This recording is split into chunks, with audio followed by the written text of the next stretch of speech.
which we are working on, and welcome to Digital Infrastructure Investment 2022. My name is Drew Clark, as I just said, and really happy to welcome all of our guests here to this discussion. We're going to be both hybrid and in person, which accounts for some of the challenges, but also some of the excitement of being able to welcome as many people as are in this room online. I'm going to go ahead and abide by the cues that my tech crew gives us here. Do you want me to go ahead and use this? Yes, for anyone. Okay. All right. Hopefully the sound will.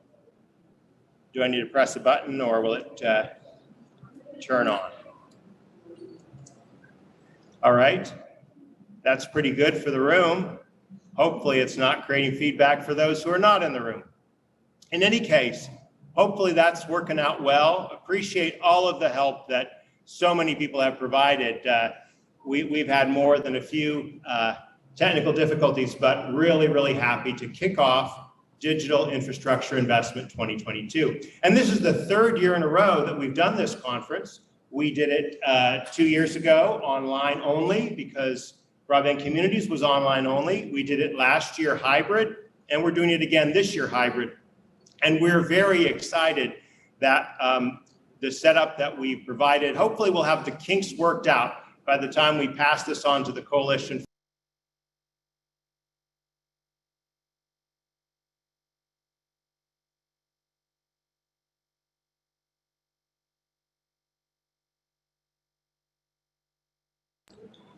All right, I have just pressed the unmute button, and once again, thank you for being here.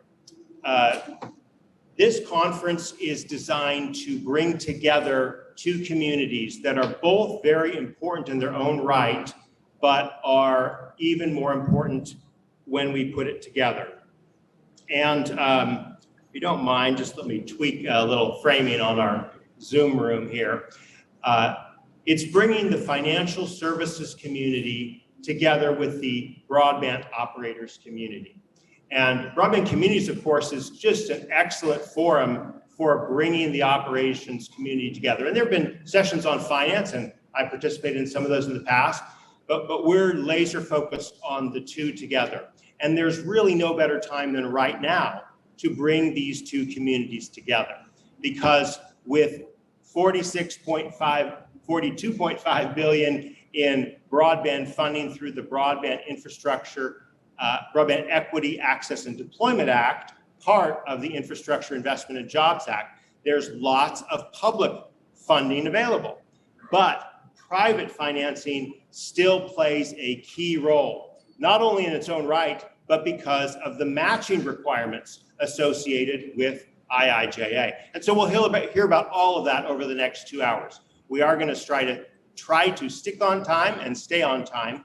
So in order to do that, I'm going to turn it over first to Andrew Zemanek, who will give us a keynote presentation, and we will tee up your slides for us. So Andrew, you're welcome to stand, or I go right over here, if this is okay. Go right on up to the podium. Yeah.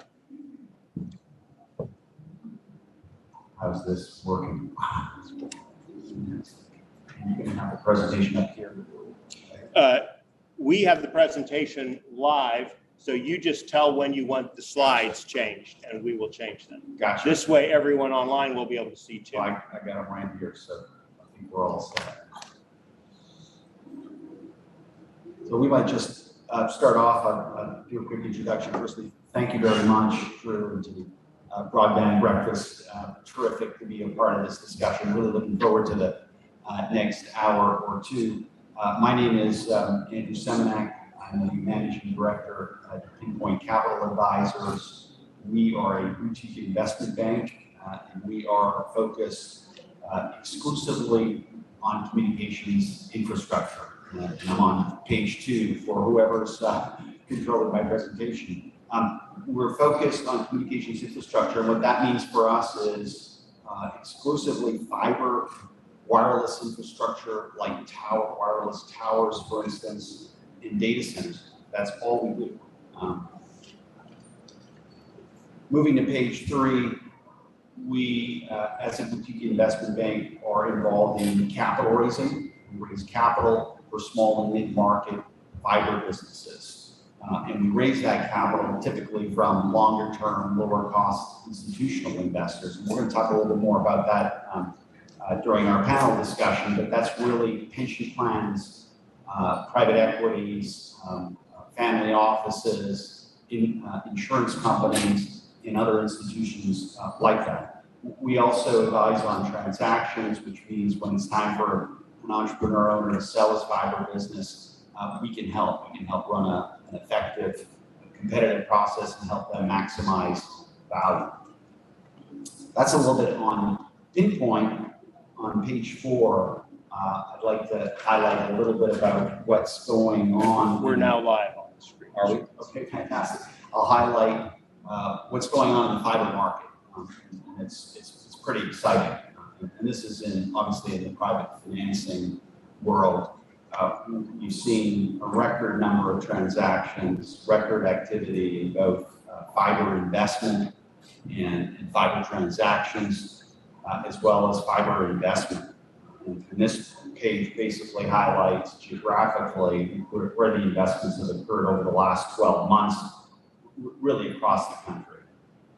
35 plus transactions is what we're tracking last 12 months, $14 billion worth of transaction value. And that's only what's reported. That's publicly available information. There are so many more deals that don't get announced that are private. Page 5, and this is, people love to talk about valuation and multiples in our business.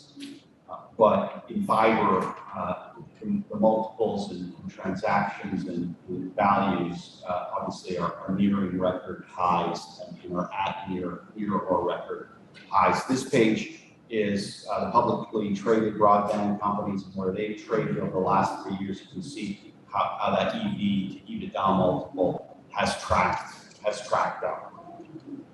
The next page, page 6, is just a selection of transactions that have gone on over the last year or two. These are all fiber-to-home companies, and you can see where they trade valuations and where they've traded at in the range of somewhere in the range of 14 to 23 times. And the other note I make on this page is just the buyers are probably a good split between financial buyers and strategics, other fiber companies. That's basically it. I'll finish off with page 7. This is just a little tidbit of information. This is a transaction that we worked on recently. We were selling a fiber-to-the-home company, and of course, we think we did a great job. We did do a great job by this slide. There were over 9 bids. A real range of valuation. Obviously, we're focused on that cluster of high-value bids that you see on the top left-hand side, where values multiples were at or near the 20 times range. Thank you very much. I look forward to the panel discussion and appreciate you all coming and participating. Thanks. Thank you.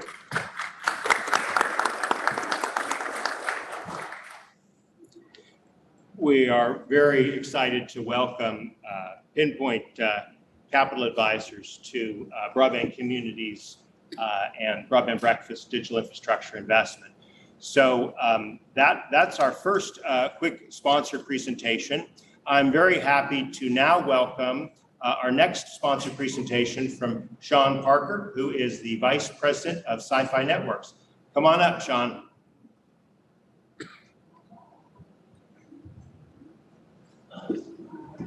So once again, we've got your podium, your presentation teed up. We make improvements each time, so hopefully it will be live this time. So okay, you can. I think that's a live line. So go for it. Yes. Well, thank you all. It's a pleasure to be with you all today. I'm Sean Parker, Sci-Fi Networks. I don't see the slides there, but I'll just go ahead and just riff here for a moment. So Sci-Fi Networks, we're kind of the leader these days in privately funded fiber optic networks that are ubiquitous, that are open access. We build out cities in their entirety. We pass every home, we pass every business in our builds, which obviously creates a smart city platform as well on top of that. So everyone's getting faster speeds at home that are more reliable, but you're also creating a platform for the future that bridges the digital divide and all those very important aspects of a fiber city build. We also, you want to go a couple more slides? Yeah, go for that one. There we go. So as you can see, we do a lot of different things. We support, our network supports a 10 gig speeds right from day one. We also are very big on economic development. Obviously, when businesses are relocating or staying put, they want to look to see what kind of infrastructure you have in place, so which is very critical to the economic development of a city. We are we also provide a smart city platform beyond just, I guess, a tailored solution for the cities themselves. So if a city wants to connect its latest and greatest buildings, all those various pieces of infrastructure, we are there to help customize that along the way. Next slide, please. Currently, we are in different stages of development in about 20 different communities across the United States. The biggest of which is Arlington, Texas, which is just right up the road from here, about 4 hours or so, an hour by Southwest for those who visit by plane. But that is our largest network to date. We'll be breaking ground with it later this year. Next slide, please. So what makes this all possible? So we are backed by pension funds, our largest of which supports us, APG, and the Smart City Infrastructure Fund, and that is managed by Patrizio. The biggest difference here is a 30-year investment for the APGs of the world, which is a big difference from traditional telcos and such that have an ROI of about 3 to 5 years. Ours is 30 years, so it allows us a lot more flexibility with how we build that. And I think this is the last slide. There you go. Well, thank you very much, John. We look forward to hearing from you in the question and answer and other sessions. This should adapt, so let's see how well it adapts when we change the view here. Could you just tilt it back a little bit more towards the angle we were at before? Great, great. A little bit more, like this way. There we go, perfect. Okay. So we are, again, very excited and grateful, not just to Pinpoint Capital Advisors and Sci-Fi Networks, but all of the sponsors for this particular event. They include Broadband Now, Utopia Fiber, Positron Access, and the California Emerging Technology Fund. So please give a big hand to all of those sponsors.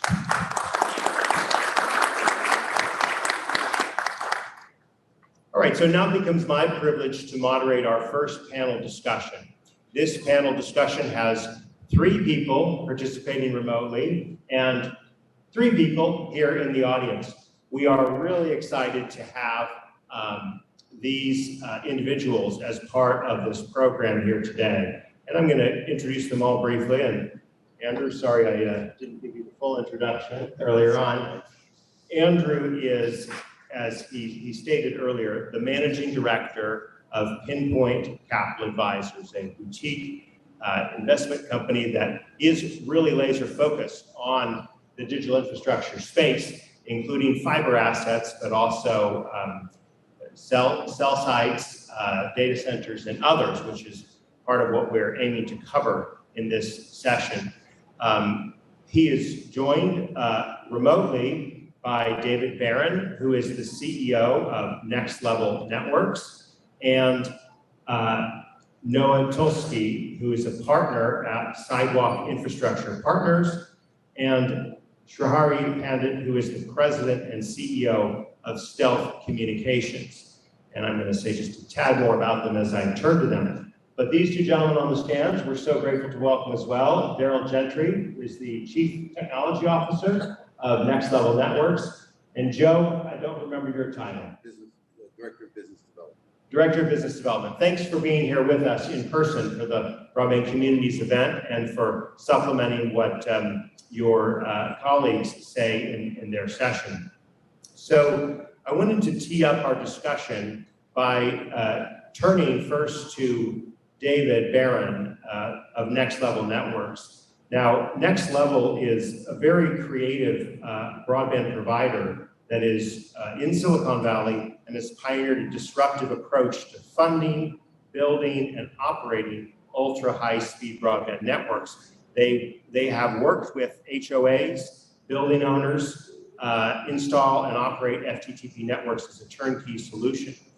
So, David, if you would be so good as to tell us a little bit about Next Level Networks, and in particular, how you, at a small startup with a very unique value proposition for fiber and fiber to the home, how you approach and deal with financing questions for your networks. David. Sure. Well, thank you for inviting us. I really appreciate that. And the founder of Next Level, who's sitting on the stage with you, recognized a number of years ago that the real problems with broadband are in fact related to the funding of the last mile network. And so in order to solve that problem, with us we're working on the audio, so just bear with us here. I'm gonna go mute so we can have our. Okay, should I continue talking, Drew? Just nod your head.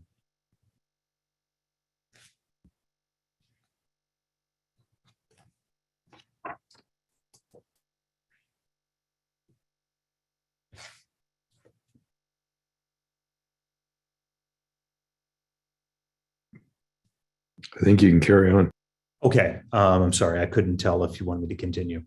So the way in which we're addressing this issue of funding the last mile networks is to turn the model completely upside down and to allow essentially communities to own and operate their own last mile broadband networks. And when I use the term communities, I'm not referring to municipalities.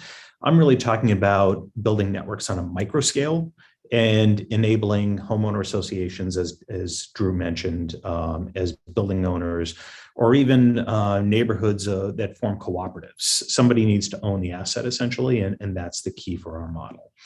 But we believe in this self-help model that is essentially a cost sharing, and it also only builds where there is sufficient demand. So what happens is where there are a number of people who are interested in getting an alternative to their existing providers, they begin to essentially crowdsource with their neighbors, with members of their community, and try to figure out the costs of installing and operating a broadband system. And that depends, of course, on the scale and size and what the take rate is and all of that. And we provide some tools and guidance to help them do that, to figure out what the costs are. And once they determine that they have a sufficient level of participation, they then move forward and actually contract with us to build and operate their networks. So how does it actually get financed? Well, there are a number of ways. Number one is just simply pure crowd funding. Each of the participants who want to receive service provide their pro rata share for the cost of the installation of the network and the cost of operating the network. And they can do it. That's the simple and easiest way. In some cases where you have some wealthier people in a community and some people who are maybe not as able to come up with those assessments, one of the people or multiple people can fund the neighborhood network and then receive reimbursements as people join. Those are the primary ways this gets done on a neighborhood level that is crowdsourcing individual property owners. If it's a property owner themselves that's an apartment complex, then there are a number of ways they can fund that themselves. And we're even talking with real estate developers to install this in greenfield construction. There are a few other ways that these things can actually get financed, however. There are a number of companies right now who are actively looking for opportunities to finance these networks so that rather than having a multi-$1,000 assessment to install the network in your neighborhood, you can just simply have that financed and have a $30 or $40 a month charge on your bill for 5 or 10 years. Very similar to or the exact same model as how Apple took a $1,000 phone and made it affordable for everyone. There are a number of financing companies right now that are stepping up and are looking to finance these networks in that way. Municipalities can also provide financing and then do things like parcel taxes or a variety of ways to recoup that money. But there's a lot of private money out there that can fund these networks.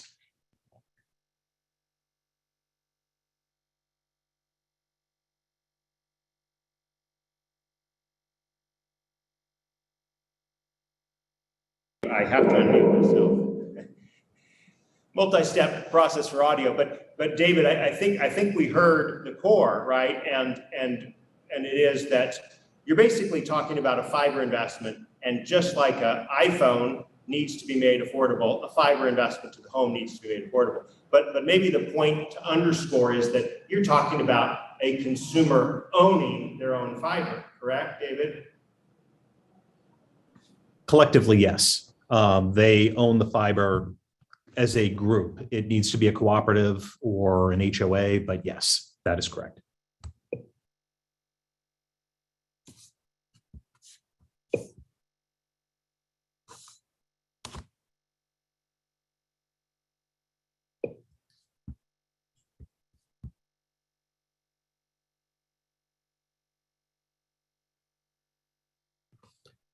I'm sorry, Drew, if you can hear me, I lost the audio. I can't hear you.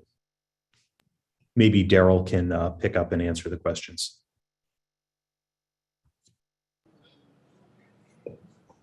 Again, patience is the order of the day. David, thank you. You needed to hear the question, of course, and I was just saying that Stealth is not necessarily a household name, but you clearly are making waves in New York City, your home base.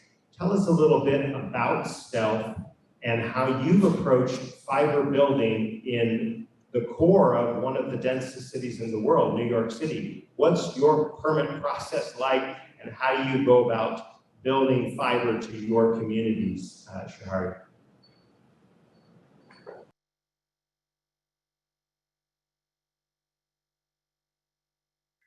Oops, sorry, can you hear me now? Okay, perfect. Yeah, thank you, Drew, for inviting us. Stealth Communications is a business that my wife and I started back in 1995, so we're a 27-year-old company. And we basically decided to self-finance the entire operation of building out our entire infrastructure. Since we self-financed it, we decided to kind of grow it organically, so it may not be as fast in compared to a private placement or VC-type financing, but it gives us a luxury to kind of build it in a way that allows us to be responsible and also make it cost-effective using the right technologies. So in New York City, there's a neutral underground system that allows us to very easily run fiber up and down streets and avenues. That system doesn't quite exist in Attleboro, so it's a little bit more complex. But what allows us to build very cost effectively, I think, is, to be honest with you, is that we have a great team in-house that actually performs a lot of the fiber construction in lieu of contracting it out. We decided to go on the path of hiring people full-time, that not only installs and manages the fiber optic network, but we actually do our own excavation in terms of putting in conduits and manholes where it's required. So also, just as a quick background, Stealth Communications is primarily, actually we're in the business of providing gigabit internet service to businesses. So we don't service residential at the moment, but we do support other providers who might want to provide that residential service to residential buildings. So primarily our focus is in the commercial sector at the moment. I need to unmute and then ask our remote panelists to mute when we switch back and forth. So it's kind of like the old walkie-talkie days where Roger over and out. But Shahari, just a quick follow-up. So from the perspective of financing, you've done it a little bit differently. Could you talk about what you have done or haven't done from the perspective of what are the pluses and minuses of pursuing financing for an ISP like yourself? Sure. So, very early on, we decided not to take outside capital, only for the fact that typically, if we go down that route, obviously you'll have new stakeholders, and obviously, some control will have to be given, and you'll have this company dilution, so to speak, of. So instead, what our preference is, since we have a longer term horizon, we decided to just invest that capital on ourselves. So, we're not really looking for a 5 or 10-year window, but, we have more of a 10 to 20-year window or even longer in certain cases. In terms of, once we've injected the initial capital into the company, we use that capital to really build out that fiber infrastructure and, not only get decent amount of coverage around New York City in terms of Manhattan in particular, but try to build into as many commercial buildings. And we know that's kind of like a sunken cost, so to speak. And so it's just a matter of getting customers on board to increase monthly revenue, and we'll use that revenue again to inject and continue building up that infrastructure. One of the other things that we've done, which might be a little unusual for telecom companies, is we kind of have a treasury management type operation where we have excess funds in the company. And, some of the funds might be short-term, let's say needed within 1 year. Some of the funds aren't needed for 5 or 10 years. And so on the funds that aren't required on a longer-term basis, we have a lot of investment activities, through automation and some manual trading. But basically, we have trading activities, whether it's stocks or crypto, and there's different strategies. But on a short-term basis, we use it for yield generation, and that can generate pretty decent yields of 20 to 30% on an annual basis. And again, if you're in a bull market, obviously those yields could be significantly quite larger. We also make strategic investments, in other types of assets, as an example. So as I mentioned to you, like in crypto, or it might be even stocks, as an example. So that's also been very helpful for us in terms of increasing cash reserves. Very useful, especially when you're in the current market cycle today. So we're kind of heading into like a recession, and who knows how long this might last for and how long it'll be. So again, a part of our treasury management operations is raising cash in the downturn, but also increasing cash for any expansion that might be required, that might be outside our capability of personally financing that. Well, thank you for that additional. We'll have a chance to, and again, everyone else needs to make sure you're muted when one of us speaks.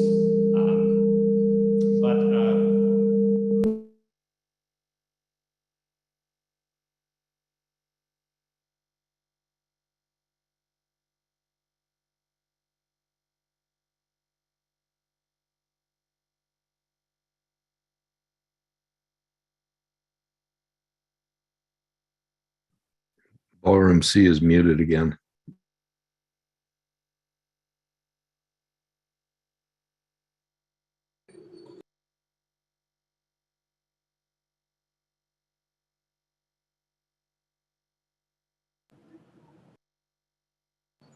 All right.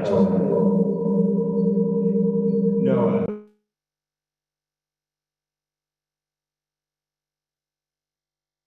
That's automatic.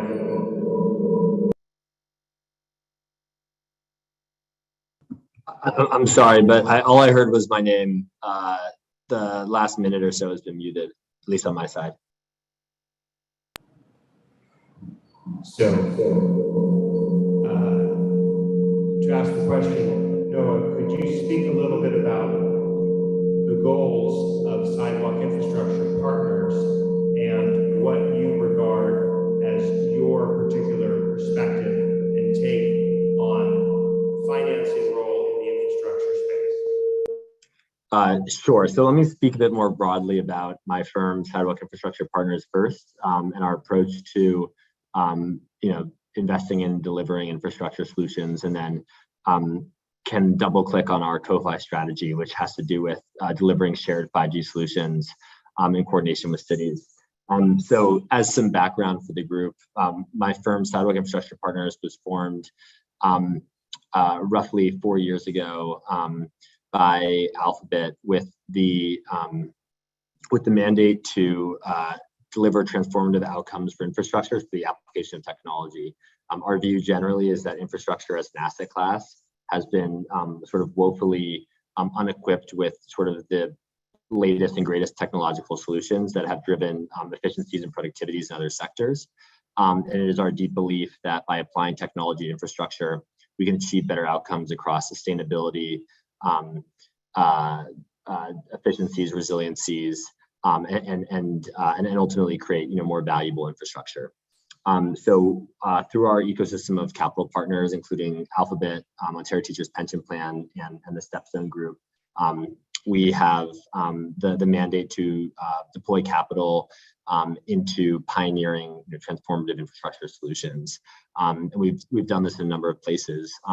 The focus and my focus at the firm is on our Ko-Fi platform, which looks at how we can achieve, which basically how can we achieve sort of better broadband objectives through shared networking solutions, with a particular focus on how shared networking can accelerate 5G. Our view, and one that we've had for several years now, is that the rollout of 5G offers a lot of promise, but also a lot of issues. The promise is all of the sort of high bandwidth, low latency applications that we've discussed, the ability to close digital divides in places where they're today widening. But the issues are that it's incredibly capital intensive for the large carriers to roll out 5G networks, particularly in a climate where it's harder to charge higher data rates and get higher ARPU from their customers. And then on this case of the cities, they're currently being really inundated with requests to permit new assets necessary to build 5G, right? All the fiber, all of the radios, all of this sort of infrastructure that has to be built in the public rights of way.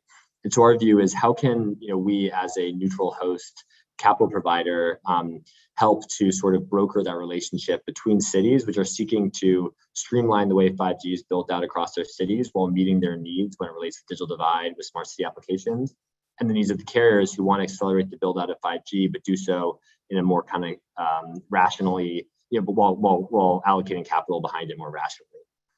So we launched the Ko-Fi platform on the thesis that shared 5G solutions, i.e. the ability to share a single radio, helps to fix this problem by allowing cities to work with a single neutral host provider that can build a citywide 5G network that can be sliced up between the use cases for the city as well as use cases for the carriers. Most importantly, unlike sort of public Wi-Fi or some other sort of networks that are just providing a service to the city, this one is sustainable not because of the city paying annual payments, but because it actually provides tenancy to mobile network operators who are trying to build 5G throughout the city.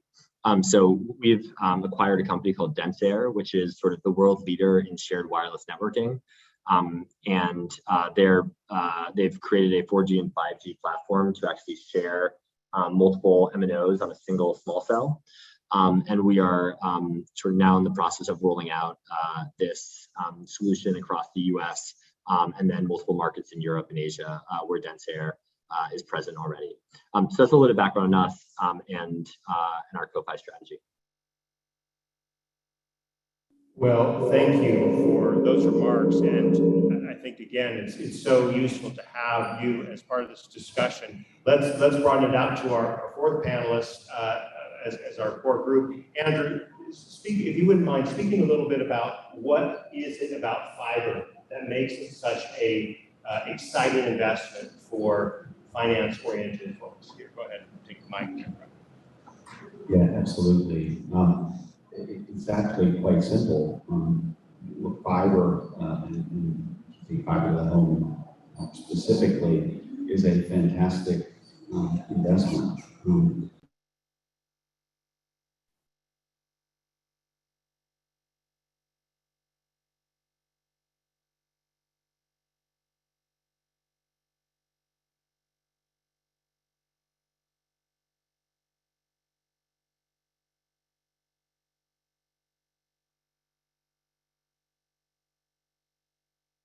Rating leverage that you get when you build out your business and you build your subscriber base, the stickiness of your subscribers, and just the long-term nature of fiber.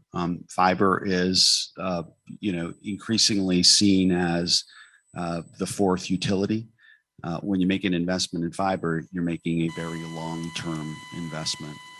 So all those characteristics are exceptionally appealing to longer-term institutional investors.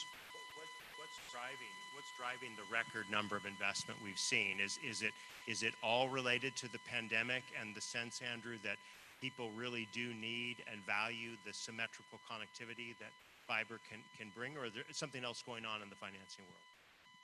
Absolutely. Obviously, COVID was a big thing. People realized how important your fiber connection was. So that was absolutely a key milestone event. I think the bigger, and it's more of a macro issue, is just the amount of capital that is available to invest. That pension plans, insurance companies, infrastructure funds have, that needs to be deployed and needs to be invested. And fiber is increasingly seen as a fantastic place, as a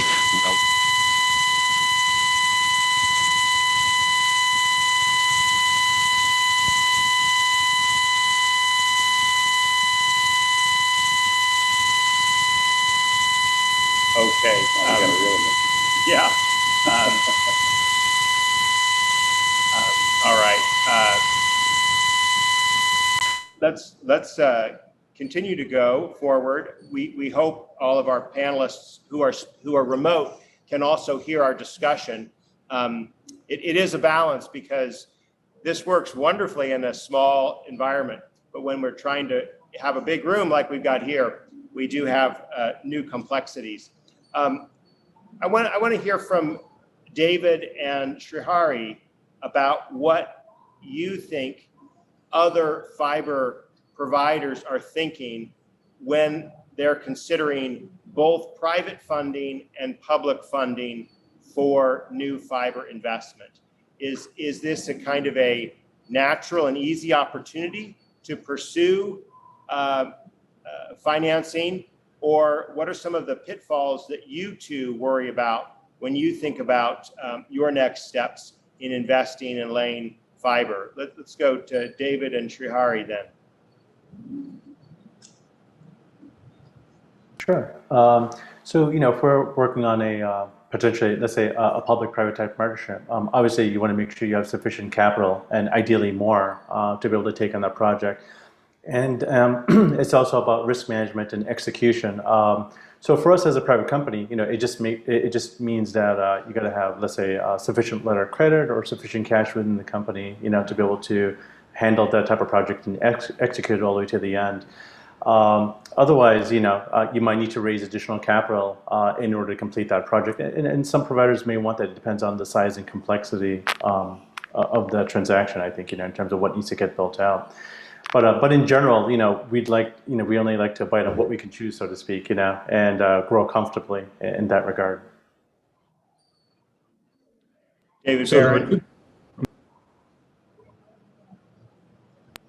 I was going to say there were two parts to that question. The first part is, how do large operators kind of view public versus private? And then the second was, how do we look at that? I would say that large operators typically love federal dollars or state dollars that don't have a lot of strings attached to them. And it's often required to get them to invest in areas where they don't feel it's economically viable. So that is really the key to getting large operators to really expand into places where they don't already exist. They also have the ability to raise money as well, but they tend to apply those dollars towards places where they believe they're getting the best return on their investment. From our point of view, that neither helps us nor hurts us. We are going to places where people are actively seeking a solution, an alternative to their existing providers, assuming they have them, and sometimes they don't. And so therefore, because we're dealing with microscale types of builds, we don't have the same kind of capital requirements, or our customers don't have the same kind of capital requirements that a large operator trying to cover an entire municipality would have. This is also not a build it and they will come type of model where you have to make massive investments and then try to cover it with the costs. So the short answer to your question from our point of view is There are some federal funds and state funds that are available to our customers, and that's a good thing if they're sophisticated enough to chase them, but they're completely unnecessary for us to grow and meet the demand that is really quite significant in front of us. Let's talk a little bit about geographies. What geographies make sense for fiber investments? And let's broaden it out to our whole panel here, Andrew and Daryl and Joe. Is it a myth? I think it's a myth that fiber is more a suburban development than an urban one, but I'd love to get the perspective of all of you. Let's actually pass it down to Joe and Daryl, and then let Andrew weigh in as well. I would simply say that our customers tell us what makes sense to the extent that whether it's urban or suburban or rural, it's going to affect the cost of the infrastructure. They can either fund the network and perhaps with some federal or state assistance or not. Again, our model is unique in that it's not built at a ton. Our model is, come to us with a project, we'll let you know how much it costs and enable you to build that on a turnkey basis. And really, it was inspired by the numerous other types of community-owned infrastructure. The water companies, water companies have been around for a very long time. Lots of communities get together to fund a sewer line or put in a private road. And so this is a similar application of that approach, except with 10 gigabit speed fiber networks. Thank you. Joe. And I'll just highlight something that Srihari mentioned in passing, which is key for our growth in New York, which is we're blessed with a shared infrastructure of a conduit system that we can avail ourselves of. It also makes for a much more competitive marketplace. We're okay with that environment. We think that's the ultimate goal in a lot of these deployments, should be a real competitive marketplace as opposed to, new monopoly provider, meet the new boss, same as the old boss. And so it has allowed us to go, we were basically near net to every address in Manhattan. And we can grow and we've grown into the South Bronx. And there's it's really interesting because there's a historical reason that the conduits are run differently in Brooklyn and Queens, and consequently they have less of a fiber footprint, much tougher to get it there, and it's really had an impact. So we benefit from our urban existence.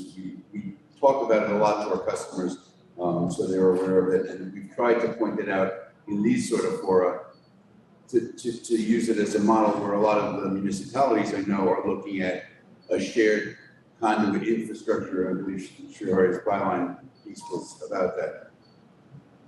Thank you. Andrew, what are some of your thoughts about the way the investment community looks at location when it comes to fiber, as well as some of the other things you've spoken about, data centers and co-located facilities? Yeah, look, there's no question that fiber investment and the transactions I spoke about earlier are happening across the country. And that's in urban areas, suburban areas, and rural areas. The business model, business plans are all different. I think from a longer term investor perspective, like a pension plan, you're typically looking at the competitive dynamic and the steadiness of the cash flows that are being generated by that particular business in that particular geography. And I'd say that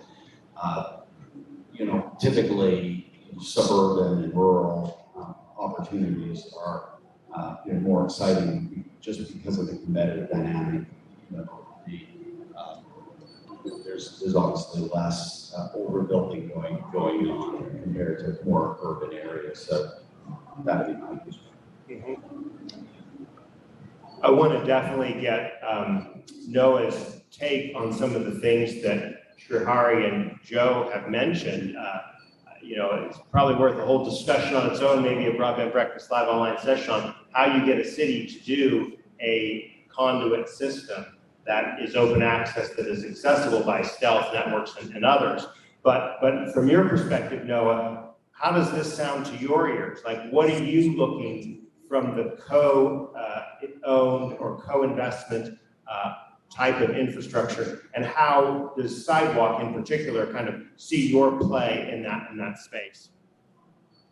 Yes, sure. So maybe what I can do is kind of talk through a little bit how we view the public-private partnership here, because I think we look at it in a bit of a different way. Effectively, what we are looking to do is bring sort of long-term value to a city that meets city objectives, but also ensures that we are able to build a network that is sustainable. And so what this ultimately involves is a fundamental trade between the city or municipality or community that we're working with and ourselves. And so when we approach a city, what we want to figure out is, what are the problems they're trying to solve, right? Are they related to fixing the digital divide? Are they related to enabling smart city IoT? Is there a specific sort of connectivity service that they want? Or are they simply trying to avoid sort of the Frankenpole impact of having, 3 different carriers all try to build small cells in the same place, try to rip the streets and build fiber at the same time? And so going in with this concept is we say, okay, we are interested in financing and owning fully open access, neutral host infrastructure. From our point of view, we are not as interested in owning and investing in fiber. We think fiber is absolutely necessary for providing home broadband. It's absolutely necessary to backhaul small cells. But ultimately, it's an asset class that we're a little bit less focused on, given just the amount of sort of capital in the space behind it, which is fantastic, but just means that from our point of view, we are a bit more interested on the wireless side. And so when cities, suggest having us partner with, are saying, we want to use our own capital to fund an open access or conduit or dark fiber across the city, that's like fantastic. And it can enable sort of the small cell network that we'll build on top of it. And that can be part of that sort of fundamental trade with the city, where we say, okay, we're going to bring connectivity, and we're going to provide it for free or on a highly discounted basis to certain city applications.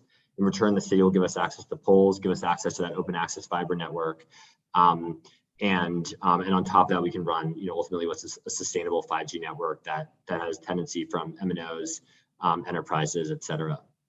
And so I guess the long and short of it is that we see open access fiber as being going hand in hand with open access wireless. We think there hasn't been enough thought put into the open access wireless side. There's been a lot more thought, a lot more capital behind open access fiber, and so we're focusing more on the former.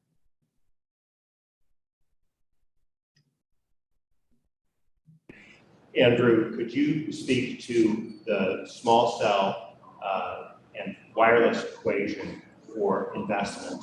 How does that factor in versus sort of the fiber to the home component of an investment? Well, I think they're moving in parallel, to be honest. I mean, there's very significant investment going on now in small cell. That's just an extension to wireless infrastructure like towers. It's the wireless side of communications, and there's again tremendous investment going on in that space. There's been some questions in the chat room, and we do welcome questions here. I hesitate to add a new level of complexity, but we do want to add in discussions. And one question that was asked by Paul Garnett to the Next Level team: how do you find select communities, and how do they find you? And David replied that communities have found us as they actively seek alternatives. Let me actually use that as a springboard to a question I want to ask all of our panelists, which is, if you're a small to mid-sized business, how do you focus on thinking about funding for the private financing piece for a public funding project? So what's your thoughts about the capital match that you need if you're going to enter into the Infrastructure Investment Jobs Act? And how do you kind of put those two together private and the public component. And David and Srihari, and then let's hear from Noah and Andrew as well. So yes, so I'll give you an example. We've done one with the City of New York, NYC EDC, which was a public-private partnership to build out fiber in Brooklyn along the southwest side, along the waterfront side. And so, we had to do X amount of percent matching, and those projects are enjoyable. Again, it's just a matter of understanding the size, complexity of the project, and making sure we have contingency funds in place, in case we have cost overruns. And so, in cases where the projects are fixed on the from the government side in terms of the funding, obviously we're doing the matching, but then also you have to consider the risks. If there's cost overruns, you may not be able to do a change order, and so those costs might have to get absorbed, by the service provider. Obviously, each program, by city, state, and the feds, I'm sure they all vary in nature. I guess Joe, I'm not sure if you have anything else to add to that.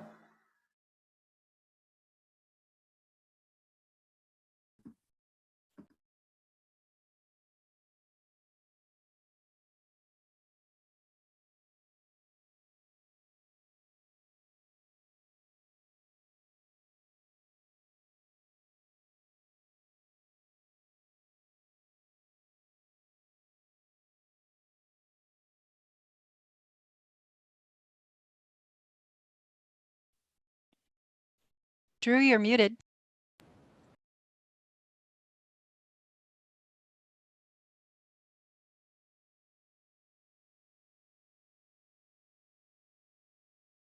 Sure, you want to take that one?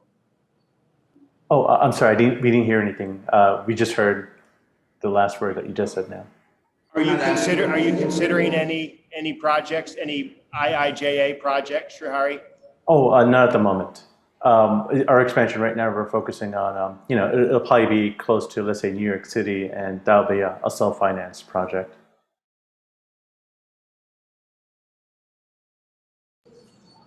David, did you want to address this question too?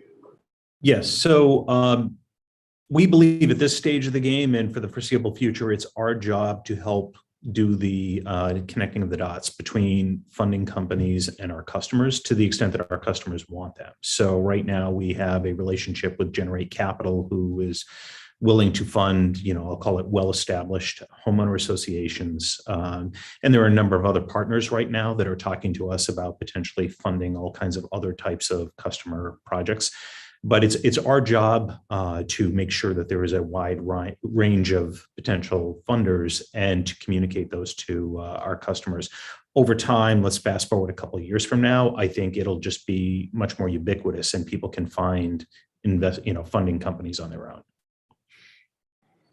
Andrew, how are you advising broadband providers as to what they should be doing on the private funding match for a public project?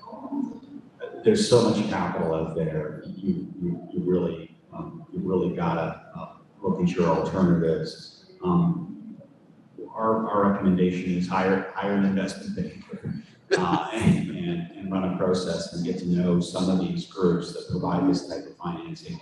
And it ranges from equity all the way to debt and everything in between.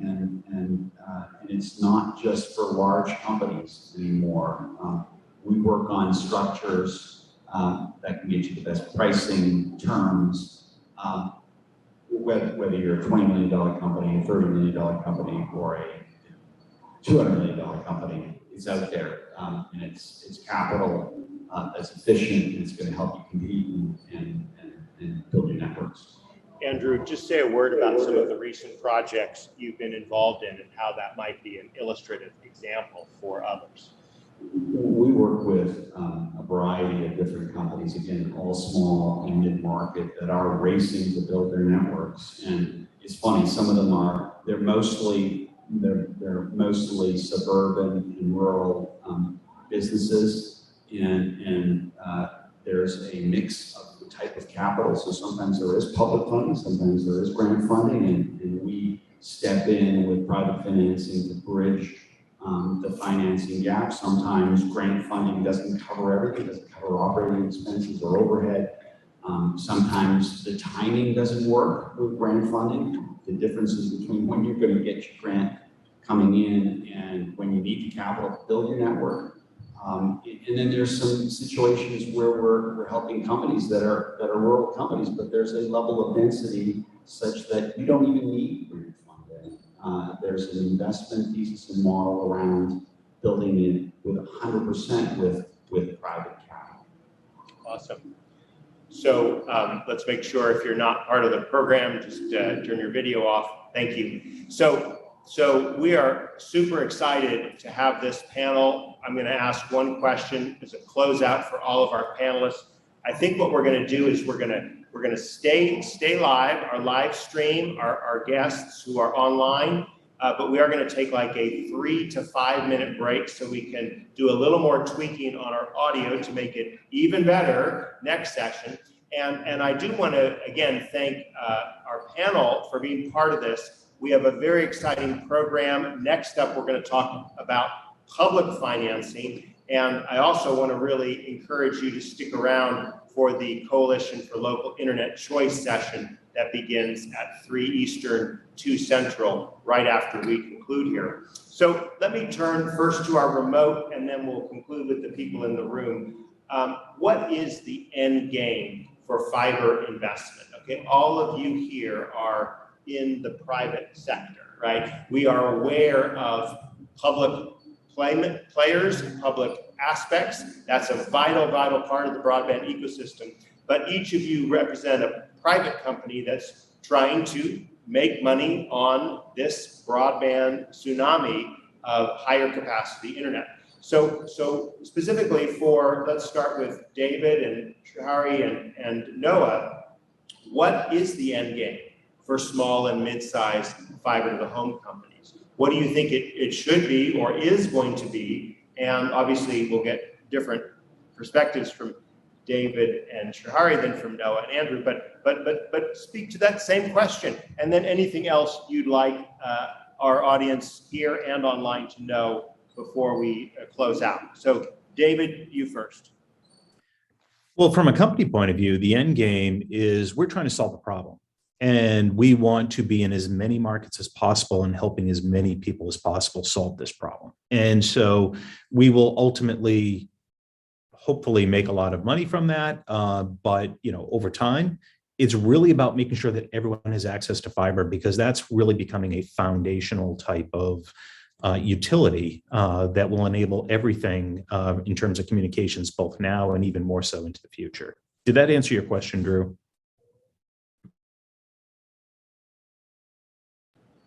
It did. Thank you.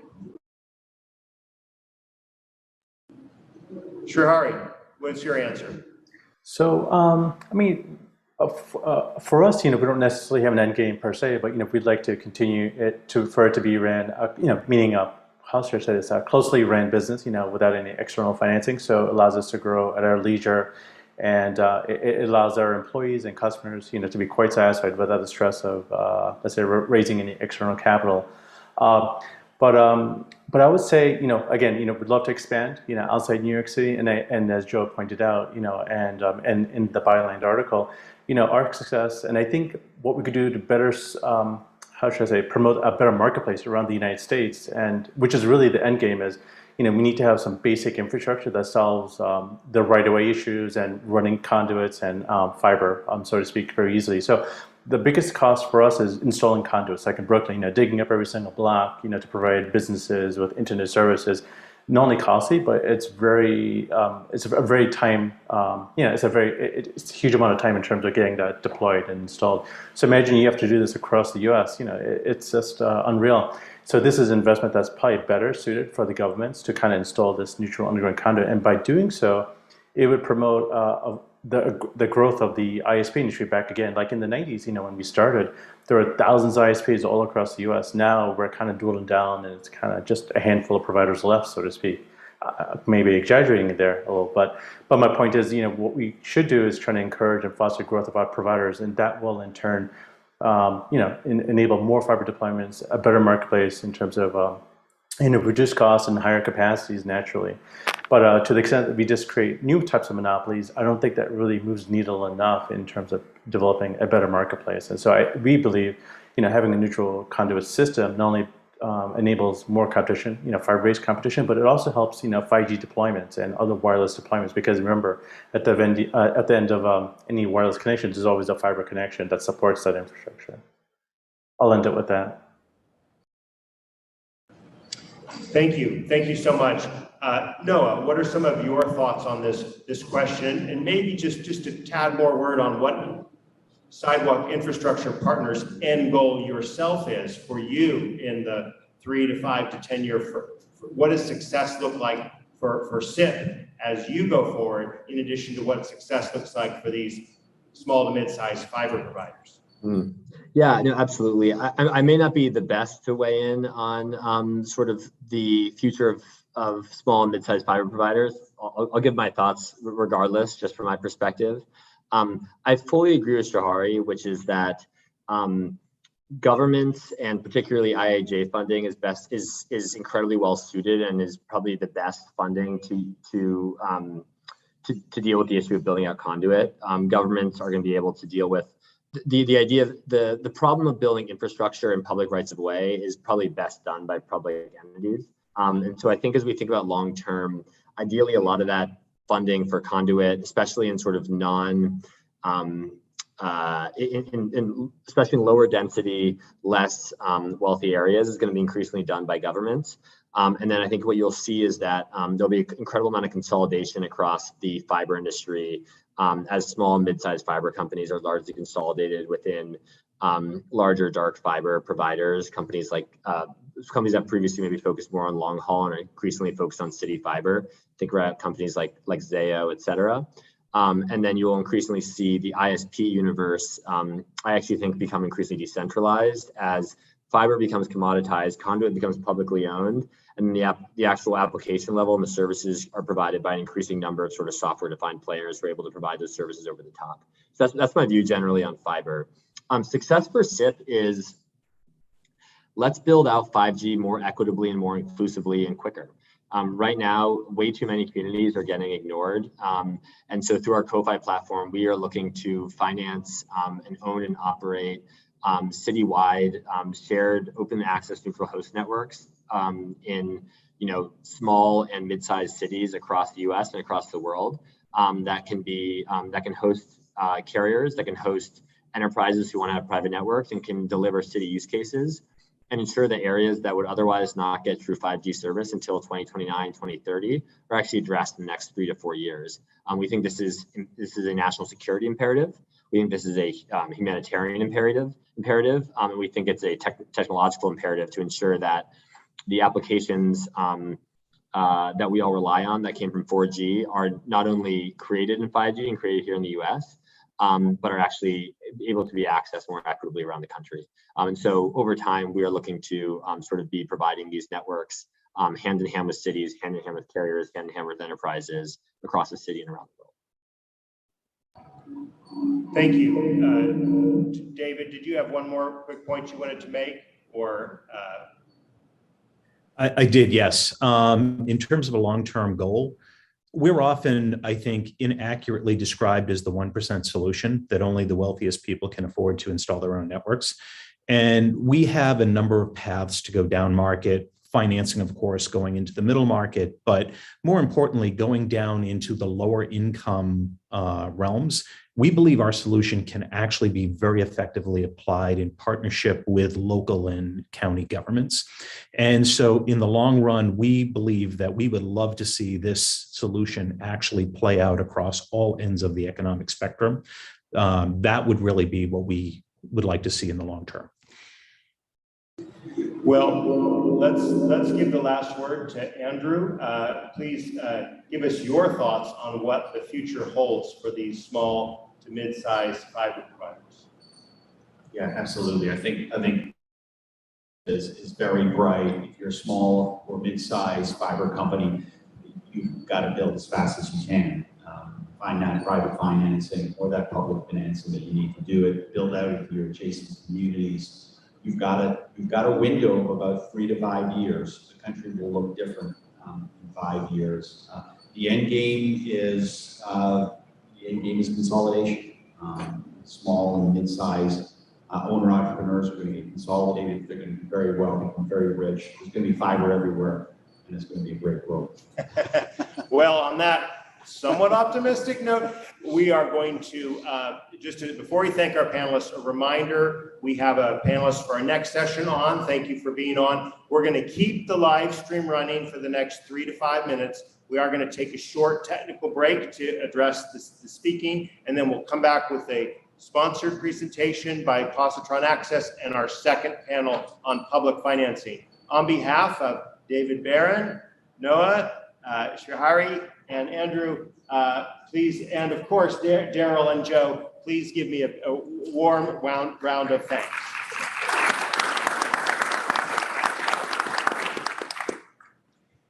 Thank you again. We'll see you in 3 minutes.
Thank you for being here, everyone. If you all just want to take your seats, we will get started with a brief sponsored talk about Positron Access Solutions. Thank you.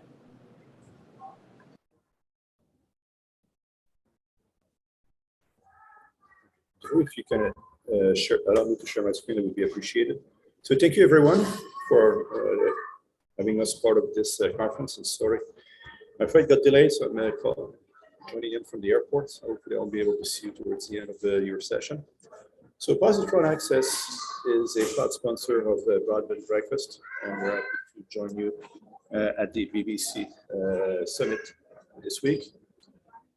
Positron firmly believes in some of the objectives of the new FCC rulings of February to basically leverage the playing field and allow multiple entrants into the MDU space, incumbents and newcomers at the same time, where they can all share into the existing infrastructure.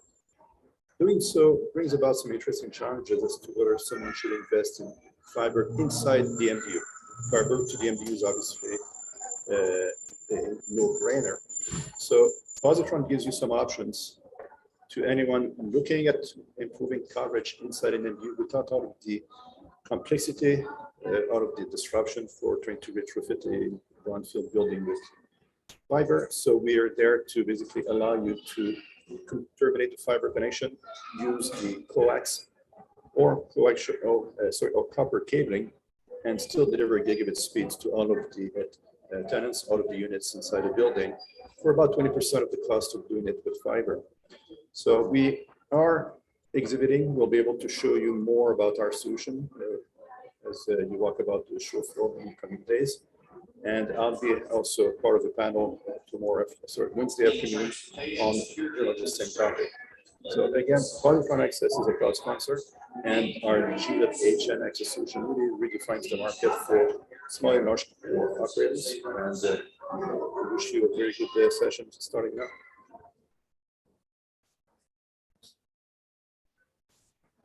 Thank you.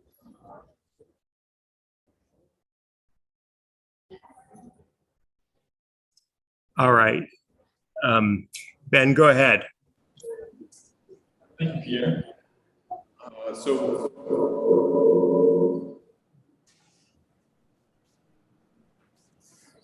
How are we? We good? All right, fantastic. Yeah, thank you very much. I cannot share the slides, so thank you very much. Yeah, thank you guys all for being here today.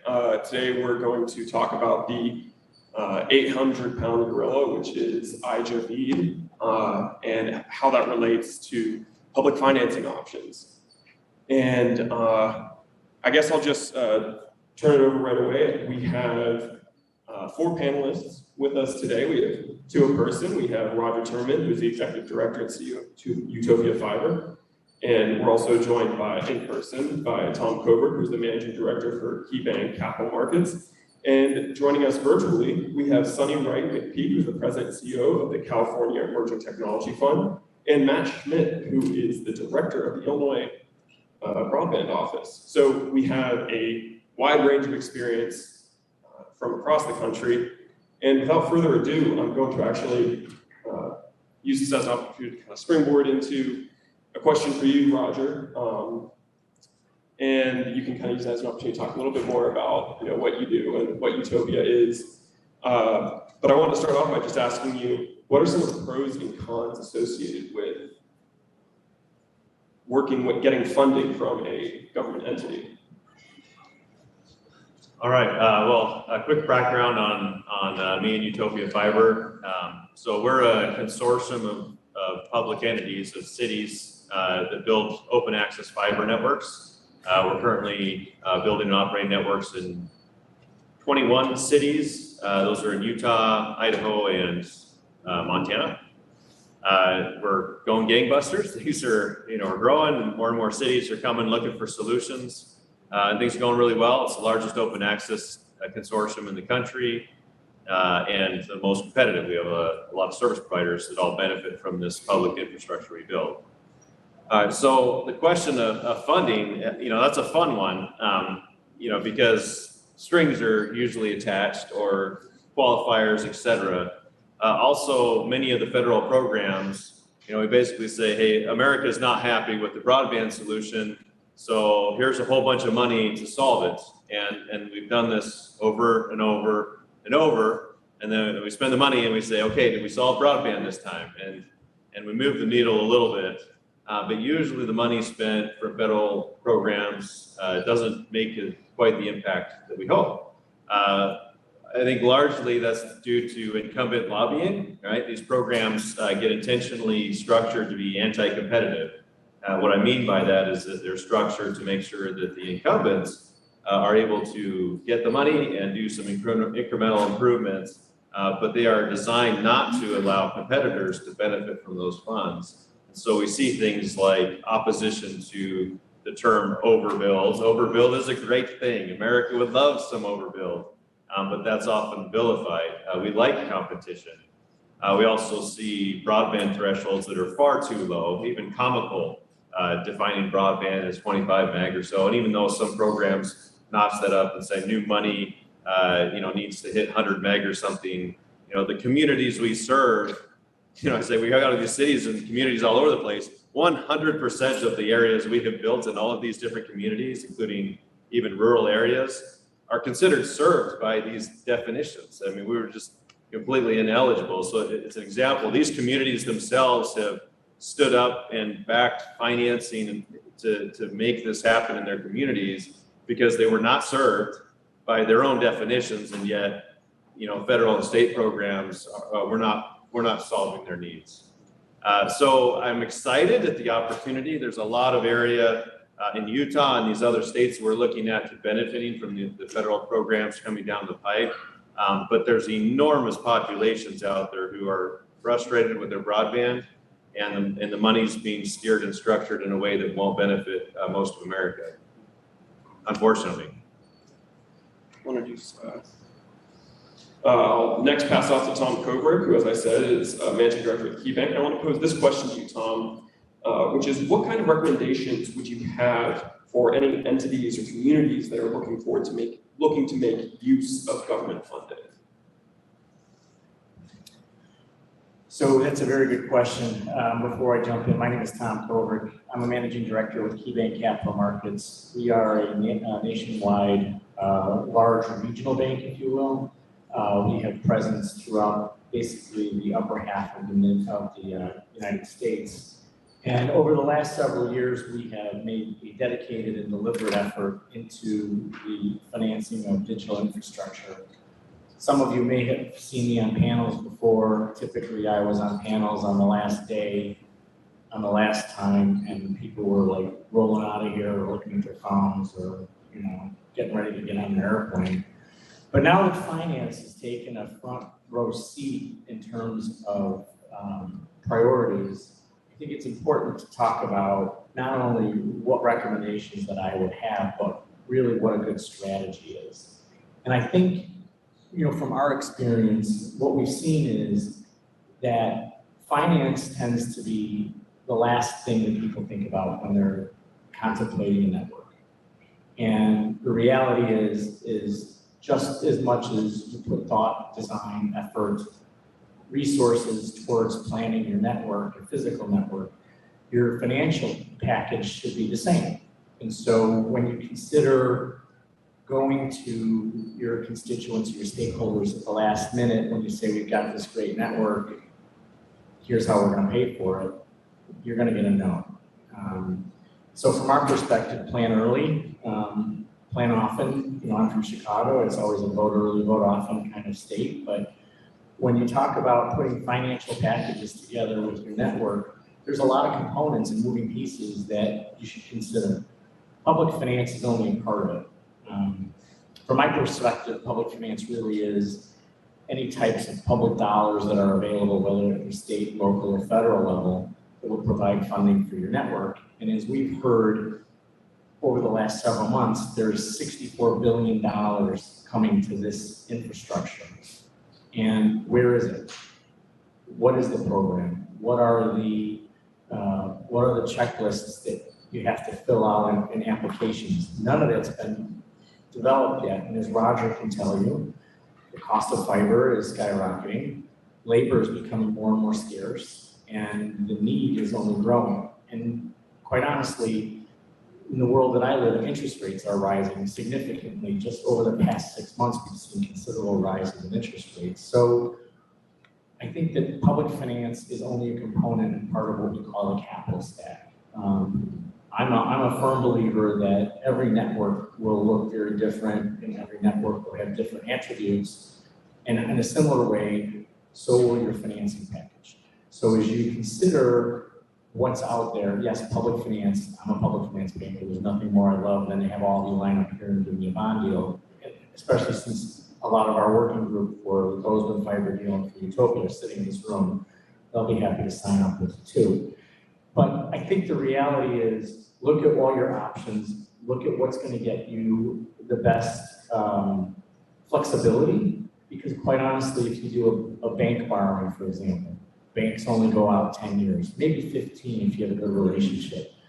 The capital markets where I live, you can have access to 30-year money. You're going to want to match your financing with the useful life of your assets. You're going to want to find the best flexibility for your financing, because let's face it, when the federal guidelines come out, you may not be able to check all those boxes and get your wish list done for your project. So a very long response, but I think the takeaways are plan, put your working group together, get your team together both on the network build side and design side, but also on the finance side, and look at all your options. And it's never too early to start. Fantastic. Thanks. I want to turn it over real quick while I introduce Sonny Wright McPeak, who's the president and CEO of the CETF, the California Emerging Technology Fund. And I kind of want to switch gears a little bit when I pose this question to you, which is we talk about the different stools to improving connectivity, because obviously there's the physical infrastructure component, which everyone loves to talk about, but there's also making sure people are even aware of the programs and opportunities that exist. And so the question that I would pose to you is, what are some of the strategies, the best strategies that you can think of to help communities understand the resources that will become available to them or could potentially become available to them through IJB funding, and how communities can act on that to ensure that they're serving everyone who needs to be served? Thank you so much for inviting the California Emerging Technology Fund to again be a part of your wonderful convening. We always appreciate working with Drew Clark and Broadband Breakfast and this annual conference. And as you said in the question to me, in the end, it matters, do people actually get connected? So infrastructure is necessary, but not sufficient, but it is necessary. And the relationship between, if you will, the infrastructure supply side, and then enrolling people, signing them up for high-speed home internet service on the demand side, they have to go hand in hand. And the question about what are the strategies to then inform communities, inform counties and cities, to inform states about available funding, and particularly the great immense benefit of the Infrastructure Investment and Jobs Act that's largely being administered through the Department of Commerce, National Telecommunications and Information Administration. I have a couple of things to share, which we are pursuing in California. It might be worth just sharing for those who may not be familiar with CETF, that we are a very unusual and in a way unique organization among statewide organizations throughout the nation, in that our California Public Utilities Commission directed the establishment of the California Emerging Technology Fund in 2005 as a public benefit out of corporate consolidations, out of mergers. And the public benefit was the companies that were then the surviving purchasing entities had to contribute seed capital to the statewide nonprofit. By state law, we also publicly report to the state legislature annually. And by another state law, we are a member of the California Broadband Council. So this combination of being a not-for-profit that sometimes is more agile than government, but at the same time with an extraordinary public responsibility to report, be accountable to the legislature, to the administration, is a pretty unique set of characteristics. What we have done in terms of working with the federal government for our state and all the stakeholders in California is conduct a series of briefing webinars, including with NTIA.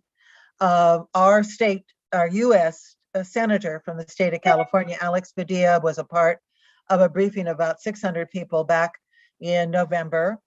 We were at that same seminar joined by some of our state officials, and we continue to do briefings now with our state agency that is the lead for our Broadband for All action plan that will become the foundation for the state digital equity plan to be submitted to NTIA. The second thing we've done is work with regions. We have a network of regional broadband consortia, also funded by the state, that we set up, that we established initially from CETF.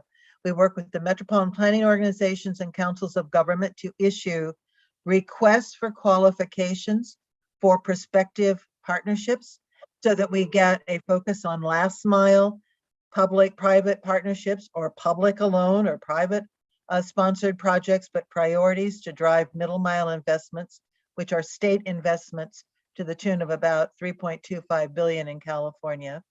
And then lastly, working with that same network, we're doing extensive outreach on the Affordable Connectivity Program. Before that, the Emergency Broadband Benefit Program, mobilizing all of our public agencies, particularly counties, that do the qualification for Medicaid and food stamps in California, and through the schools that do the National School Lunch Program. Those are the three biggest populations we need to make aware to get online. I do want to note two things and just commenting or closing these initial comments. First, Roger is working in California with the Utopia, has been selected by our rural county representatives of California, about 33 counties, to be a part of their planning. And so that's another opportunity in California. We work with all of those counties. I know all 58 counties, 482 cities in California, working with them. And then secondly, I want to underscore what Tom said. There has to be a set of collaborative conversations that happen with our community-based organizations, with all the public agencies. And now we better recruit and train a workforce. The costs of construction is going up astronomically. There's supply chain issues, but we are going to face an unbelievable shortage of workers just to use all of the federal dollars in constructing infrastructure. So that's the last thing I want to say, needs to be facilitated by either the state or an entity such as CETF in every state in the nation. Thank you, Sully. I have this, so we want to introduce Matt Schmidt, who is the director of the Illinois State Broadband Office. And Matt, I think I saved the most fun question for you, which is, how are you expecting the rollout of funds to go? That, you know, that simple, easy process that nobody's really been paying too much attention to, right? Just that question. Well, folks, it's great to join you here today, and thanks so much for your interest in what's happening at the state level. You know, I think Illinois is a great case because Governor Pritzker and the General Assembly 2 years ago, actually 3 years ago almost, invested in the Rebuild Illinois program, $45 billion capital investment that included, at the time, an eye-popping $420 million for broadband expansion. Now, I don't want to compare, you know, our program with what California has done over time because it's been truly historic. But that being said, you know, in 2019, $420 million was a good chunk of change for a state to invest in broadband. And so the state is very proud of getting a head start on this historic investment in broadband. And it allowed the Office of Broadband to get up on its feet in fall of 2019 for the Connect Illinois Advisory Council to take shape and to be active. And then also for us to launch formally our state strategic plan and the Connect Illinois Broadband Grant Program in the spring of 2020.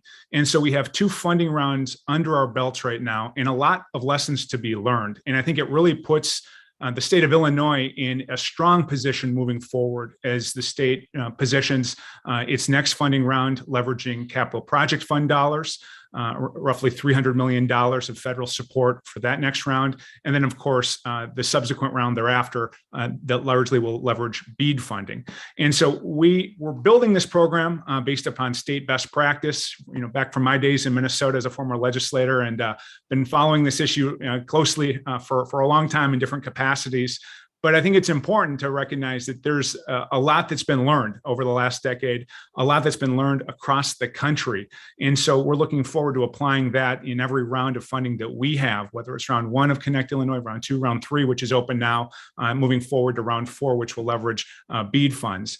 And so the couple messages that I think I would stress for folks is really get to know your state requirements, because you can know IJA inside and out. But if you don't know what your state expects of your Office of Broadband or Department of Commerce and Economic Opportunity by way of administering grants, you've got a lot to learn. And fortunately, we were really on this in Illinois, but that doesn't mean it wasn't without some hurdles along the way. And so for states that are looking to use those federal dollars and run it through a state broadband grant program, get to know your state requirements, because chances are they'll stack on top of federal requirements. Another piece, I think, just growing your capacity. The Illinois Office of Broadband, a staff of 2. So we had a director and then also a grants manager who's done an incredible job in his role. But he had no background in grants or in broadband when he started in fall of 2019. And so every state's going to be in a different position in terms of kind of building that capacity and putting the team together. And I think that really lends itself to the second point that I want to make is those external collaborations that you have with higher education, nonprofits, the philanthropic community is going to make a world of difference for any Office of Broadband, large or small. If you're getting started right now, looking at the Capital Projects Fund and IJA, or if you've been at this for a couple of years, it really makes a difference to look outward and to build those collaborations. And then, the final point that I think is incredibly important in all of this is to make sure that, yes, you're investing in mapping and you know where broadband is and is not, but that you are working with local communities and empowering them to take full advantage. And I'm sorry, this is a point that's been made so eloquently before, but I'm going to hammer it home again today. This investment, state or federal, is only going to work if we empower our local communities to set their own broadband visions and work with them to make those visions a reality. And so I look at this era of broadband funding, significant federal investment in states with a growing capacity for administering grant funds and directing where they go, and local governments having skin in the game and also having a say on what that investment looks like. In my mind, that federal, state, local collaboration is going to help us solve our problems. And so I'll leave it there, but thank you so much for the invitation to join you and tell the Illinois story today. Thank you for being with us, Matt. I kind of want to direct this question to you, Roger. And it's about, we talk about these entities that are seeking IJA funding. Is Utopia seeking those federal dollars? Yeah, that's a good question. Absolutely. I mean, I think anybody in this industry who sees that kind of money coming down the pipeline wants a piece of it, right? It's an enormous opportunity. At the same time, I'd say you better not be dependent on it. If you're on the other side of it, you're a community and you're expecting the ability to solve broadband for your community, get plugged into those programs, look for the grants and the rules and all of that. But what our experience historically has been is that largely cities are becoming disqualified from them because they already meet those standards for what is considered served, largely authored by the incumbent lobby. So I would say plan for the worst and hope for the best. Again, that doesn't mean it's not worth pursuing that. And some states have gone above and beyond, as was mentioned in California. They have these state programs that don't have the same rules. The consortium with RCRC in the 38 counties of these rural counties, and they have significant population that do qualify under those standards. I'd say that the flip side in Utah is like, well, it doesn't look like we'll have as much opportunity there, but that's because we've done such a great job of building fiber networks in Utah. So there's pros and cons looking at these different programs of whether it's an opportunity or whether we've done it well in the past. But yeah, as an operator and builder of these networks, are we interested in looking, to benefit from it? Absolutely. There's still a lot of area we could build and get to using those funds. This, I kind of want to aim this a little bit at Tom and a little bit at Matt, because we talk about what is the best way for different communities. Tom, you mentioned earlier that there's no one size fits all, and we hear that a lot. But I'm wondering, for those, the best time to plant a tree is 20 years ago. For those people who didn't plant that tree 20 years ago, Matt, I'm kind of couching this from a position of like community and how do we do this at the state level, and Tom, from a finance perspective, how are those communities that didn't plant that tree, how are they going to catch up and have the necessary, have their plans in order by the time we're getting around to actually dispersing and rolling out funding? And I guess we can just we'll go Tom first, and then we can circle around to you, Matt. So when you think about putting together a plan of finance, as we talked about earlier, I think it really comes down to stakeholder involvement. And I think every project needs a champion. We're looking at, again, rising interest rates, cost of labor, but without local champions, these projects will have a very difficult time moving forward.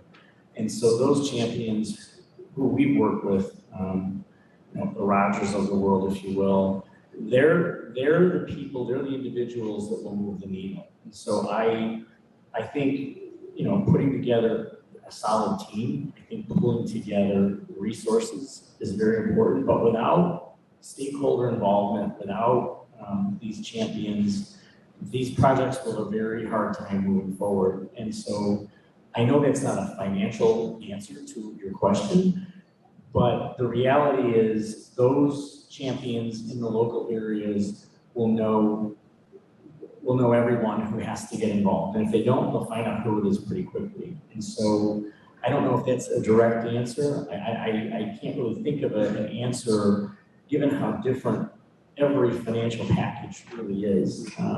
We look at what's available in Utah in terms of authority for debt issuance. It's a lot different than it is in Colorado. It's a lot different than it is in Illinois. There are different tools that are available in those areas. So putting together a package, but I would say don't wait. That's my only, to your point, the answer to my question is don't wait. Great. Matt, you can go ahead. Yeah, certainly some communities are way ahead of others. They've been thinking about broadband and their deficits and how they're able to seize a moment like this for a long time. Others see the funding that's on the table and they don't want to miss out. And so I think it's great for those communities. And I just spoke to a rural county this morning that knows they have to be savvier. They have to lean into this. They have to participate. They can't just wait, sit back and let it happen. And so, my point here, I guess, would be there's a lot of really great models around the country of states that have stood up community engagement outreach programs. In Illinois, we've got a couple. One is our Connecting Community program that's kind of a public-private kind of partnership with the University of Illinois and the Benton Institute for Broadband and Society and local philanthropy.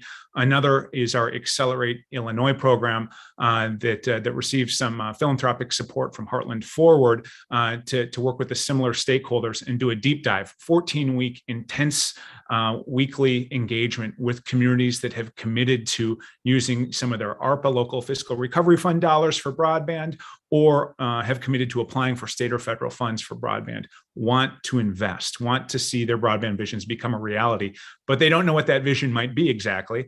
They haven't had that comprehensive, inclusive conversation at the community level, or they don't exactly know how to put a grant application together or to find the ideal private provider partner. And so in Illinois, we stood up this program. We see similar efforts around the country. I think that's incredibly important. Outside of that kind of formal structure, where you have an Office of Broadband or an external stakeholder that's able to answer the phone and talk to community leaders, that local champion, and perhaps a team that's been put together to think through these issues, being available is really important. And I think this is going to, like I'd mentioned previously, this is going to make or break so much of this investment in so much of the U.S. And so my hope is that at the community level, those local leaders, and all it takes is one person asks the right questions and say, hey, we want to lean into this. We want to know more. I think that's the key ingredient here, is if you've got that local community that knows they want to seize this moment, is willing to partner with, provider community, their Office of Broadband, or other organizations that are formed and thriving for this very purpose. I think that's the sort of thing that we want to support at the Office of Broadband level. And, my hope is that our communities aren't in a position where we're seeing grant-funded work happen without their knowledge. And certainly we would like to see that community voice be very active in supporting specific technological approaches. And if it's a provider-led initiative or a local community-led initiative, they're on the front of that effort. And so how you balance the scales, you create a level playing field for all. Some are years, decades ahead of it than others, but the funding that's out there is getting the attention of communities. And so, for our part at the Office of Broadband, we answer the phone. We want to provide whatever informal support we can. And if you're a community out there, lean into this moment. Absolutely. Thanks, Matt. I want to give a question to Sunny, and then open it up a little bit, if anyone wants to contribute just a little bit. But I was listening to a discussion that was being had on this same conversation several years back about public financing. And I can't remember who said it, but somebody said people who are like, a vote against public financing is an uninformed vote. And I'm curious, what can stakeholders do? What can we do? What can communities do to ensure that all stakeholders are kind of pulling in the same direction, working towards the same common goals, and trying to get this funding dispersed and rolled out in their communities? What are some of your suggestions on this? Thank you. Well, CETF has viewed the need for public-private collaboration and public-private partnerships as essential to actually close the digital divide, incorporate digital inclusion into all strategies that the state of California has, regardless of the challenge, and then to achieve digital equity. So what we have been doing is to recognize, just as you've heard from Matt and Tom and Roger, the need to engage locally. The stakeholders for adoption are not entirely the same stakeholders for deployment. There is a big overlap, I will say, but let me, for example, talk about on the deployment side, which is where the issue of public funding will come from. We have long said, let's just accept the fact that if we do not have high-speed internet in certain communities, which we call the hardest to reach, they are the rural, remote, including all the tribal lands in California, 109 federally recognized tribes in California, and the high poverty urban areas, that is just prima facie evidence the marketplace hasn't operated. There will need to be a public subsidy in order to get to the infrastructure. The question is whether or not any other incumbent, private or public, wants to be a partner. And we've got both in California. A process to engage them is really essential. So systematically reaching out to the public agencies that have to approve projects and give the permitting, and those that actually will apply for, develop the project and apply for the funding, state and federal, and bring private capital to the table, because we actually say to all the internet service providers, step up or step aside. I've already paid a lot as a taxpayer and a lot as a ratepayer to an embedded network. I want to figure out if I can leverage that in the public interest. The process I mentioned of request for qualifications for prospective partnerships is a way to weed out who wants to play and who doesn't, and then get down to brass tacks with all of the partners. The folks who really are on the ground on adoption are what we call the trusted messengers. They're the community-based organizations that can do the outreach in language, in culture, and who can increase that take rate. Actually go after whatever is either the affordable offers from the ISPs or now the affordable connectivity program. Those two conversations being intertwined and having a manager of those engagements is really essential to weave together the right solutions.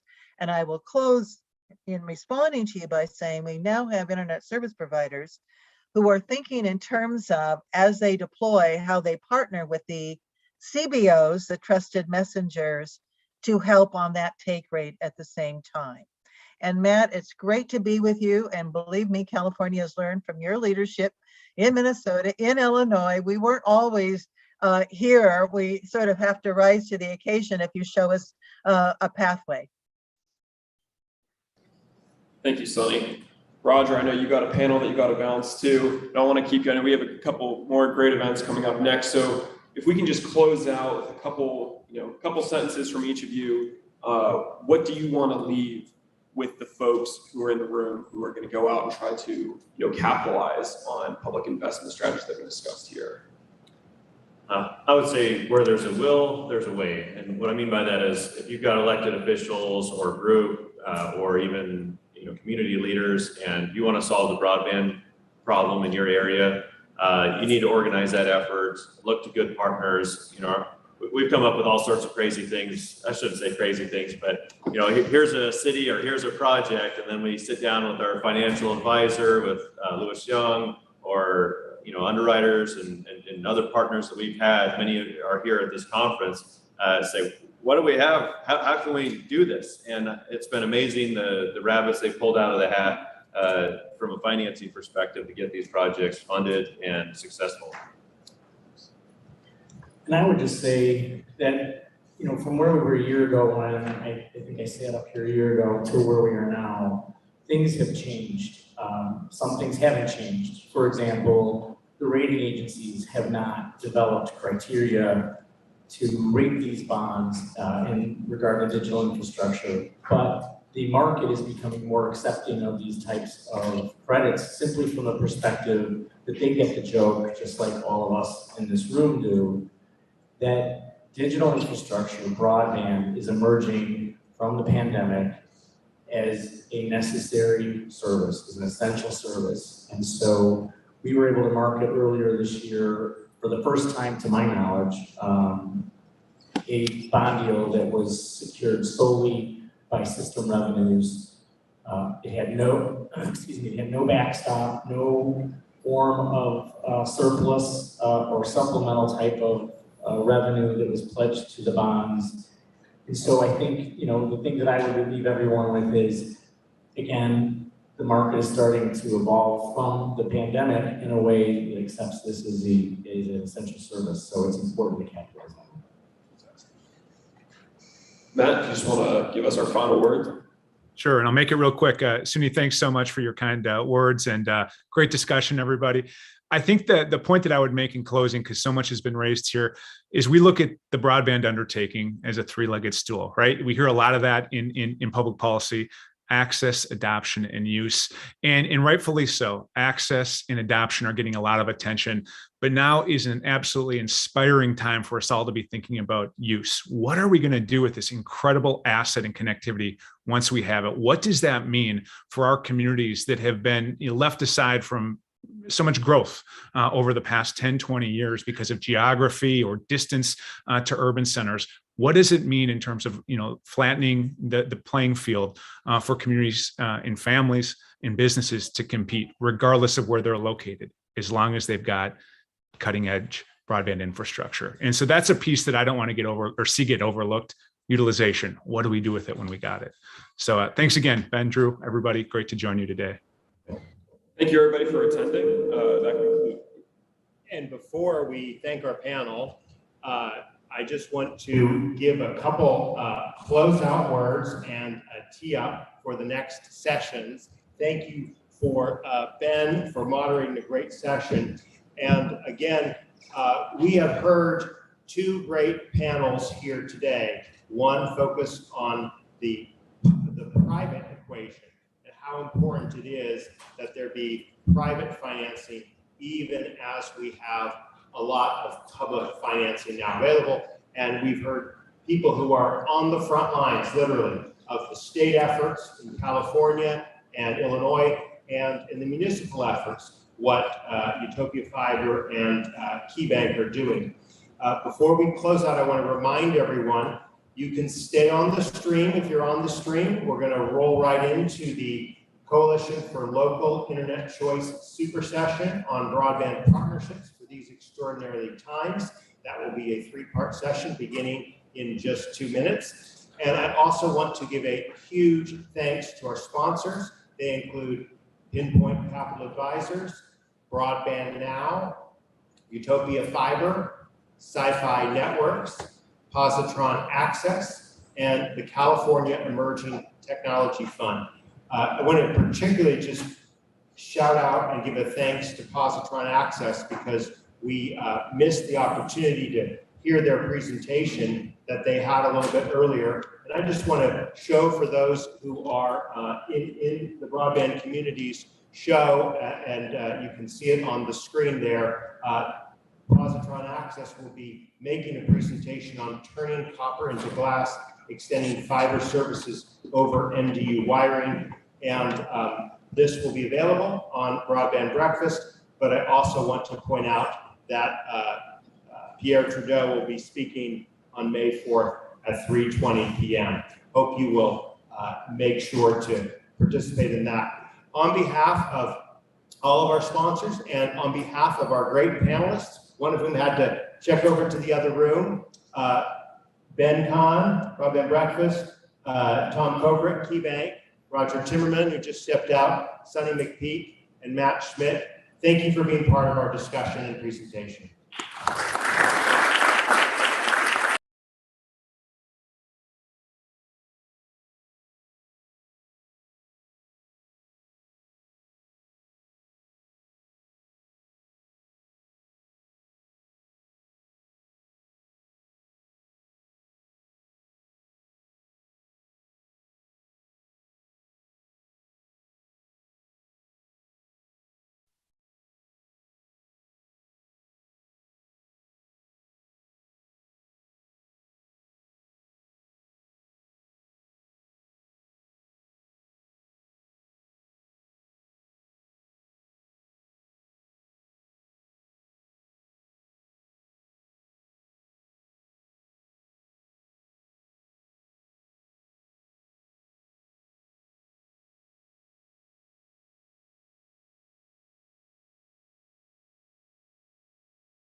okay?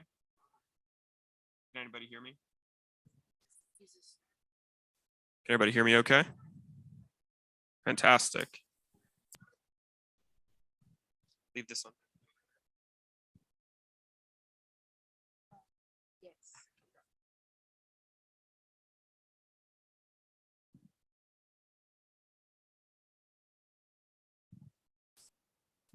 Just check. Am I checking? Check, check, check. Can our online panelists still hear me okay? Super. All right, fantastic.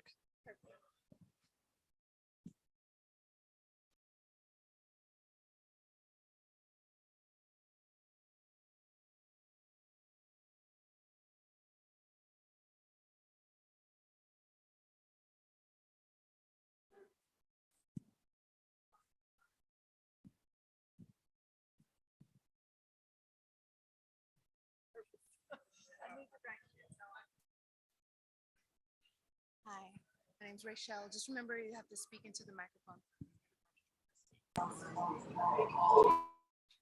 Okay. Joanne? Oh, okay. Okay, thank you.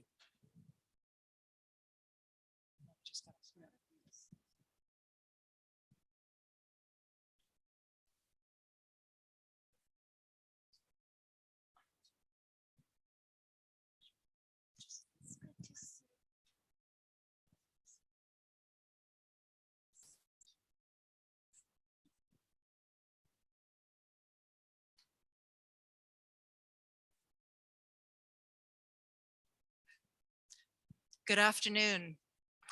Please come on in and sit down. Let me, okay, that's better. Good. Good afternoon. I am Joanne Hovis from the Coalition for Local Internet Choice, and I am honored to be here with you today, along with my colleague and co-founder of CLIC, Jim Ballard, and a really remarkable panel of not only experts, but very distinguished guests, and we'll talk about that in just a moment. I'm just going to start with a few introductory words, and then I'm going to go sit down and turn it over to my colleagues here, because I am dealing with the after effects of 24 hours of travel and a 6-hour time change and 3 hours of sleep in the last 2 nights. So rather than submit all of you to incoherent ramblings, I'll sit down and let these guys take the lead.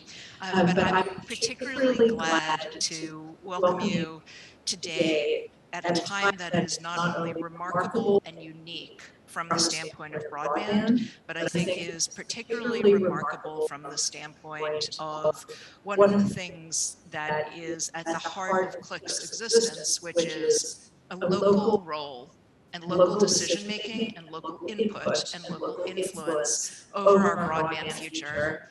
And this is something that all the people in this room today and out there on the internet participating with us, thanks to our good friend Drew Clark, this is something that we all have been talking about for close to 2 decades, and how marvelous it is that in this moment of enormous opportunity for the United States as a nation to address and hopefully even solve some of our broadband challenges as a nation, that we have widespread understanding and agreement and recognition of the criticality of the local role and the criticality of building partnerships that include local communities and local input and local ideas around infrastructure, around opportunity, around needs, around equity, and all of the other key challenges that are so crucial in the current moment.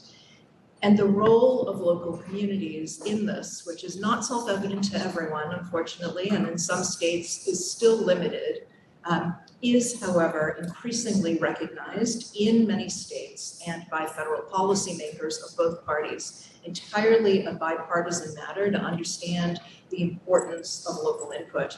We're going to talk about a lot of those kinds of models today. We're going to talk about the importance and the consequences and the impact of partnerships and local decision making. And then I know that throughout the next few days of this conference, there will be discussion of the same thing.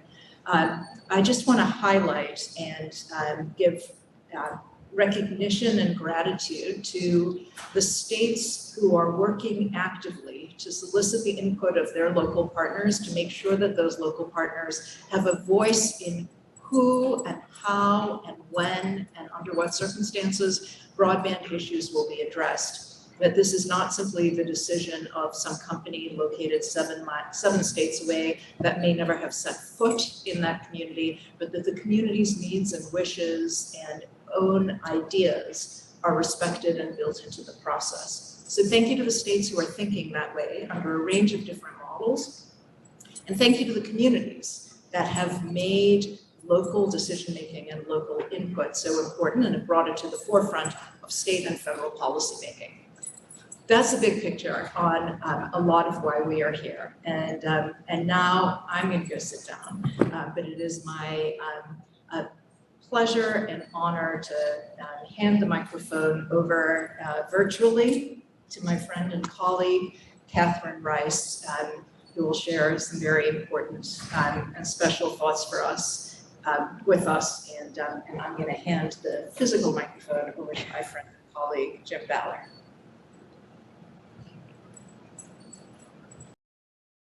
Go ahead, please. Jim, I think you said go ahead because it just muted out. But hi, everyone. I don't know if you can see me, but I am Catherine Rice. And I'm coming to you virtually from Virginia. And really, my heart is with you. I'm there with you today and for the next couple of days. And I'm sorry I can't be there in person. But I'm CLIC's project director, and it is my privilege to be able to start CLIC's session today by honoring Gene Scott, former general manager of outside service plant for Wilson Greenlight Community Broadband. You'll notice on the screen, I think if you can see it, that on the award there is imprinted a blue butterfly. Can you all see that? Can you see the award? Yes? So why is there a blue butterfly on this award? Well, blue butterflies have many positive associations. They can be a reminder to be at peace with your life, to feel calm and joy in your situation. As a precious color, a blue butterfly could be assigned to look for the value in your life, or it could suggest birth or rebirth as you cycle through the new phase of your journey. Blue butterflies could also point to faithfulness and reliability. Perhaps you play that role for others in your life, and the blue butterfly reaffirms that you are doing the right thing. For us, all those traits capture who and what Gene Scott was for us, what he reminded us of every day, and what it meant for us to lose him so quickly on February 12th. For those of you who never knew him, Gene Scott was that tall guy in the back of the room with that slow Southern drawl that calmed us all down immediately. And to all of us, he was a friend, someone who cared about us and about the things we cared about, even when we thought no one else did. He was a visionary who left the corporate world to devote his intense intellect and engineering skill to his local community, Wilson, North Carolina, his home. And he showed the world, yes, the world, that community ownership of broadband could be done and could stand as a symbol for what self-reliance and the ingenuity of new technologies can obtain. Making the world a better place, that was Gene's passion. So in his honor, CLIC has created the Gene Scott Public Service Award, and it reads, in recognition of Gene Scott's extraordinary service to the public as General Manager of Outside Service Plant for Wilson Greenlight, We honor his selfless passion for building foundational infrastructures that will benefit his community and the many others served by his efforts for decades to come. And in his honor, CLIC will make this award annually in his name to acknowledge future local broadband champions. Gene's wife, Emily, and his daughter, Elizabeth, are here. I see Emily up on the stage. And maybe you would like to share a few words.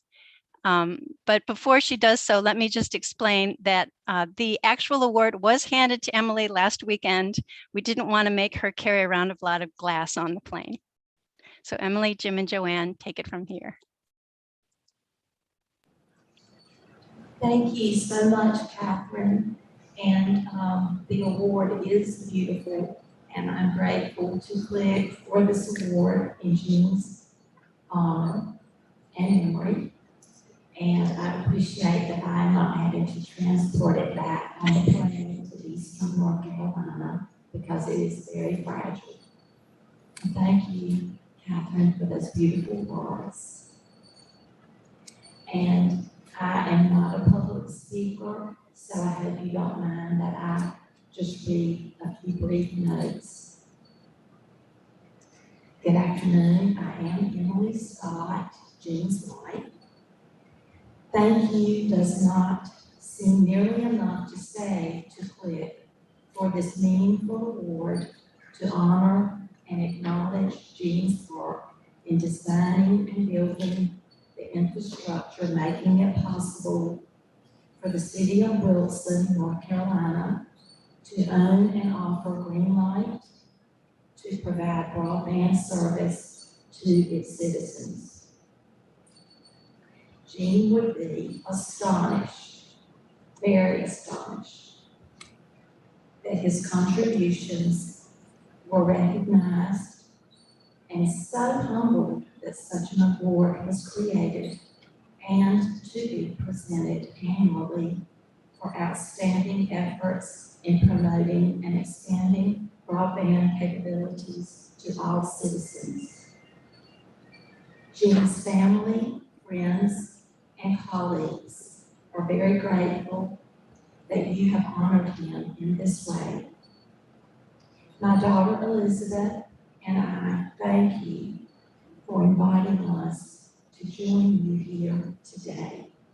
And I'm grateful that I was able to make it through without a lot of tears hearing Catherine's very sweet and kind words.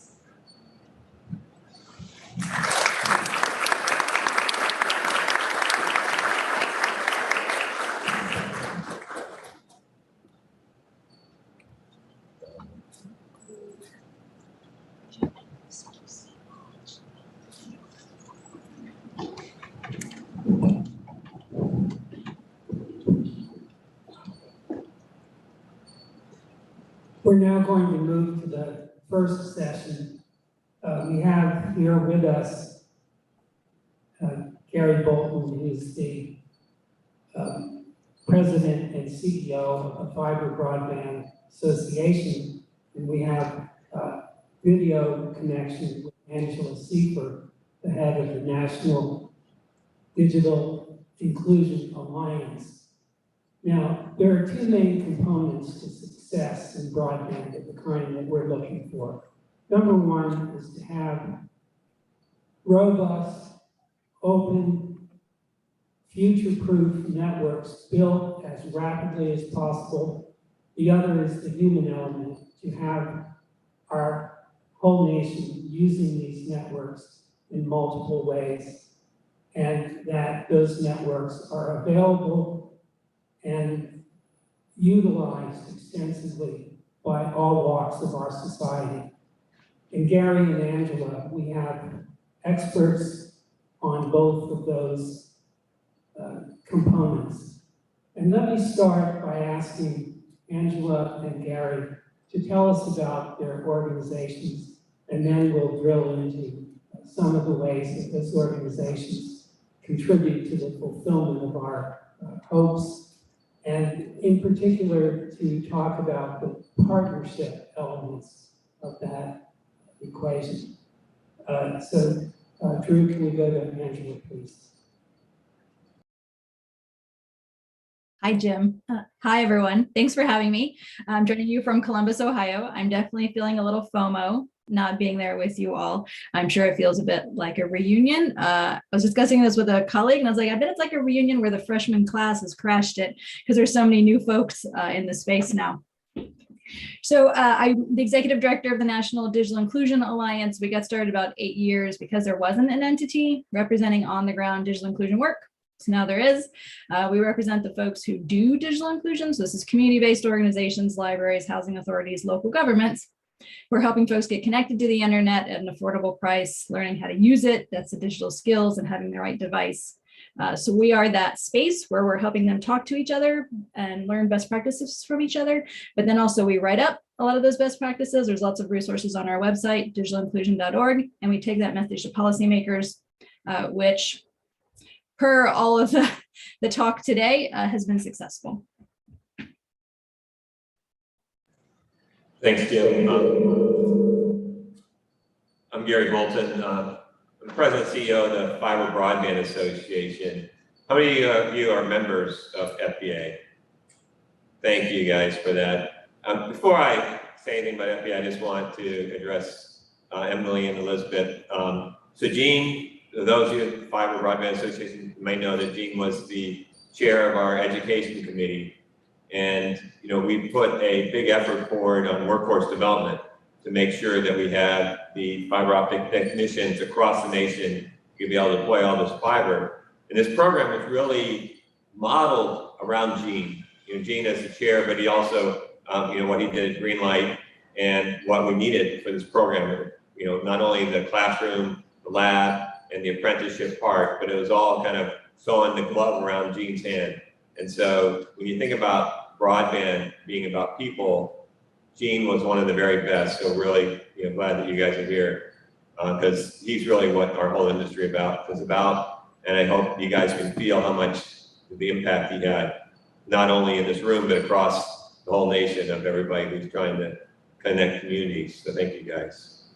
But the Fiber Broadband Association, what we're about is about digital equity. We're about making sure that communities across the country are connected with fiber so that they can be able to elevate their quality of life. And so really, it's not really so much about getting glasses in the ground, but it's really about making sure that every American has the opportunity for jobs, economic development, healthcare, education, all those things that we all take for granted that, if you have a gigabit connection. And this is really kind of the key to the metasphere that's we're going to be seeing in the years to come. So really, it's critically important. And so what we've been focused on is advocacy, make sure that we have the funding to be able to get these funds deployed. And that's where our members did a fantastic job last year of making sure we had bipartisan support for the infrastructure bill that got signed into law in November. And now what you've seen is that we're working hard to make sure that every state broadband office, 50 states and the 4 territories are prepared when the notice of funding opportunity comes out on May 16th, which is, I think, about 14 days away, something like that. So it's going to be a great opportunity to really have the capital behind us. Right now, we're looking at about $130 billion of CapEx funding to be able to really realize that vision of digital equity. And so I look forward to, as I think, look at it 3 A's. You got to have access first, and then you get to adoption and affordability. And so if you don't do it, get the infrastructure in, those other 2 parts are very difficult to achieve. Thank you. Well, I am incorrigibly optimistic and have always been, but I think that we have the tools available now to get this done right over the next few years and turn broadband into electricity. Available whenever we want it, ubiquitous in the background, with as much robust information carrying capacity as possible.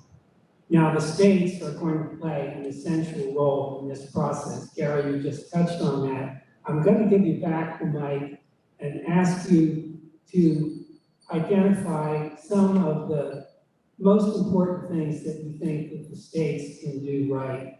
And Angela, and then I'm going to come to you. I know that you've just published guidance to the states, and I wonder whether you can give us some thoughts from your thinking that went into that. Okay, Gary?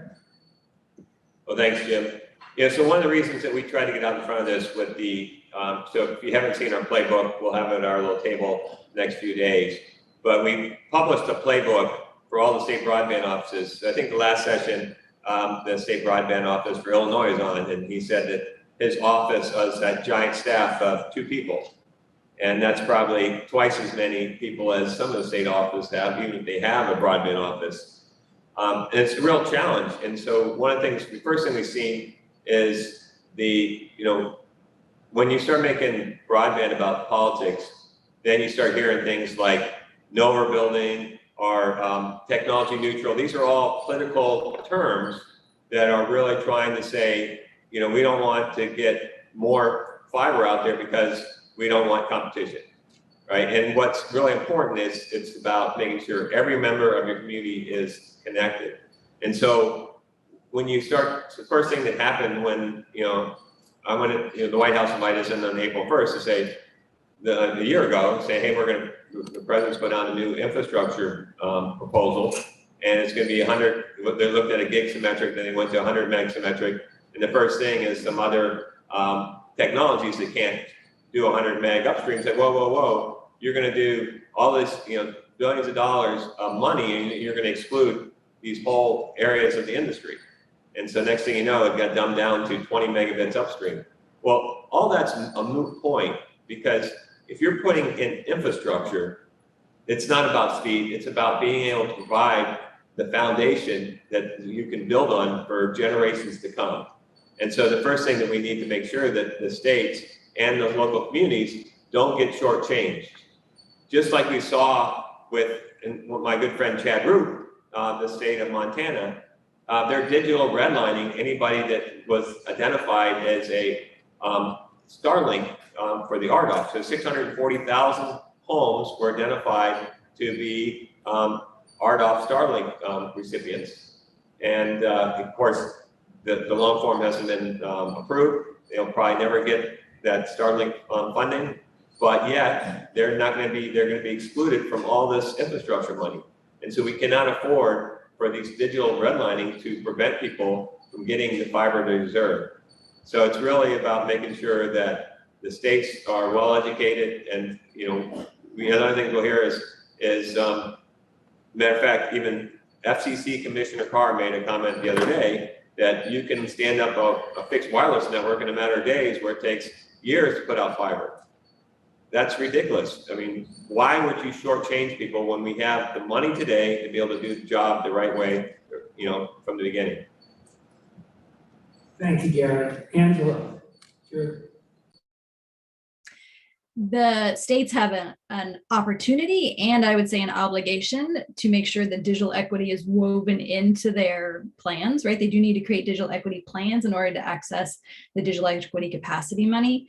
But also there's an opportunity because they can wrap it into their broadband, their BEAD plans. And the more that they can do that, then the more impact they're going to have. We all know urban areas and rural areas where there's infrastructure, but it's not over 90% adoption. So if we think that we're going to build into places where we don't have it, and folks are just all going to magically adopt like they do in urban areas, but yet they don't, right? Then we're all going to be really disappointed when the adoption isn't as high as we would want it to be. So needing to address those other barriers right from the get-go, or even prepare them while the infrastructure is being deployed, that's going to make sure we have those adoption numbers that we all want. And so that means merging the plans, right? The equity plan and the adoption plan, but also the stakeholder engagement, being very intentional about those who are doing the digital inclusion work locally, engaging them, those who are already left out of our digital spaces, engaging them in that, and hiring folks. As mentioned, the staffing at the state level is definitely a big challenge. So if it's possible to have a whole person is our request for digital equity. Some states are even talking more than one person, which is amazing. And if not, then those consultants who can help make sure that that digital equity work happens. Okay, My last question for both of you is around partnerships. As you know, CLIC has been deeply involved in promoting and supporting partnerships over the years, and we'd be grateful for your addressing the role of partnerships in the next stage. And when we say partnerships, we don't only mean partnerships in the development of networks, but more broadly in bringing together different kinds of user groups, health, public safety, and so many others. Gary, let's start with you, and then we'll go with Angela. Thank you. Well, it really comes down that we're in this once in a generation moment, and where the opportunity, you know, when you think about the pie is growing so big that everybody can participate, and it's an opportunity that we cannot leave anybody behind. And so if you're a community where you have members that are unserved, there's a tremendous opportunity to leverage many different models that can work for your community. So you might, if you have an incumbent provider that's willing to serve every member of your community, great. In my community where I live, we didn't have that. We were, the incumbent providers had us way down the list that someday you might get it, and they were blocking everybody from getting access. And so we had to leverage the local utility. And so they partnered with Google Fiber and put fiber across the entire city. And we, in 1 year, became the, I think we're #1 fastest growing internet city in the country. So that's great. I was down in Far, Texas. Anybody's been to Far? It's about the furthest point of Texas you can get to. And they didn't have any, they were the least connected city in the country. Using ARPA, the city was able to connect every community, every member, 22,000 homes, and they provided free internet for everybody that was a school child. So there's a lot of great models out there, and we really, what we're seeing is incumbents are more willing to do public-private partnerships. So I would say I would leverage every opportunity and not look at, not exclude any of those to find out what works best for your community. Angela, over to you. NDIA has been looking at digital equity coalitions at the local level, the regional level, and the state level. And what we're finding is that there's a lot more now because lots of folks realize that all of this is important, and they're figuring out that it's more impactful if we're working together to get to our goals. So we now know of over 50 of these coalitions. Where there aren't any, we highly encourage folks to talk to each other. There's really basic kind of value gained from that. One, it's setting the baseline of what you want to accomplish. It's having agreement on what the language is, right? How are we talking about this in our community? Because we can't make gains and make improvements if we don't all agree on where it is that we're starting from. And then the other thing that we're seeing is defining assets. So understanding what digital inclusion programs are already in existence, because they don't all, most of them actually don't use the terms digital equity, they don't use the term digital inclusion, but they might say computer class, they might say refurbishing computers, it might be a digital navigator program. So finding those, and that often happens through partnerships, right? You start talking to folks, then you find a program that you could partner with. And that's where those partnerships then end up coming from, is the relationships that are developed when one is trying to figure out what's going on in a community. Thank you, Angela. And in the interest of partnerships, I encourage all of you to partner with NDIA and FBA if you haven't already. So please join me in thanking Gary and Angela, and then we'll move to the next session.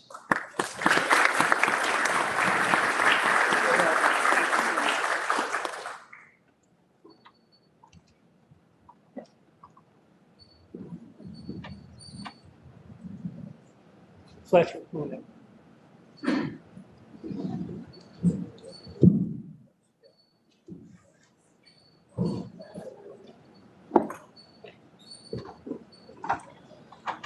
Yeah, sit anywhere.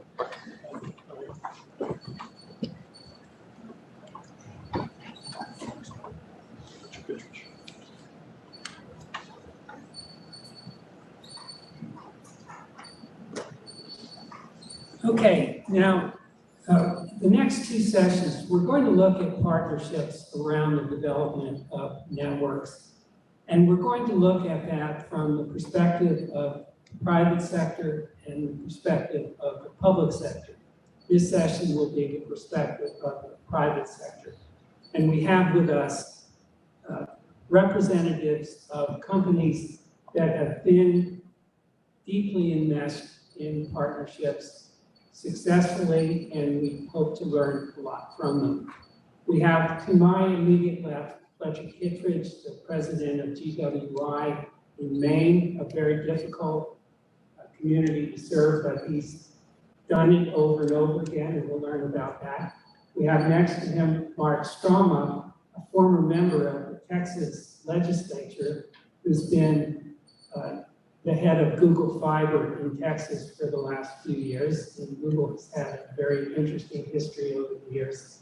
And online we have Elliot Noss, president of 2 Cows and Ting Internet, a very dynamic private partner in the field.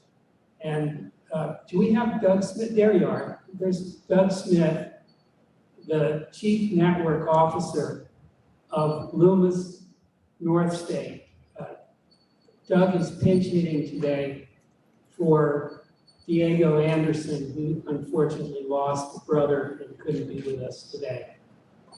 So let me start by inviting each of you to tell us a little bit about what your company has been doing and where you hope to be over the course of the next few years. And let me start with Fletcher. Yes, so we developed the financing for design, build, and operate fiber networks in northern New England, Maine, New Hampshire, and Vermont. And there are lots of companies that do that sort of thing. What makes us unique is a combination of 2 things. First of all, we're what's called a benefit corporation, which is on the continuum between a nonprofit and a traditional investor-owned company. We are for-profit, but we're required to have the public interest be weighed in our decisions as much as making profit.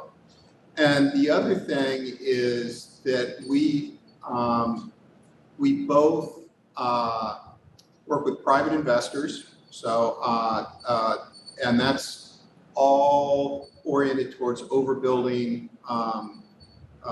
usually cities with fiber to compete with the incumbents. But we also work with municipalities. And we have 2 models for that. One of which, and those are always in rural areas, and they always have some measure of government funding, and usually combined with private funding from the revenue bond market. And one model is the government gives us the money, and we design, build, and operate the networks, which we own, and promise to do it in a way that's, at least in the short run, good for the community. And the other in which the community owns the network, the funding comes to the community, and they have it's a utility.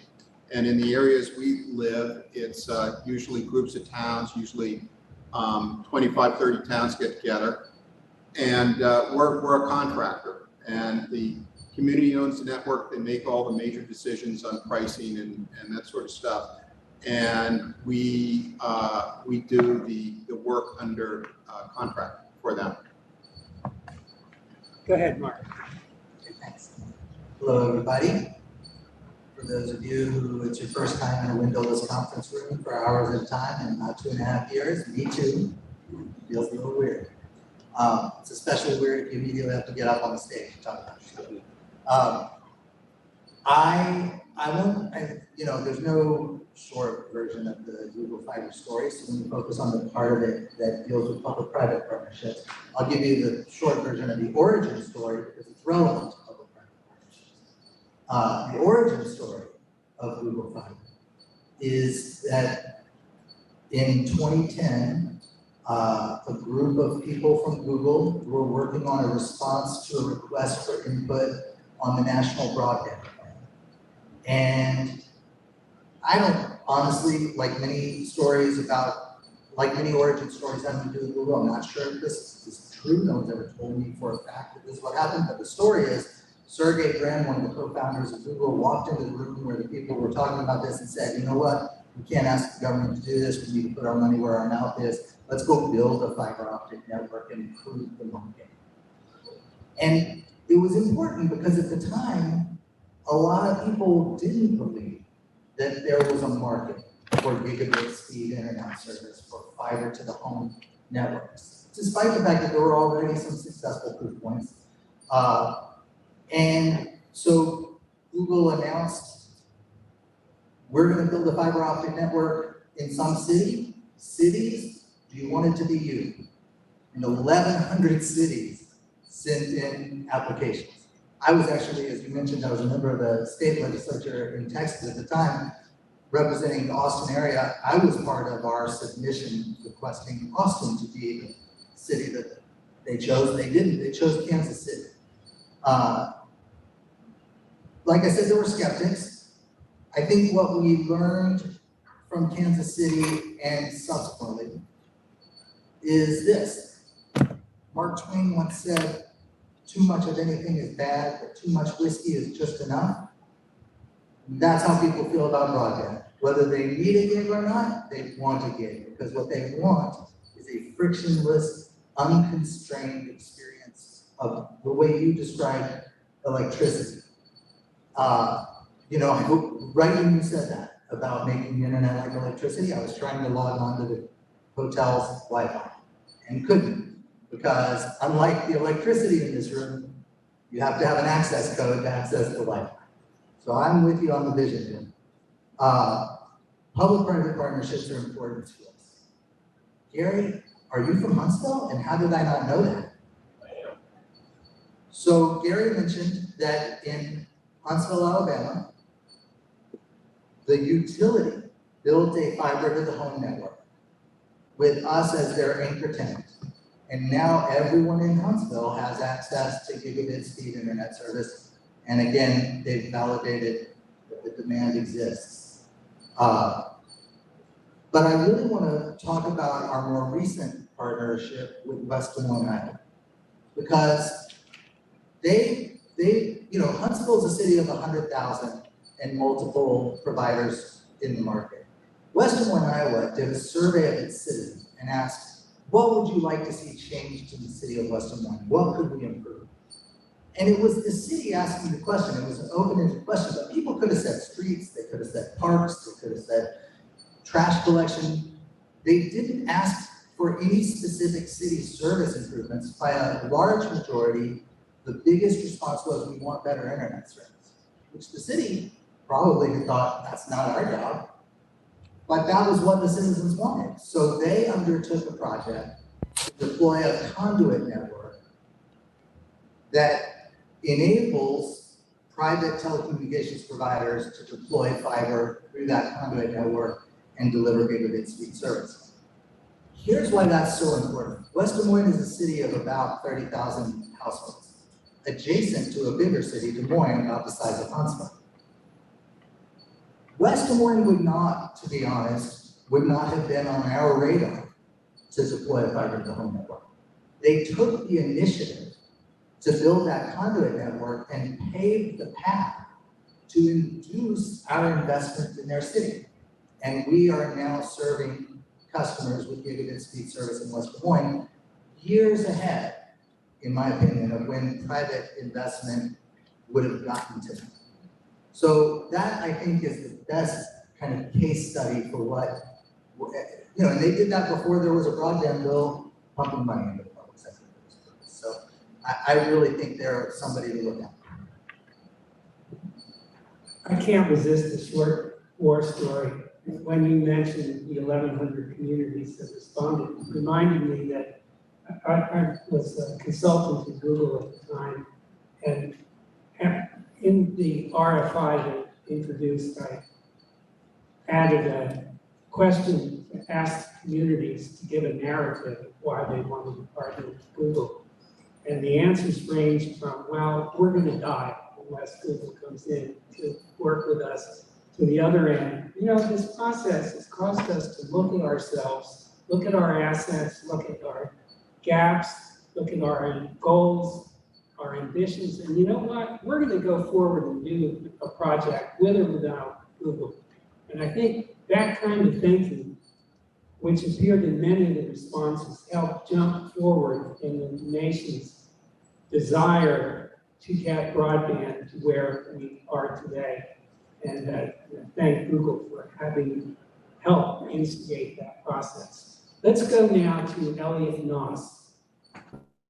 Yeah, hi, Jim. Thanks for having me. A hello to everyone there. I would love to be there. Special hello to Jim and Joanne. I miss you both. I'm with Ting Internet. Ting Internet is owned by Two Cows, the public company, but we've been operating fiber since 2014, building since 2016. We had our first public-private partnership in 2015, but I have to root myself as an old ISP guy from the, kind of early mid 90s. Fletcher is of similar vintage and has been a customer for 100 years or so in a couple other parts of the business. And so for me, what we're living through now in this 3, 4, 5-year coax to fiber transition is a magical time. I think that when I thought about being here today and what particularly cities and towns who are thinking about partnerships should be thinking about, the place I'd want to start is the past is almost irrelevant. We're in the middle of a tornado now, and every build of fiber, which, there is going to be, I think, every household that is not remote. So think of that as 110 million of the 140 million households in the US is going to get connected. Given all of the capital, forget about the public money that's available, given all of the private equity money that has piled into the space in the last 12 and 24 months. If I'm a city or a town or a county at this point, I think that I want to be making a new book. Every single build, whether it's a partnership or whether it's a private company building, you as a city or town have the opportunity to set a frame for the relationship. That's going to be true around permitting. That's going to be true around the way that the construction goes and is talked about throughout the city. Fundamentally, as we've been doing this for the last now 6 or so years, as we've been building, the thing that we've been most amazed by is how poorly cities and towns all over the country have been treated by incumbents. We come in and we behave in just what I would call a civil fashion, and that's treated like magic, like something they haven't experienced. Now, I should say that, through the aughts, I spent hours listening to Jim tell me stories of how terrible incumbents treated cities and towns. But boy, when you're in sitting with these people and just talking through their issues with them, it's clear that they are scarred. So the first lesson, the first comment I would want to make to cities and towns is you can ask for things in the relationship. The relationship does not have to be acrimonious.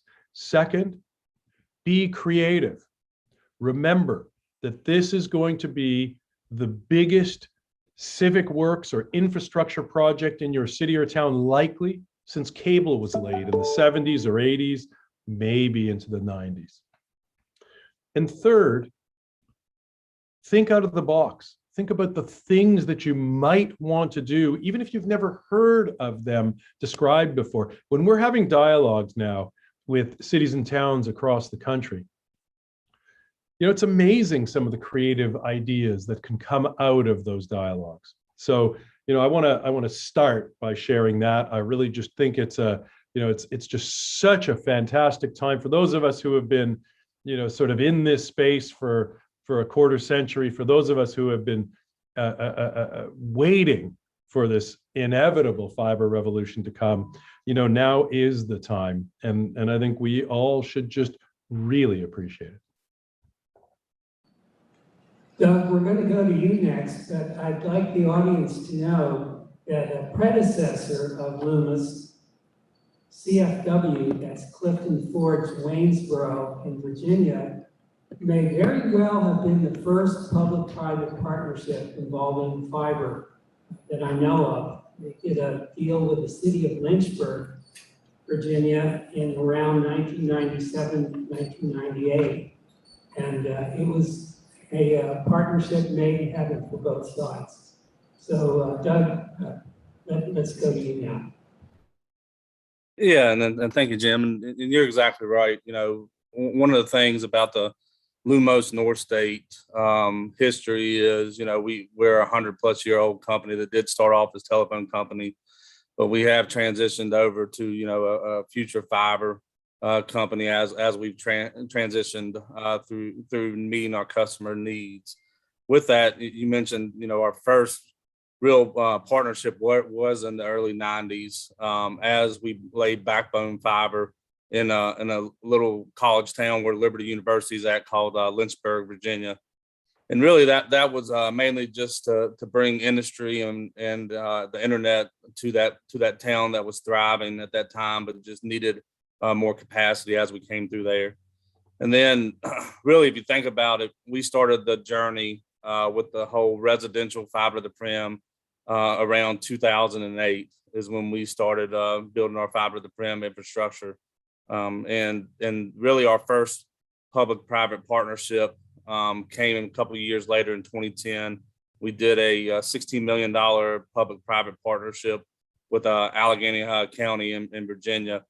And with that, you know, what that led to was really the unserved parts of the locality and bringing the infrastructure to those areas. And as we continue moving forward with that, we fast forward to just last year, we announced that county having universal fiber broadband coverage. And a lot of that was because of that public-private partnership that took care of those unserved areas.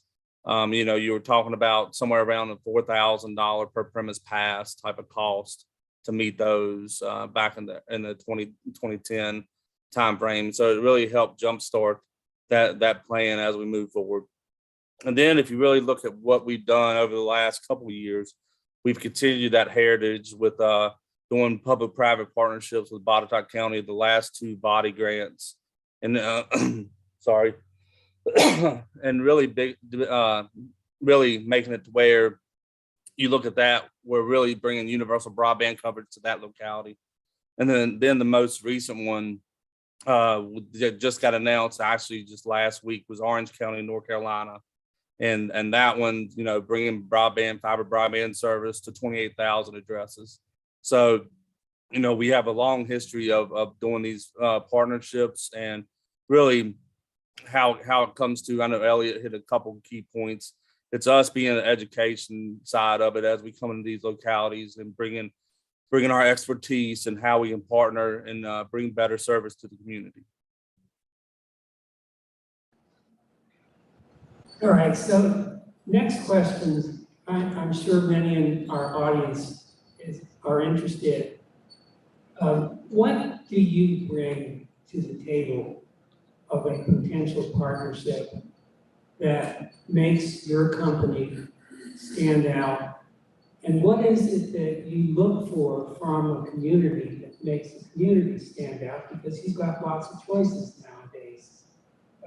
Mark, let's start with you this time around.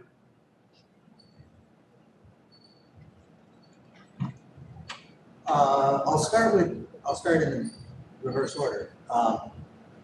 And we've had these 2 partnerships with Huntsville Utilities and with the city of West Des Moines. And the critical, and I would characterize both of them as very successful. And I would agree with the observation that these partnerships should never be outcomes. They should, definition of a partnership is that it should be a win-win. It should be non-zero sum. What I think has set us down that path in both cases was having a partner who saw us as somebody who was additive, who didn't see us as adversarial, and who was as willing to flex to our needs as we were to theirs, which has to be reciprocal. Because no matter how clear you think your vision is at the beginning of the project, you're going to encounter pivots and changes. And we've had a lot of those in West Des Moines. In West Des Moines, the original scope included that the city was going to build the drop all the way to the attachment to the customer's premises. And that just was proving way too much for them. It was really hard to get the permissions to do the construction on private property. And the construction itself was coming in way over budget for them. And they needed to make a cut, and we needed to recognize that they weren't going to be successful if we didn't accommodate that. At the end of the day, these types of partnerships, maybe more than most, you, as a partner, you have to recognize that you can't succeed if your counterparty doesn't succeed. And so we knew that if West Des Moines wasn't going to be able to succeed in deploying the network as originally scoped, we needed to amend the contract and shrink the scope a little bit so that they could be successful, because if they weren't successful, we couldn't. To answer your question, what do we bring to the table? Look, I don't feel comfortable making a big sales pitch here. I will say the past does matter in one respect, which is when you enter these partnerships, I think it's really important to know what you're getting. And so a track record matters. We've got a 10-year track record at this point. It's not unblemished, but I can now say I've been there 8 of those 10 years.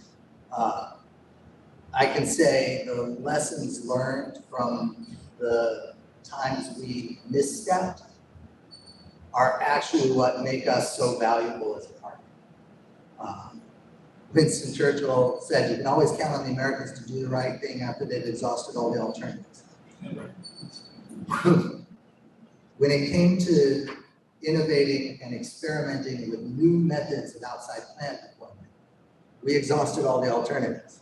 And we landed on a scalable, successful method of deployment of a resilient and reliable network that's affordable and sustainable and time efficient.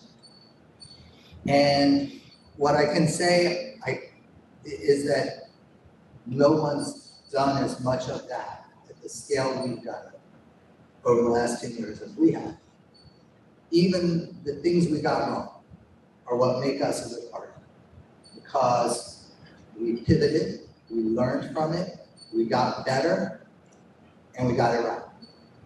And that's what we try to do in all of our partnerships and in our private agreements. Fletcher. So about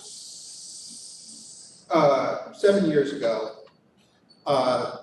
we realized we're in the business of building infrastructure, which is foundational communities, and there's a big public benefit in that.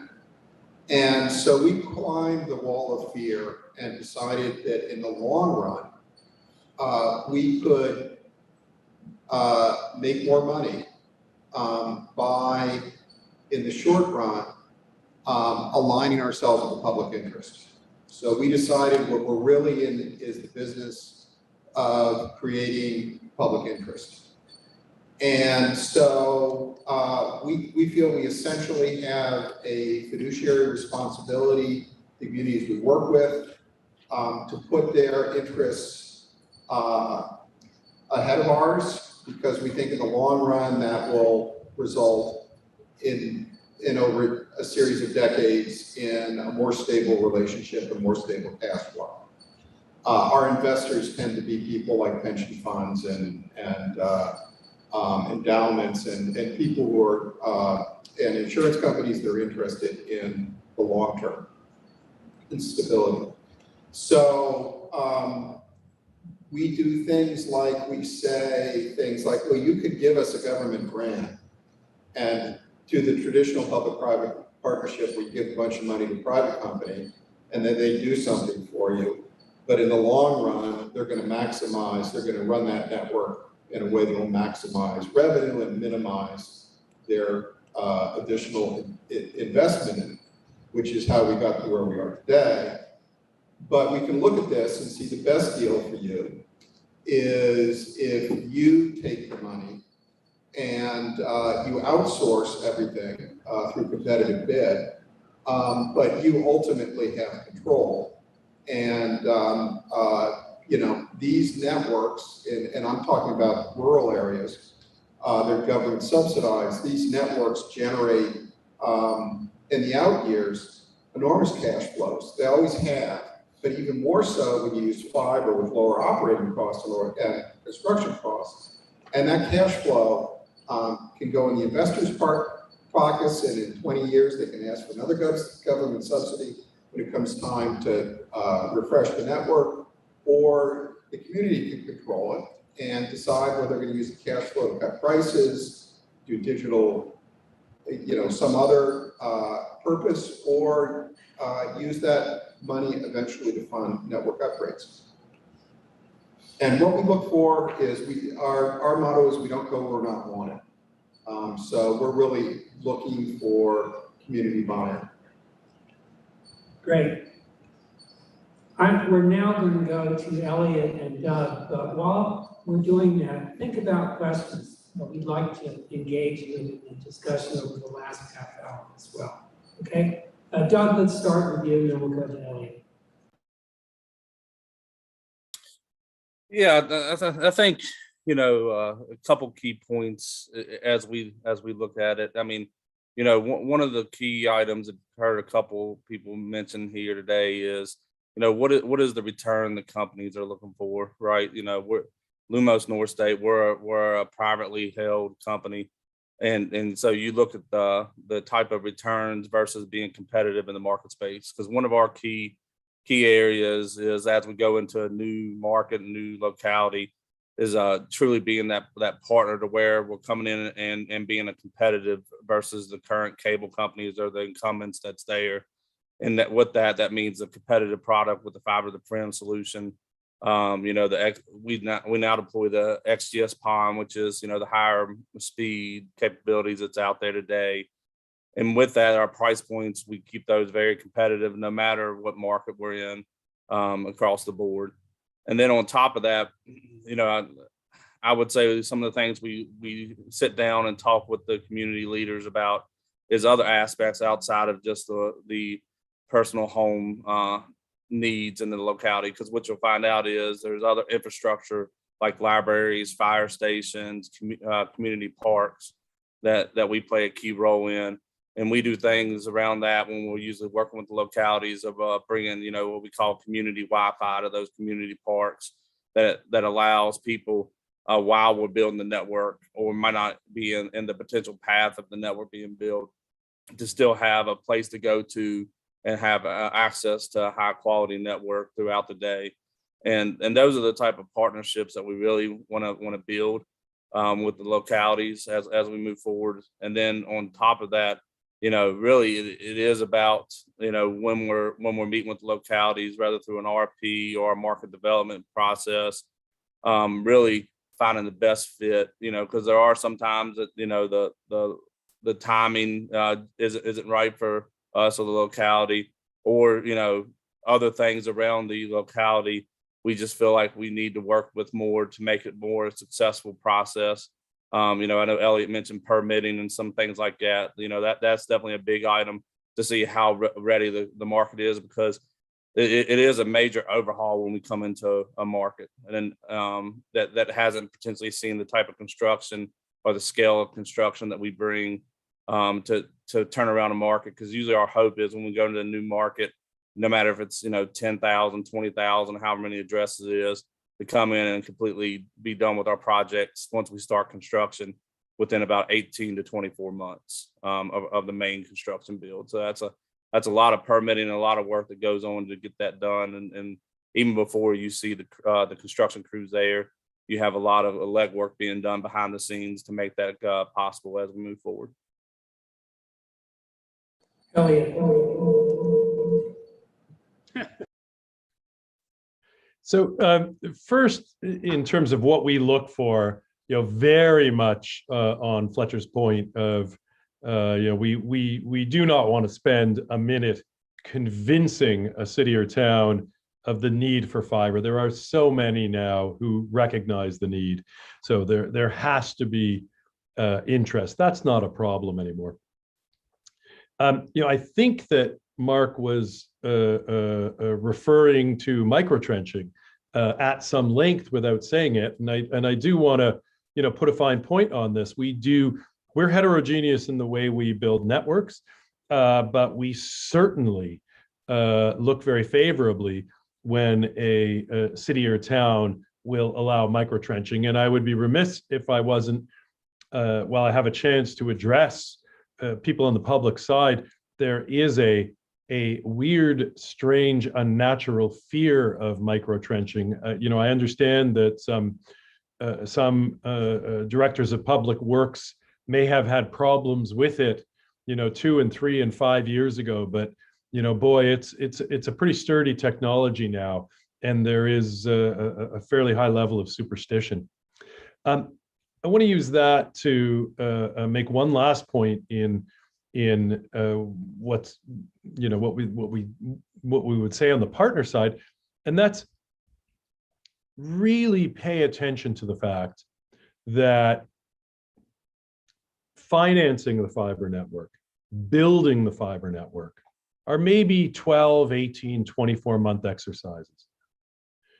Your ISP partner is going to be in that footprint for maybe 100 years.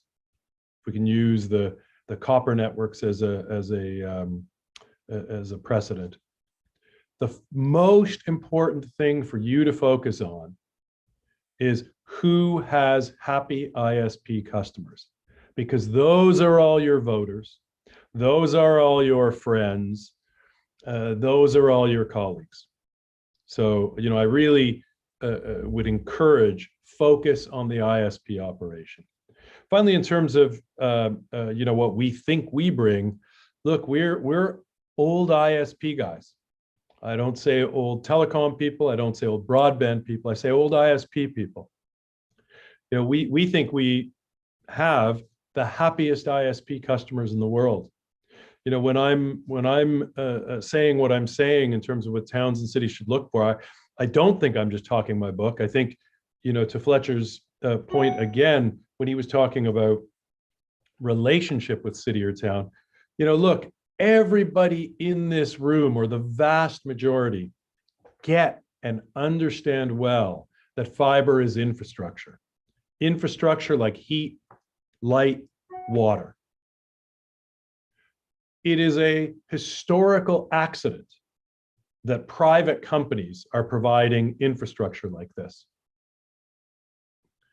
That means that any city or town we partner with, we view it as a relationship that needs, you know, stewardship.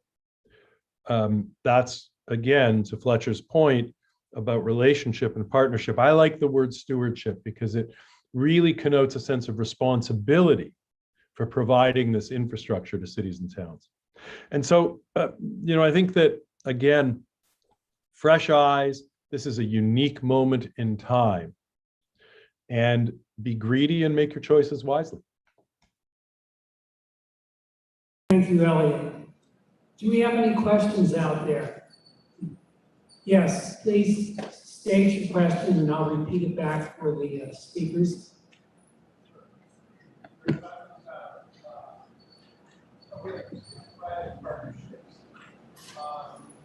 also talking about providing infrastructure to, let's say, the last 15% of rural America that lose coverage. But rural America is figuratively the last mile. They have the least resources to be an equal partner on the public-private partnership. So how is it that we can bridge this deficit that under-resourced local governments have in that public-private relationship that should be built? So let me try to summarize what I think you're asking, and please correct me if I'm wrong. I think the question is, when we're talking about public-private partnerships for the last 15%,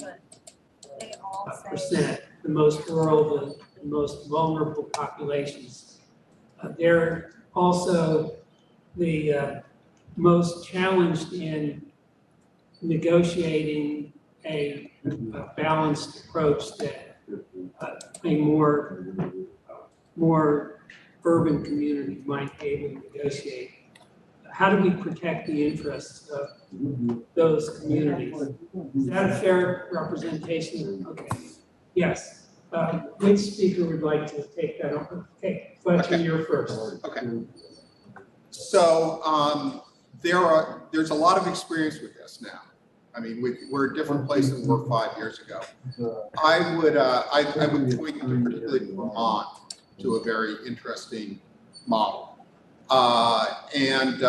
They have, like most rural areas, they have some experience in self-reliance and taking care of themselves.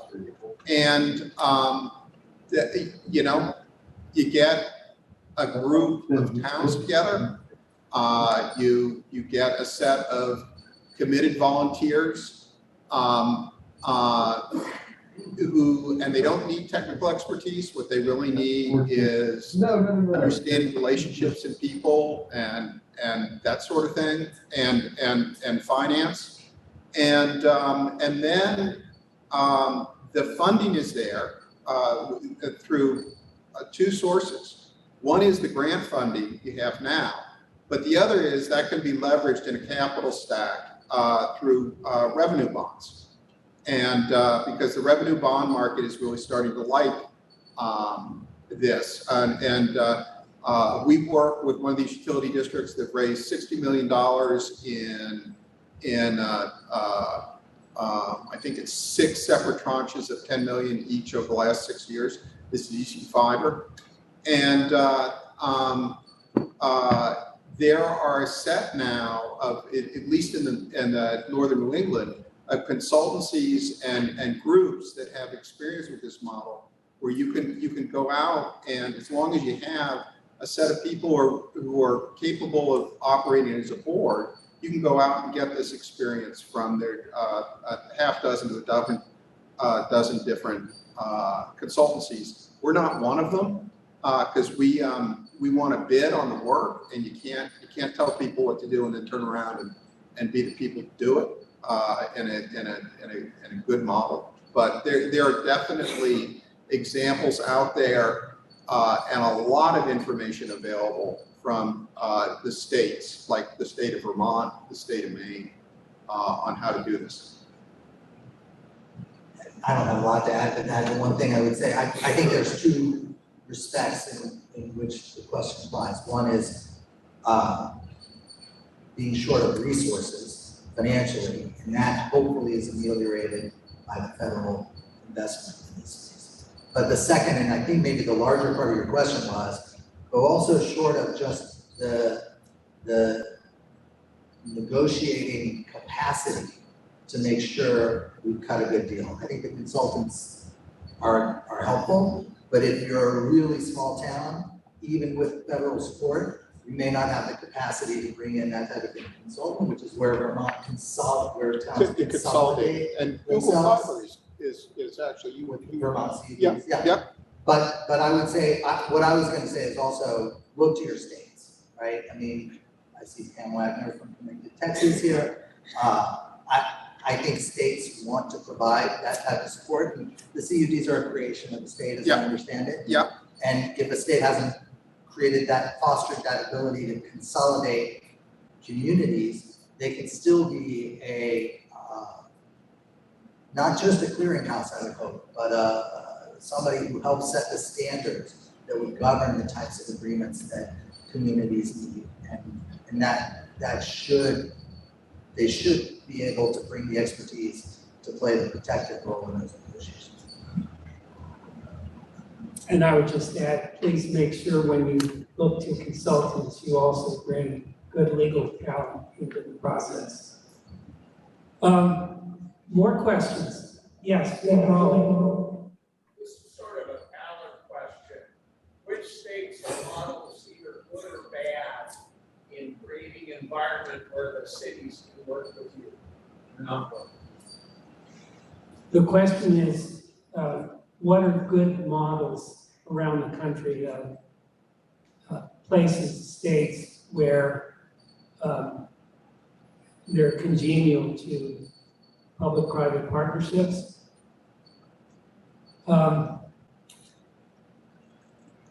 I'd say that it's the other way around. In most cases, there is congeniality in public-private partnerships. The exceptions are the ones that cast restrictions on it.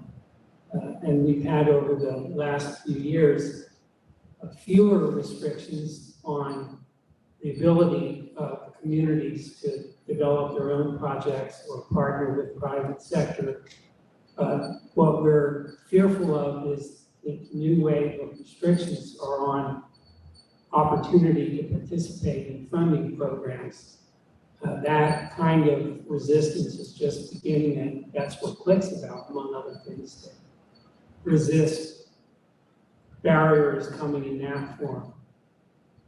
Raleigh, did that answer your question adequately? Or? No, I wonder. Oh, okay. People, the panelists. Of course. Let's go to the panel. Doug.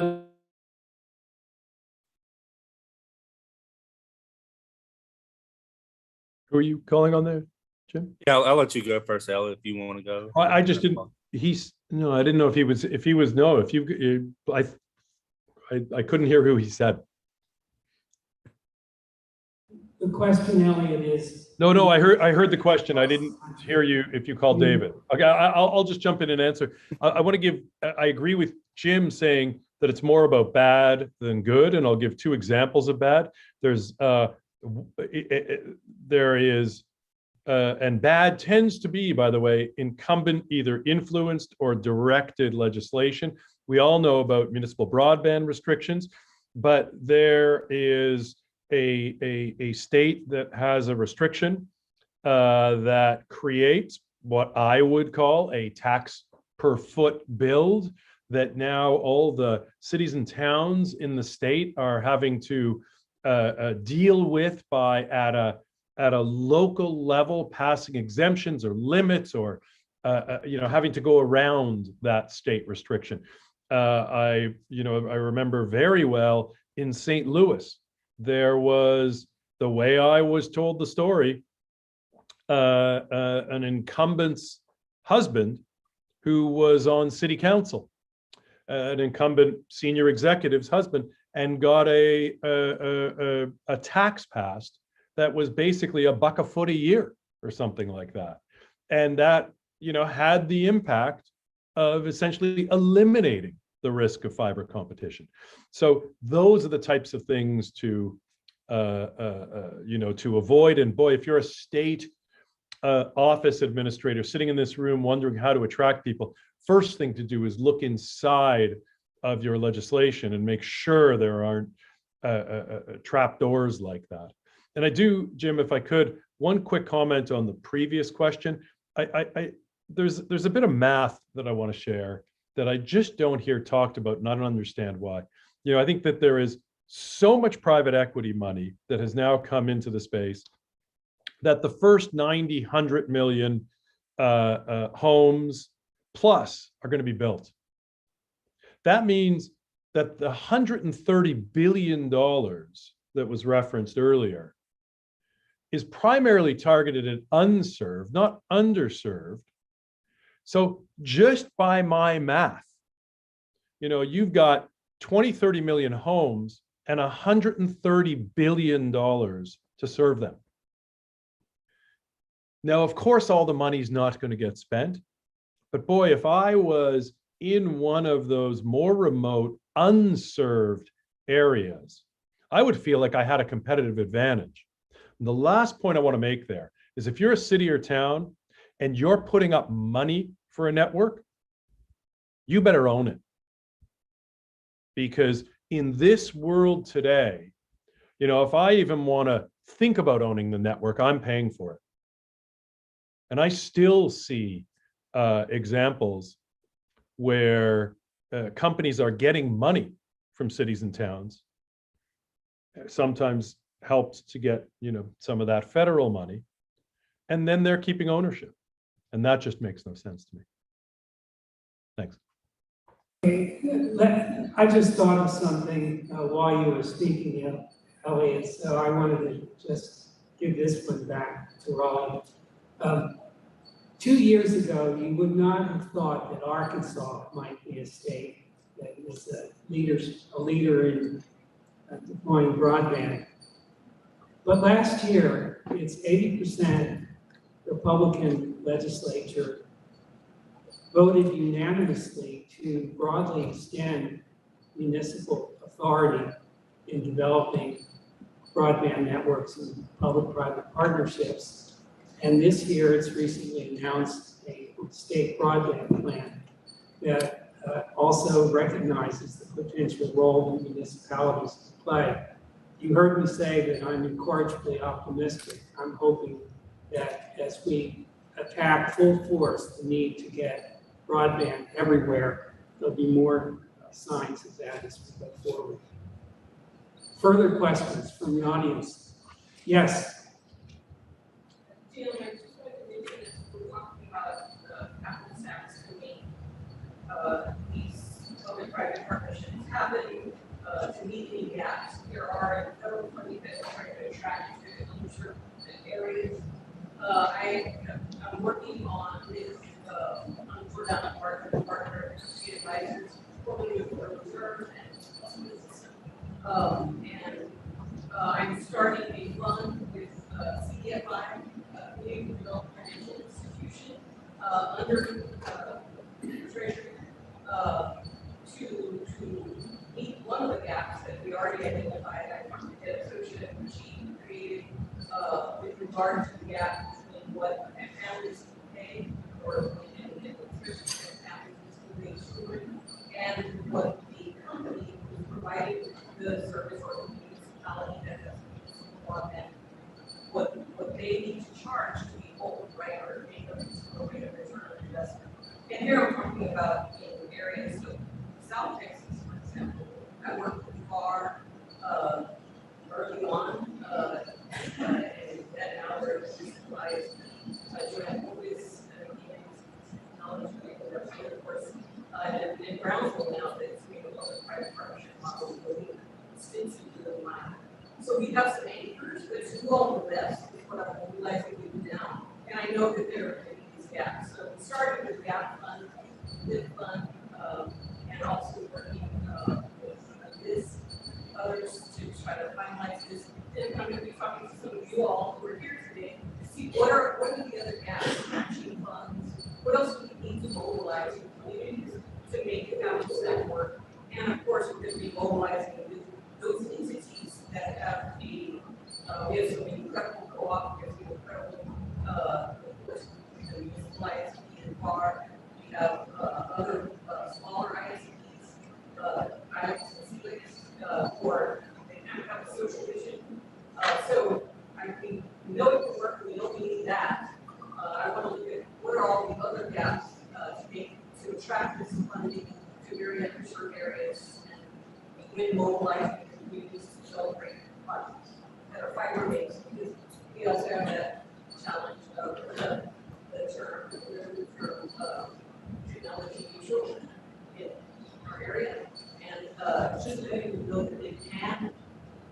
must have fiber-based infrastructure for the areas where we make some other additional technology that just so they don't get tricked into thinking that they can sell for less or whatever something is they can and we can create great happiness. You do it well. I just wanted to add that and to encourage any discussion that anybody wants to have because we're designing that right now. That's Jordana Barton, folks. I encourage you all to partner with her. You'll all benefit from it. Thank you, Jordana. Additional questions? I think I have time for one more for the panel. When you are negotiating with public entities in public-private partnerships, there are hundreds of deal points, but maybe 4 or 5 that are where the real jump balls are. What are some of the big issues that repeatedly come up in public-private partnership negotiations, and how do you handle those successfully? Fletcher, should we begin with you? Sure. To echo something that Elliot said, these networks are going to last for many decades, 40, 50 years if they're fiber networks. The structure that's set up is probably going to last, it potentially lasts for 100 years, just as electric co-ops have been around for 100 years ago. Getting people to think long-term is hard because that's not the way most people actually think about. We're doing something now that's going to last longer than any of us are here. That and the concept that these networks, even in the most rural areas, generate significant cash flow, particularly in the out years. The incremental cost of adding a customer is low. The cost of operating the networks is very low. It's the capital cost. And really thinking that through in the long run, what's that's going to be is something that it's just hard to get public entities that are not used to cash flows like that to wrap their mind around. You know, in these negotiations, the things you would expect are obviously among the 4 or 5 things you're talking about. What is the rate? What is the lose rate going to be? But for us, one of the most important points of negotiation has been service levels.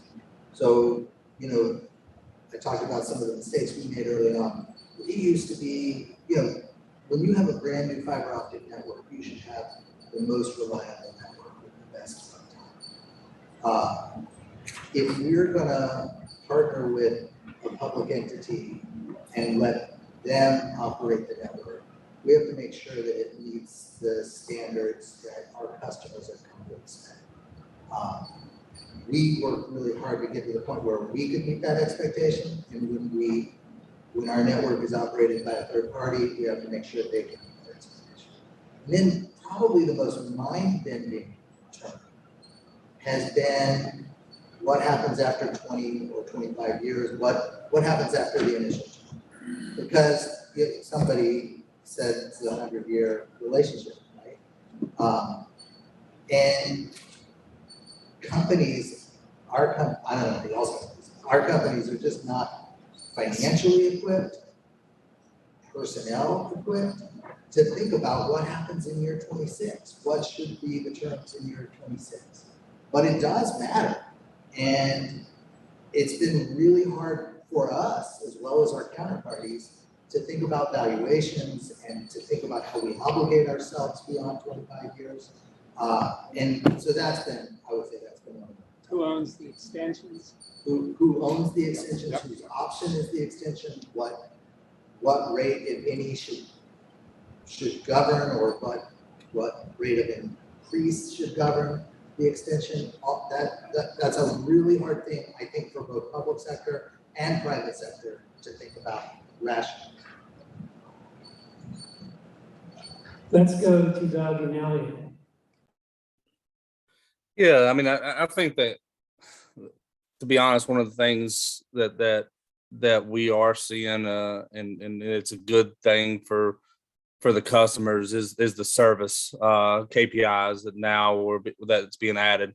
One of the things, though, I think that is important for localities to remember, though, a lot of what we're seeing, the service, the time of repair, those things, they're basing it off of their existing experiences, which, to be honest, isn't acceptable in our terms. And so, whenever we get, hey, we want your average time to repair to be within 4 days, and ours is 24 hours, right? Like, that's what we see a lot is don't be afraid to set higher expectations than what you're seeing today from your current providers, because what you'll find out is a lot of us that do come in there, we have higher expectations than what you're seeing today, especially when you get in a competitive nature of that piece.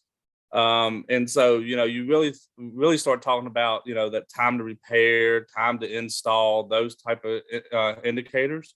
But one of the things, that really, when we invested in infrastructure, a lot of people are talking about the speeds nowadays, that piece, I think, has passed us.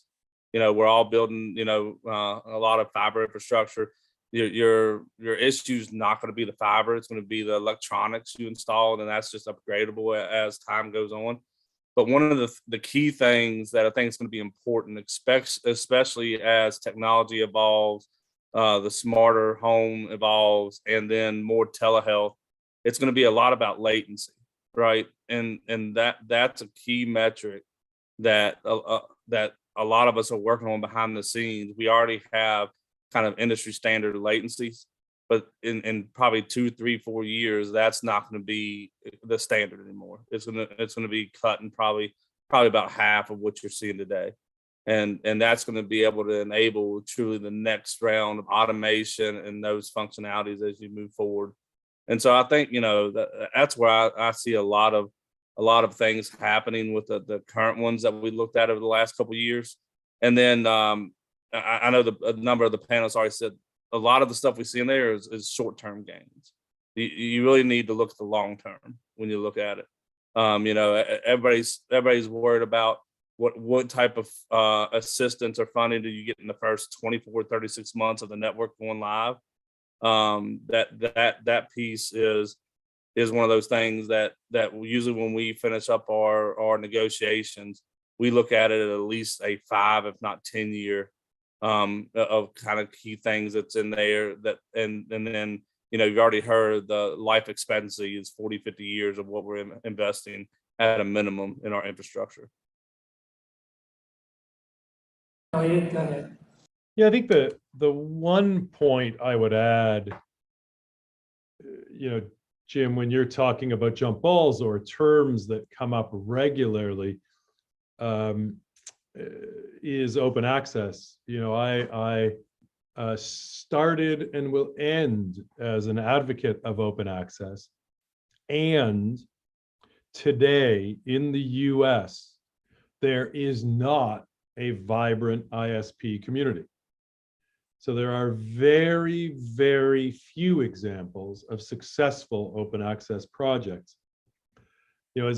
I'm somebody who said multiple times, sometimes, Jim, with you in the room, that, and this is in the 2014, 15, 16 timeframe, that we expect in 24 months' time, there will be hundreds of ISPs who have come back into the space. That has fundamentally not happened.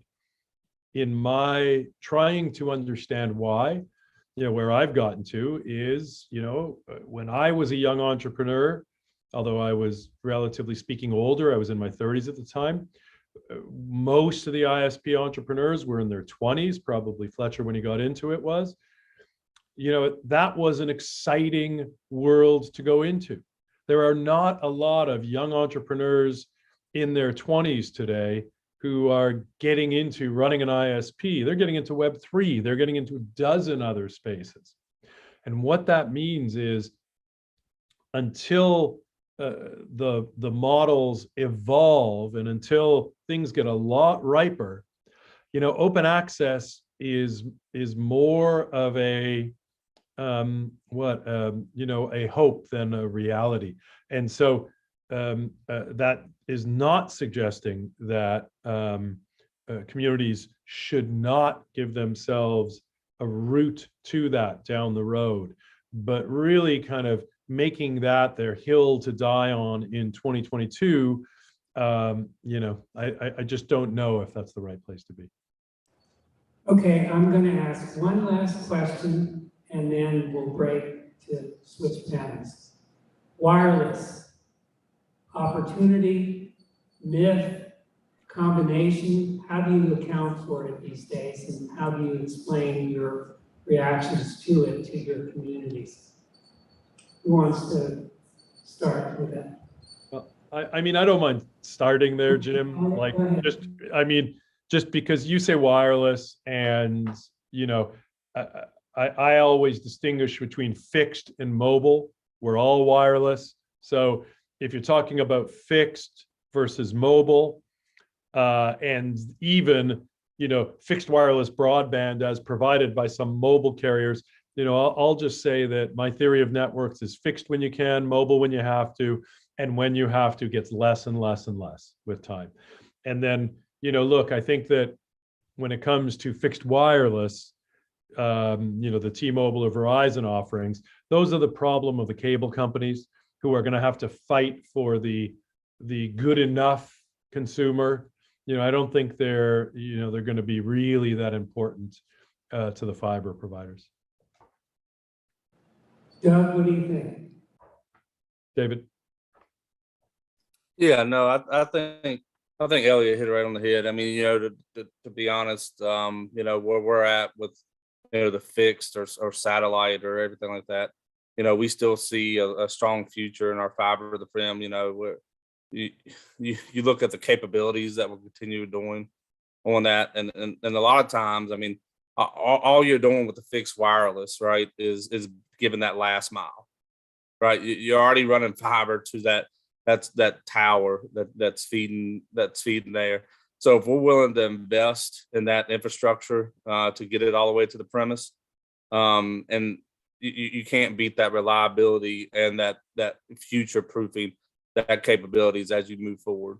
And so, I mean, we're a strong believer in that. We've done fixed wireless here and there where it makes sense. And to be honest, over the last couple of years, it just hasn't made sense. We go ahead and build out the whole infrastructure, and we pretty much have retired all of our fixed wireless that we did back probably about 3 or 4 years ago. Okay, I'm coming to the panel, but Gary, you're going to get the last word on this. Nobody argues that wireless is better or equivalent to fiber. The argument is if it's good enough. And if you set up a part of the population to only have wireless, they're always going to have a network that's slower and less reliable.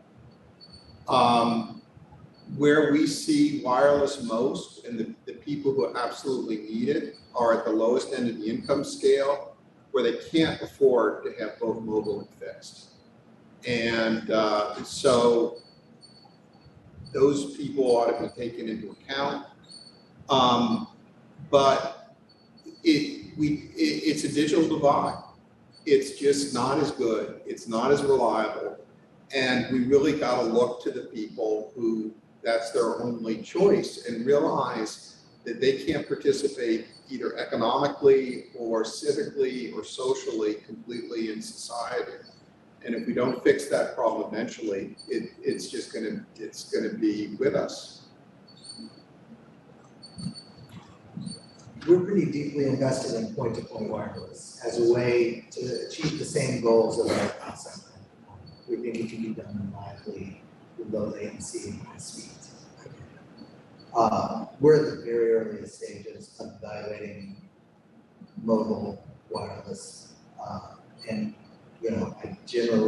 I think I believe everything that the panelists have said, but I'm going to let our R&D team come back and tell me whether it's true. Okay, Gary, as I said, if you'd like, at least people in the room can hear you, if you can just stand and give us your thoughts about fiber versus wireless. I feel like it's a big layup, you know. But, I mean, I think it's a simple question. You know, when you're in rural communities, if you have power to your house, you can pull fiber, right? And 85 years ago, we could power to everybody in America, so we could do fiber. So there's no reason to need anybody else. Okay, so please join me in thanking our panelists.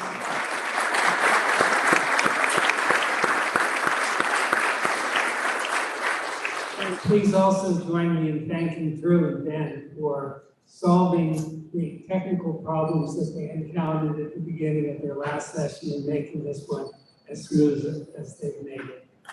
We're going to take a break of about 5 to 10 minutes to get set up for the next session.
Now he can hear you. Well, I understand you can hear me. Hey, Catherine. Kenrick, would you like me to call you Rick or Kenrick? I understand you go by Rick. Either one is fine.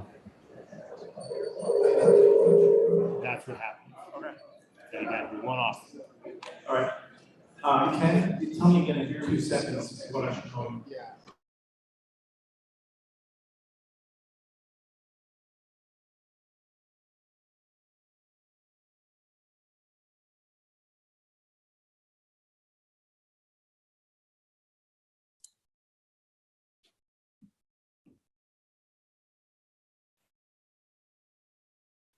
They're on, we're on. So we'd have to shut it off? No. Oh, they'll shut it. Okay, got it. That's good. Oh, there's our number right there. Yeah. Are we all set? Wonderful. Thank you all for sticking around. See a couple of extra empty seats from the last really great panel. I'm not going to take it too personally, assuming people are going to come back in here. But I recognize some of you, a lot of new faces. It's really great to be back here today. And we're going to be doing a split setup like the last panel. We've got some wonderful folks who are working too hard to get on a plane, whereas the rest of us are kind of freeloading or locals. I'm Chris Mitchell at the Institute for Local Self-Reliance. I run the Community Broadband Networks program, which does a variety of things. We have some podcasts and live video shows and research and videos, and it's kind of a lot of things really. You can find most of it at communitynetworks.org, where we try to collect a lot of that.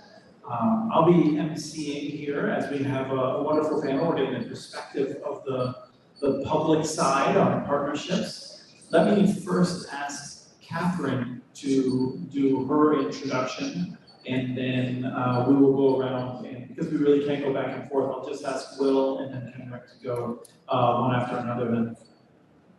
Sure. Hi, everybody. I'm Catherine Rice, and I am CLIC's project director, and I'm thrilled to be with you all, even if it is from afar. Can't share a drink with you all tonight, but I'm sure you can have one on me.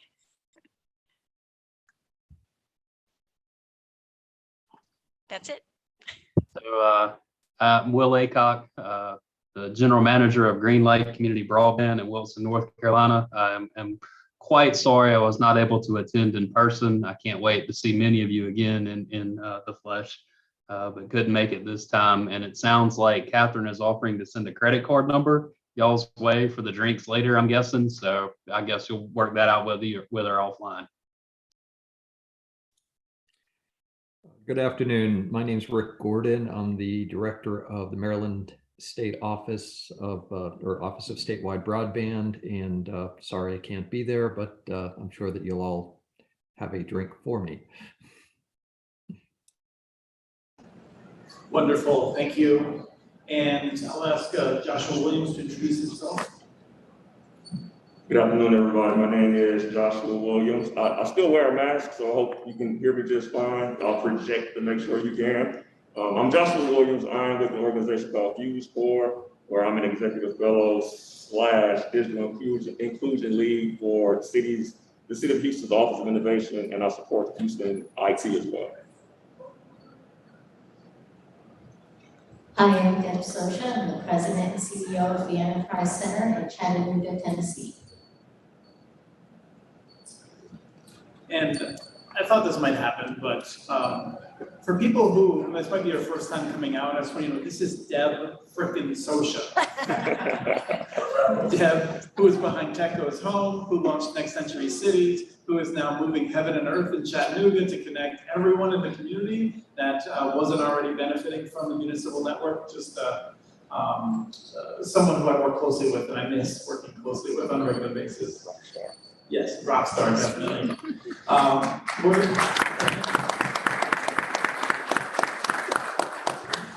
gonna pay for this, I'm sure. You are.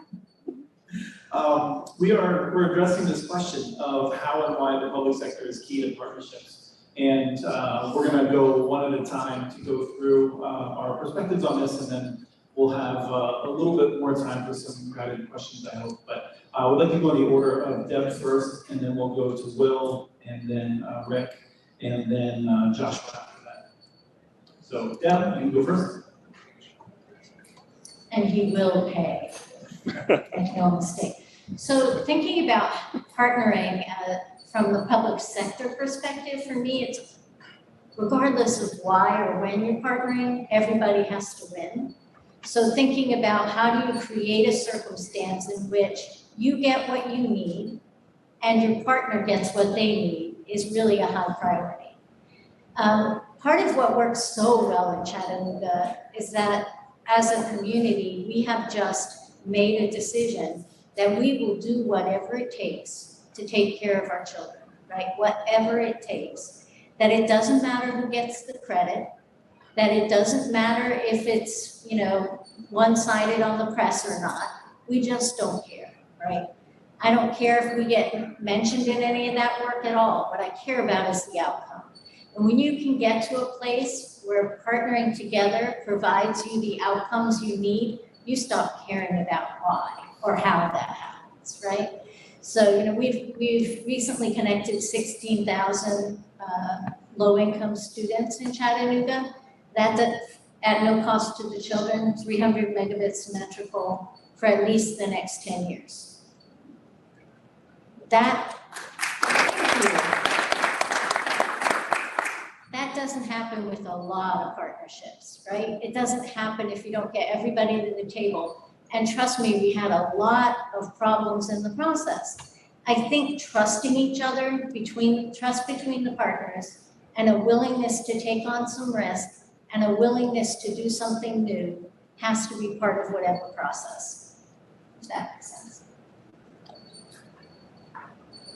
On to Will. So in terms of the public sector side of participating in these partnerships, I think it's really essential for the public sector and the local community to be at the table for a few reasons. They kind of come together around the idea of connectivity to the community. So, you know, by nature, local governments and people in the community are conveners. You know, we do our jobs all day, every day by bringing together many different folks, players, institutions, and stakeholders in the community. So that's sort of the lifeblood work of a local community. And also because of that convening role, the local communities often have the best assessment of where the needs are and what the needs are. So they can really communicate on behalf of the community what needs to be done. And then, of course, there's resources and assets. You know, there are a lot of obvious resources and assets that are within the realm of local government and the public sector. And then not so obvious, again, going back to that connectivity and knowing the players and know who would want to be at the table participating and supporting in a local community. So those are all things that really, you know, come together and can be brought together by the local government. And then finally, you know, certainly in our instance, a clear understanding of and having crafted a community vision. So, you know, we know where we're trying to go. We know what we're trying to ultimately accomplish. And so we can be very purposeful and help guide things towards, you know, what the community is really trying to accomplish. And that can be sort of an iterative process as you achieve a goal and you learn more about what the needs are, and that keeps, you know, building on itself over time, as we've seen here in Wilson, doing this for 15 years, and we're still in that iterative process of learning and figuring out what comes next. So I think those are some pretty key reasons for the public sector to need to be part of these partnerships. And that is it for my response. So I started out back in 2008 working for USDA up and down the Northeast corridor. And one of the things that I quickly found is the locals knew what they needed, but they really didn't know how to do it. I mean, these are a lot of small government bodies that they had their own work. Trying to figure out broadband was another thing that they had to deal with. When I came to Maryland, one of the first things I did 4 years ago now, was convene all of the county IT directors and basically kind of lay out the idea of utilizing what they knew and working on partnerships with the ISPs to develop plans on how to implement broadband. As Will said very similarly, that they know their constituents, they know where the need is, but they don't want to own a broadband. Chattanooga is great, but most local governments don't really want to own a broadband network. They'd much rather help get somebody else established and working on it. And that's what we did. And in some cases, we were a little ruthless about it. People would come to us asking about broadband, and we'd turn them loose on the local jurisdictions and basically push the local jurisdictions to develop those partnerships. And it's worked very well. I believe we have touched all but 1 or 2 counties with programs. They've all kind of come to the table, brought their ISPs with them, and it's been working well. And I think it's a really good way to implement broadband expansion.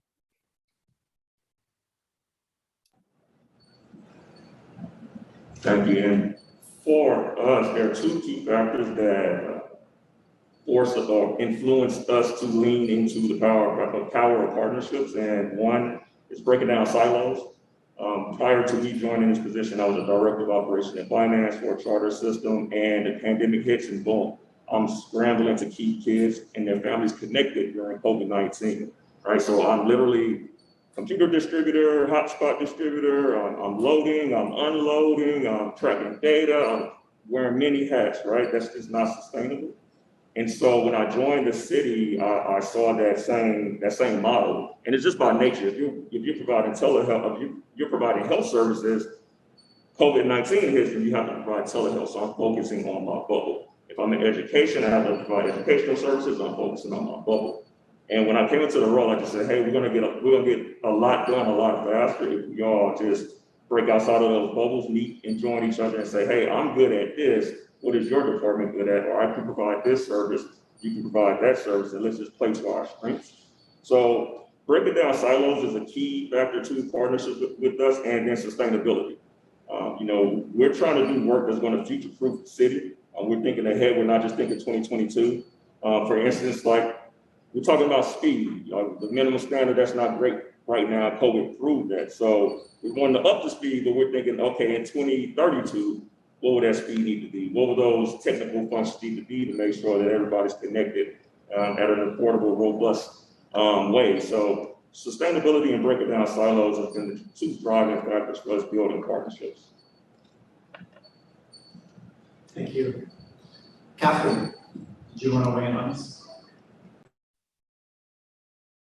I would say when we first started coming up with a title for this workshop, we ended up calling it, why the public sector does matter to public-private partnerships. And I think it's because so often, I think there's a myth out there that people think that a public-private partnership is just the private sector. But I think as what you all have shown is actually a whole lot of public sector, and it can't be done without public sector because it has to be grounded in an understanding of what the community needs and their long-term needs.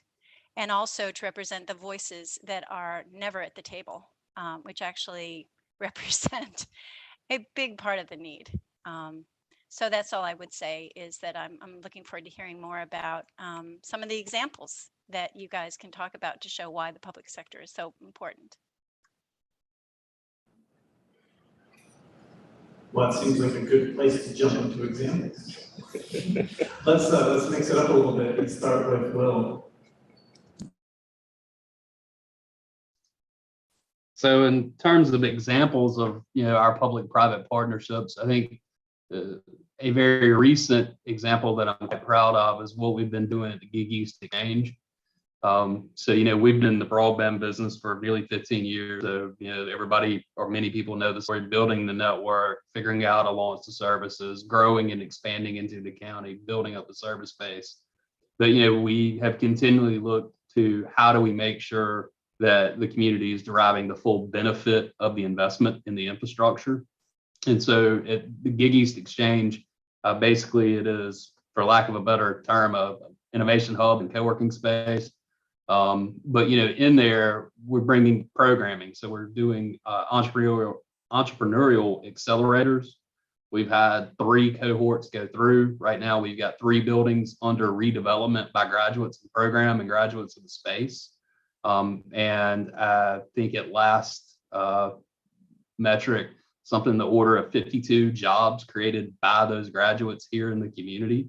And a lot of these are tech-based jobs, that are coming into Wilson because of the partnership between our city and Riot. So it used to be the Raleigh Internet of Things as a meetup group. It's how they started, and now they are a not-for-profit entity that really is engaged in, you could say, non-traditional economic development through doing these accelerators. And then we've expanded beyond that. We're doing digital literacy training.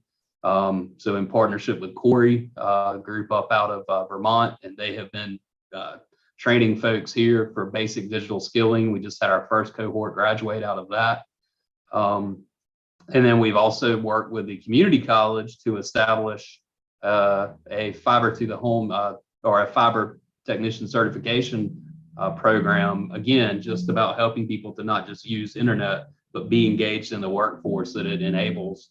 And we're currently underway with that program, and the city has established a scholarship endowment with the community college to enable local students to come straight out of high school, get into the community college, and get certified as fiber optic technicians. So all of that, right, it's public-private partnerships.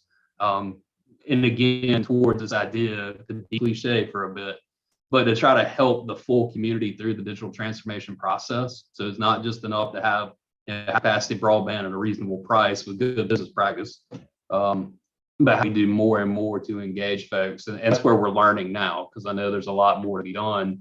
There are others that are far further down the field than we are, but we're still proud of our efforts here locally. Yes, for people in the room who are focused solely on making sure you're getting a network out so that everyone can be connected, you should understand that that is the first of many great challenges that you get to go through.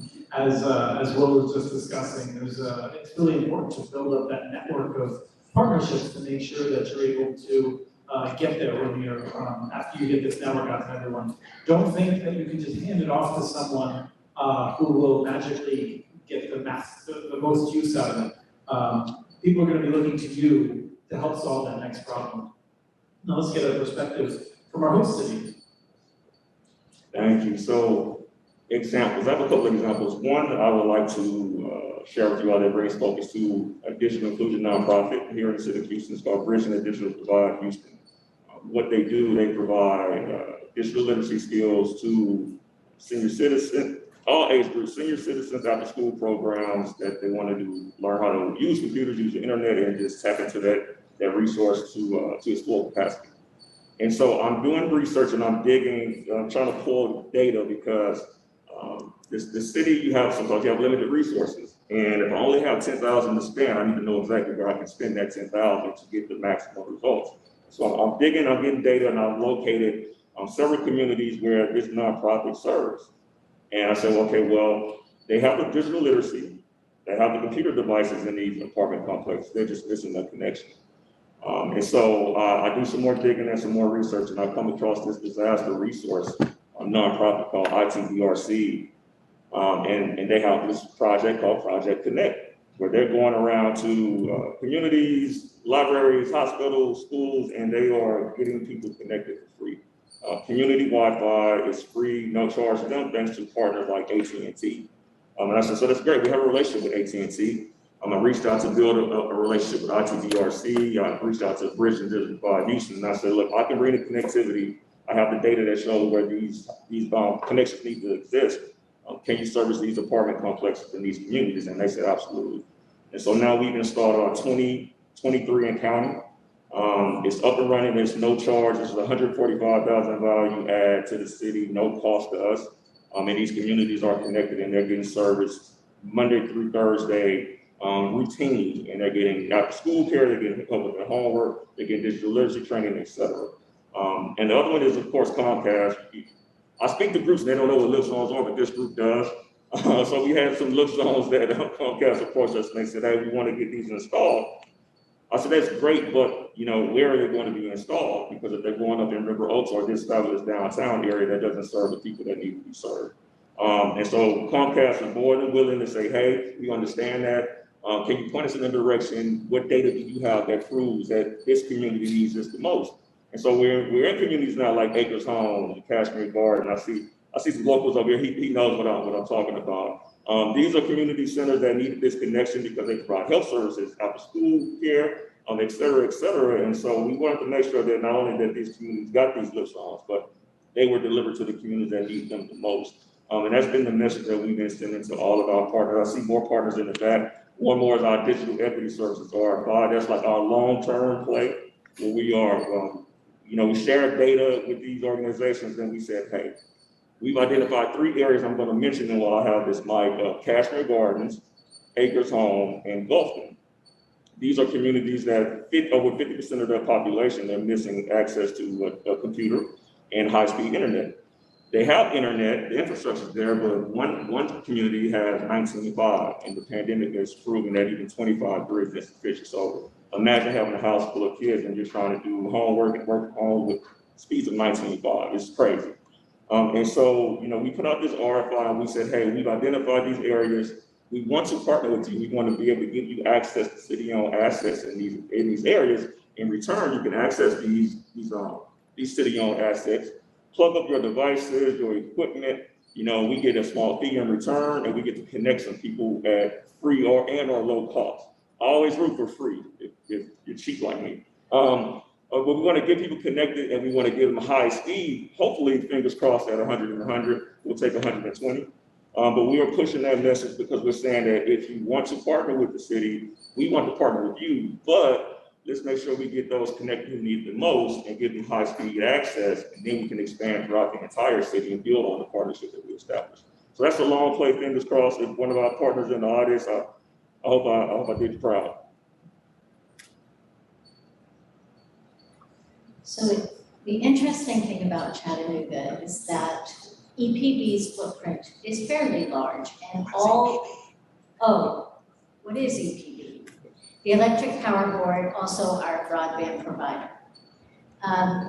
It's a pretty wide reach.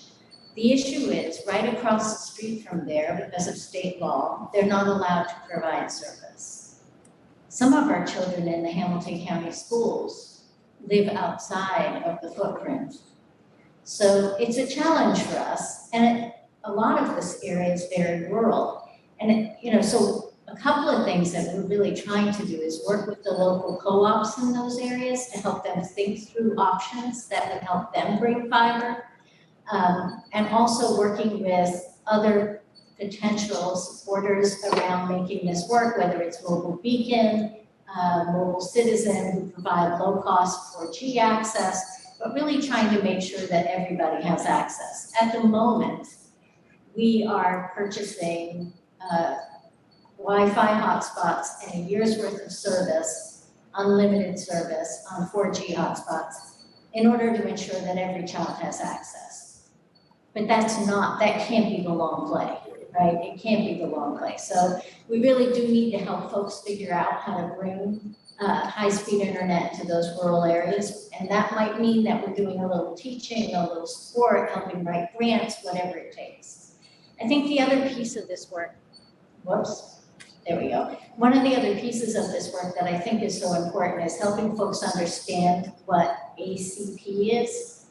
And that is the plan from the government that allows you to get $30 off your monthly bill. And so what we've done in Chattanooga and the surrounding area is we have hired ambassadors, people that are known in the community, that live in the community, that are going out and actually sitting with people at events and saying, sit down, I'll help you figure it out. Let's make that call together, right? Because some of this is really complex for folks and a little nerve-wracking. And quite frankly, even when we were giving the service away, people were saying, really, is that real? Are you gonna bill me? And it's a little bit scary because let's be honest, there have been times where we have not done a great job, right? And people have been disappointed. So how do we make sure that we build the trust and do what we say we're gonna do and provide the resources that need to be provided?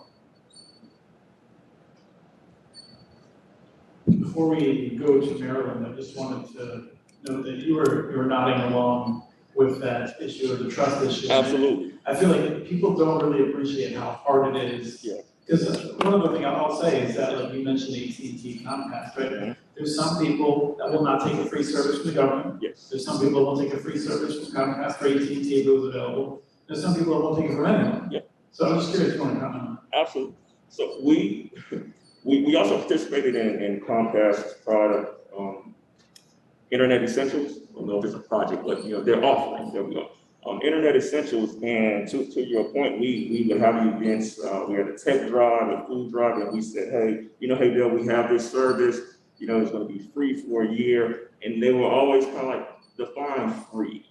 Like there has to always be this catch, and we could not get people. We could not get people to take it. We tied them down and said, no, you want to get this. They just refused it. This is because of unfortunate instances they had with local government or any kind of government. There was always this what else behind offering this free service. And so I will say, since we're speaking about partnerships, it is important for us, and I would recommend everyone to tap into your anchor institutions. These are institutions in these neighborhoods that have day-to-day relationships with these residents. That could be a library, it could be their public school, their charter school, whatever the case may be. These are the people that are in those neighborhoods that we go to and say, hey, Chris, you're at this school, we have this service. What is the best way to communicate? The pros and the cons of this service is to have that transparency, and they know exactly what they're being offered. We've had the most success doing that. Going to people that are in the neighborhood, community liaisons, et cetera, that have relationships, and this is what we're trying to do, this is offering. Can you help us communicate that in a clear, transparent way? Let's throw it in Maryland. You cut out there for a second, but I think you said Maryland, so I'll go. One of the first programs that we offered was, we just called it a pilot program, but it offered grants to expand broadband into unserved neighborhoods. So you end up, especially in rural areas, with pockets of homes. There might be 30 or 40 homes built in new development 10 years ago, never had anything extended to it for broadband because you didn't do that then. And we started out, we did $400,000. We did 4 $100,000 projects, and we felt pretty good. The next year, we now have what's called the Neighborhood Connect program. And the way it works is the local jurisdiction's actually the applicant, but they have to come to the table with an ISP partner. And the ISP partner provides the budget, provides the design. The local jurisdiction is the fiscal agent.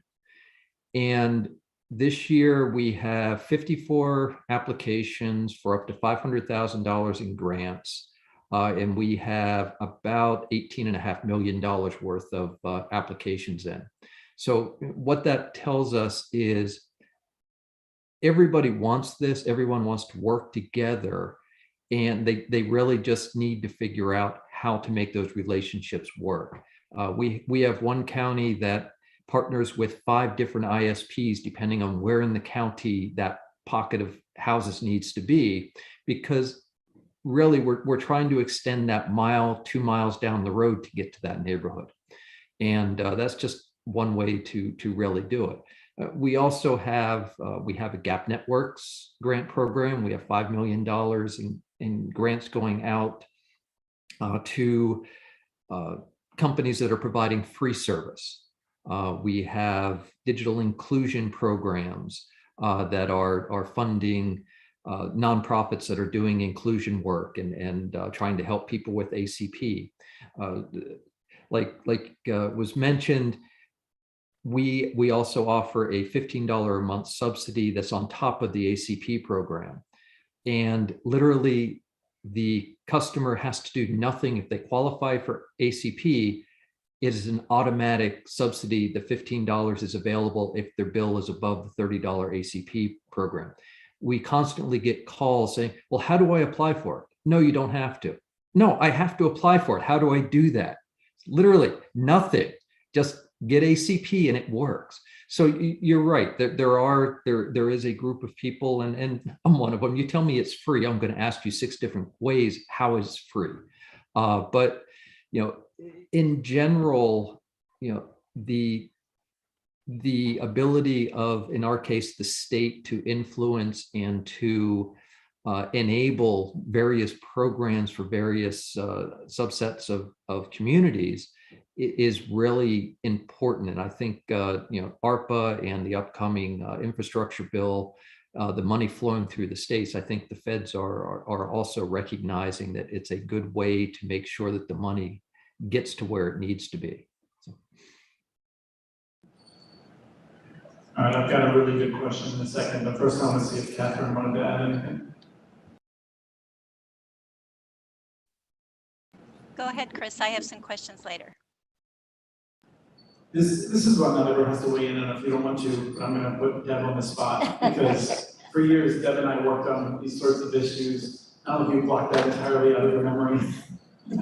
How do you recognize a bad partnership? And I say that because some of these companies, we pick on Delaware maybe, which is I think got in the news that it gave most of its money to the big companies that have generally refused to extend service.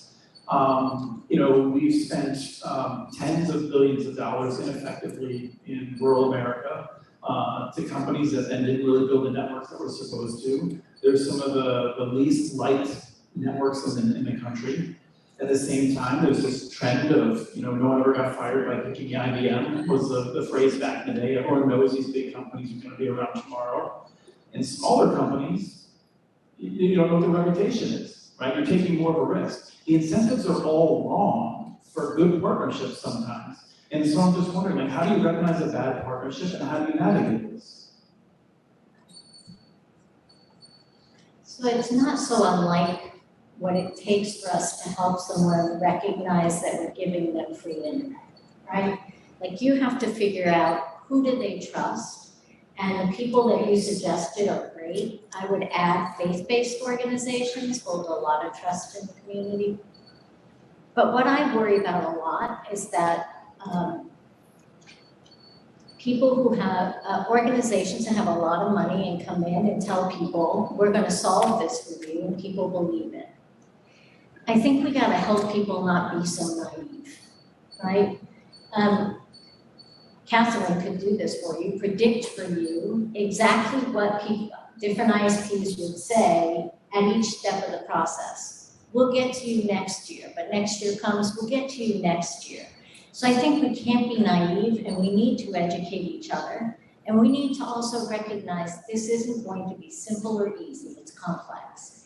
And so if somebody's coming in and saying, I can fix this for you, you just have to give me your money, I'll make it all good, I'd be skeptical.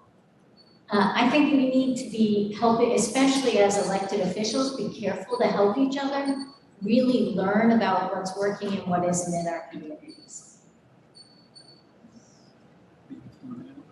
Oh yeah, I can add on. For us, it's been two things that jump out to me: a lack of communication and lack of follow through with Delstone, lack of communication and lack of follow through.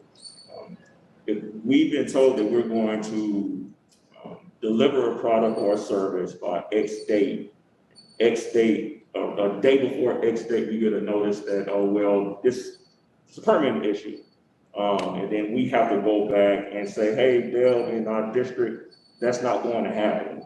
And they say, well, when is it going to happen? We'll follow up and we'll say, hey, well, it'll happen on this date. And then again, it doesn't happen through that date. And I don't think, well, I try to make the corporations or whoever the partner is feel the same pressure that I feel, because they don't get those angry calls and emails that I get to say, hey, you promised us this and you did it wrong.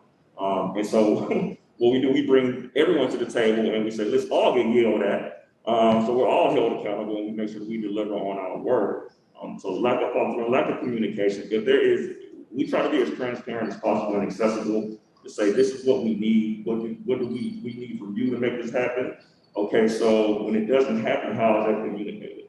How do you let us know? Let us know in advance so we're not having that issue of going back to our constituents saying, we can't deliver and we know you're expecting this, but we just can't. So when there's a lack of communication and we're not being told what's going on, the whys, the whens, the what's, that's a sign of a bad partnership, but just not being able to follow through. We're like 20 meetings in and we're still not getting anything done. And that's a hard pill for a constituent to swallow. Will or Cameron, would you like to weigh in?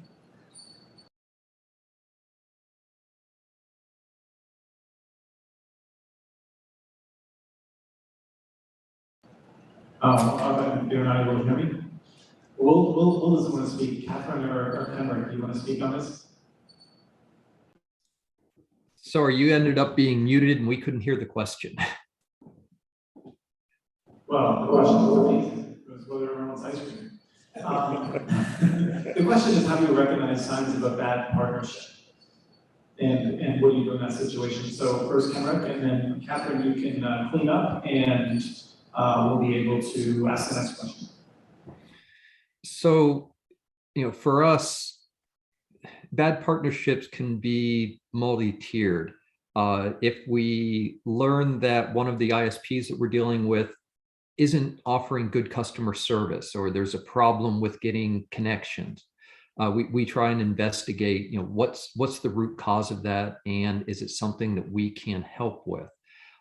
Since a lot of our programs are repetitive year after year, that's a nice hammer, to look at an ISP or look at a local jurisdiction in their partnership and say, your customers aren't happy, and we have problems with that particular aspect. If it's we've run into partnerships where we do a lot of our funding through reimbursements, and lo and behold, the project got built, but the ISP won't provide the documentation that the fiscal agent, the local jurisdiction, needs to get themselves reimbursed. Same thing, we can sit down with them. In fact, we have a meeting scheduled with one in another month and a half or so to go through just that issue. Why can't we seem to get that taken care of? So, a big part of what we can do if the partnership isn't working is, we have the checkbook, and that makes a pretty good hammer for people to really pay attention. But you just can't wield that willy-nilly. You really do need to try and work through the problem, make sure everybody understands what the issue is and what we're trying to solve. And that tends to be how we work through the issues. But one of the biggest things is determining that the partnership is bad and determining what the reason is for it being bad.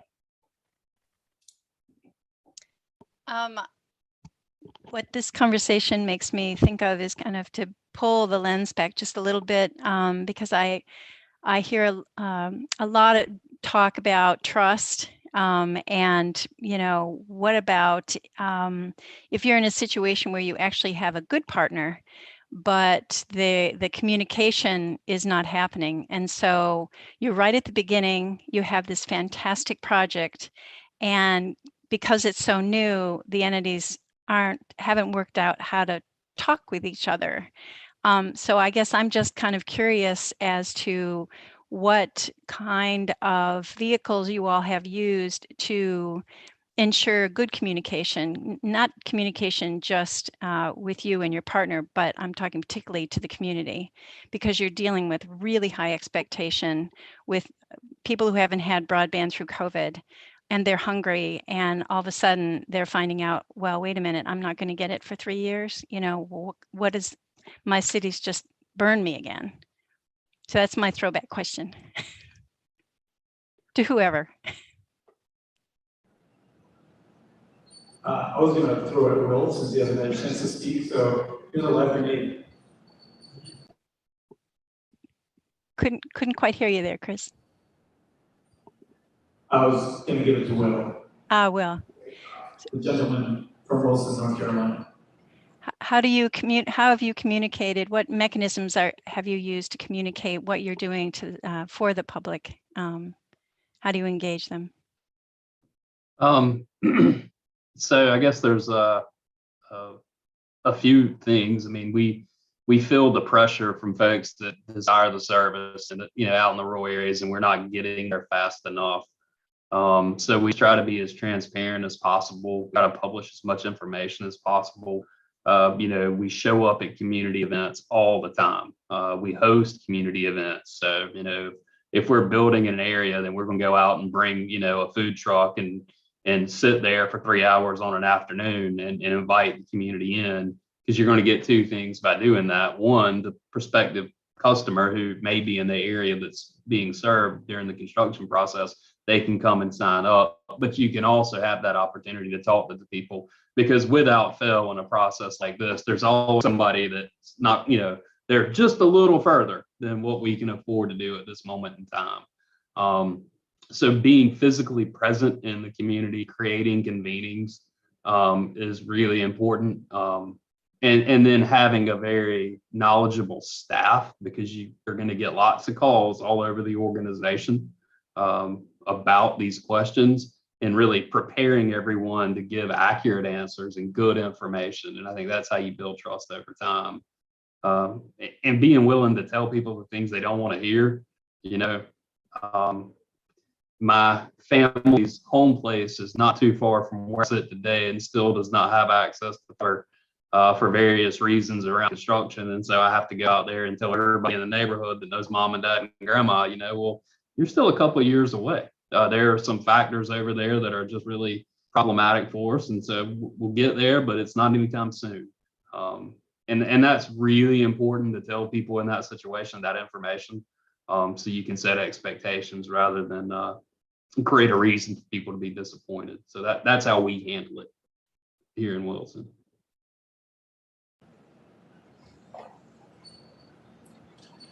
Anyone else? Yeah. Thanks. I think, Will, that managing expectations piece is such a high priority.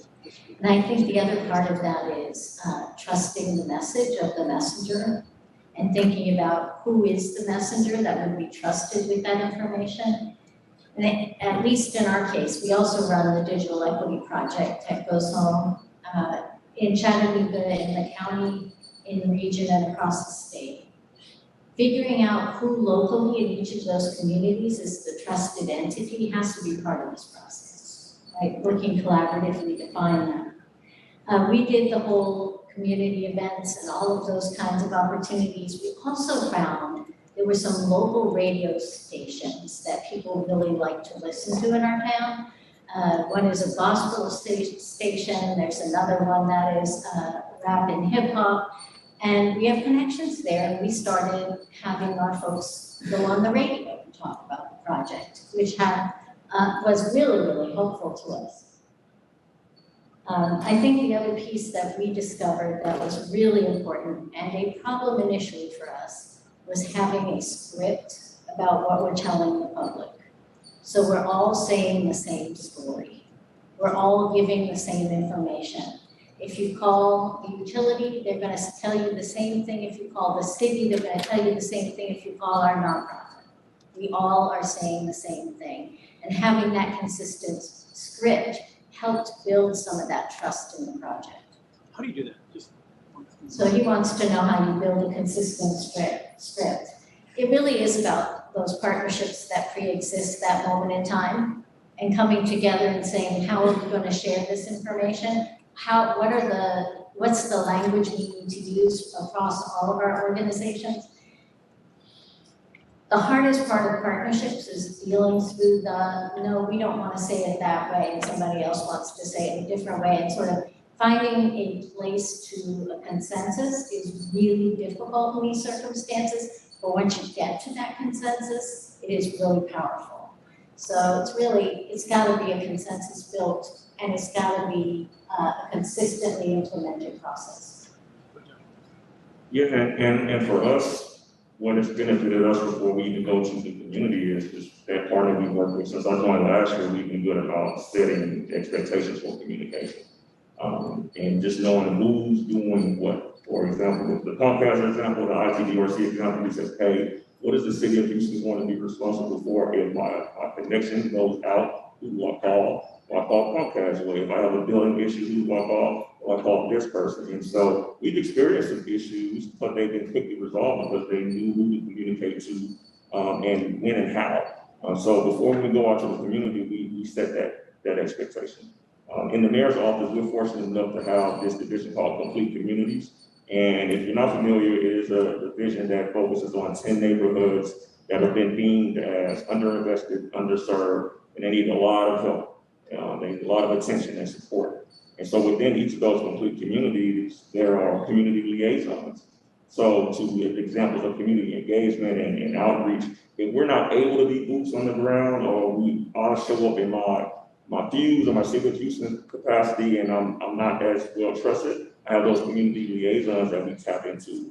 And they teach us how to communicate and the right verbiage and language to use with those constituents and those residents. So that makes it a bit easier. And we just stay in tune with those liaisons and say, this is the plan for this community. Even with data, our data shows X amount of people need better internet or internet at all. What do you think about this data? And they're able to give us some checks and balances and say thumbs up, thumbs down. So that helps a lot, being able to be in tune with community liaisons for us. Excellent. Kendrick? So yeah, I think really managing the message is probably the most important thing. We're building infrastructure. I'm an engineer. I'm not the best one to deliver that message, but our larger projects, they're 3-year projects. Year one is permitting, make ready, and design. You haven't really laid anything in the ground at that point. Year two, you actually start building and start connecting customers. But even if you're going into an area with 1,000 customers, you connect 10 a day. So people need to understand that you don't expect a road to be built in a day. You don't expect water line to be laid in a day. This is an infrastructure project. Even our smaller ones that I spoke of earlier, they have 12 months to build. That's still a year down the road. None of this stuff takes, and if you're dealing with private utility companies, it can stretch out as you try and get make ready accomplished. So, that's, I think, managing the message, and from a local jurisdictional point, having one person responsible for the message makes the most sense, so that you don't start getting confusion. A lot of times we deal with politicians, and that can muddy the water further, because sometimes politicians make promises that just are really difficult to deliver. So that always needs to be looked at before a message starts going out. Catherine, should we go to Q&A in the audience? Okay. I will ask the audience if there's any questions. I will repeat the question, and since the main thing that I can see on the screen here when I'm looking at myself is the whiteness in my beard, just keep the questions short so I can keep the memory working, please. And I'll do my best to interpret it for the panel. Does everyone have any questions? Sir. So, Greg Rice from Montgomery County, Maryland. Good to see you, Rick. When it comes to locals and local autonomy, when it comes to making these decisions, there's been a lot of talk about going through a middleman, whether it's the states. And a lot of folks feel as though if you're going to build a relationship, the leverage needs to be with local jurisdictions and the ISPs to craft what's going to be best for the community. Can folks talk about that and examples of how that works versus going through states, and which one they've seen as more effective models to get to some of those harder served communities that ISPs may not always be as motivated to serve. Great. Craig from Montgomery says hi to Kenrick and wants to know how he can do things without going through you. The question is about how to make sure you can build good relationships when you may be going through an intermediary. So let's, I think we need to. Yeah, for us in Houston, we knew early on, we had a lot of examples to follow that we needed to tap into digital inclusion coalitions. And when we did that, that opened up the door to say, common sense, like we have Harris County, we also have the broadband office, and like, we are not talking to them. So hey, next door, Harris County, this is Houston, this is what we're working on, what are you guys working on? And we started to have those conversations, and out of that became an even larger collaborative, statewide, cities and counties, Texas cities and counties collaborative, right? So we're on the line with San Antonio, with Travis County, with Austin. So we have this big group where we're all sharing information and planning and thinking through infrastructure initiatives, et cetera. So what we did next is we said, hey, now the state of Texas has a broadband development office, and we wanted to bring them into the fold as well. So we were able to contact them and say, this is all the cities and counties that are participating in this collaborative. These are the needs of each of these communities. You know? And when you really start talking, you kind of start to recognize that they all have the same needs, right? And serving the same populations. And so since then, we've been engaging with the State Broadband Development Office for months now. And out of that, they had a Texas listening tour where they went into communities. And if they missed a community, we said, hey, wait. This is what's happening in Houston, and we want to make sure you hear from our local constituents as well. So it's really been about building bridges and having open communication and putting cards on the table and say, we know that you guys have these plans, but please don't forget about us. We need a voice in how you are developing your data and mapping tools. We need a voice to say how you should spend your money because we're boots on the ground. So you should bring us to the table and hear what we have to say. So that's what we've been doing here in Houston and in Texas. So I'm going to preface this by saying I love our Tennessee Broadband Office. And then I'm going to say they deal with politics at the state level. I don't deal with locally, right? And so we do have a state law in Tennessee that's problematic for local decision making, but they also have to deal with the politics of the state. When it's local, none of that matters because local, we're just trying to solve a problem, right? We're trying to take care of the people who live in our communities. We're not dealing with the politics. We're saying this is a problem, we got to solve it. It's very pragmatic at the local level. It tends to be a lot more political at the state level. And I would love to see more opportunities for local voice in the decision making around how those dollars get spent.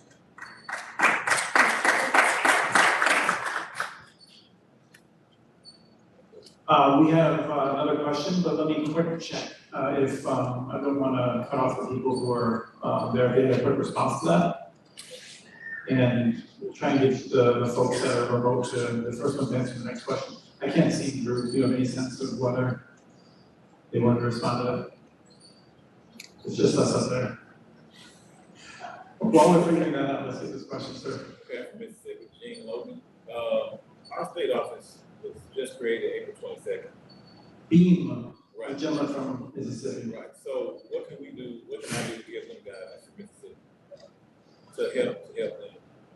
So the question is how to help the office in Mississippi that was recently created there. And I feel like I'll jump in after I hear what advice we have from Kenrick first, and then Catherine and Will. Sure. I mean, one of the things that your state office needs to know is, what do you know about your constituents and their needs? I don't pretend to sit in Annapolis and know what our Western County needs are and our Southern County needs are. I need to know that from my contacts within the local jurisdictions, because one of the things that we do is we do listening sessions with our jurisdictional partners to get a feel for what they need. Will my program work?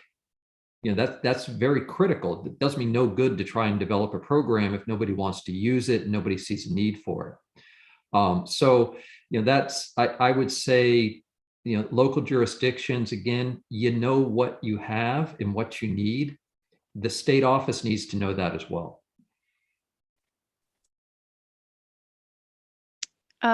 I don't know who you're pointing at, Chris. Are you pointing at me or somebody in the audience? Me? Okay. I would just follow up on what Kenrick said. If I understood the question correctly, everybody's human. And don't assume that people in who are working in the broadband office in your state are know-it-all and are superhuman and really won't take the time to talk to you. I mean, I've been pleasantly surprised over and over again in different states, multiple states, at if you send an email or if you pick up the phone or even visit them in their office, they're going to talk to you. They want to know. They know you have information that can help them do their job better. So I would just say and repeat, do not hesitate to talk, to speak with them, and and persistence. Just keep trying it. If they're busy, just keep calling, because at some point they're going to realize you have something that they may want to hear. Sounds simple, but it's success formula. Any thoughts from Will? Sorry.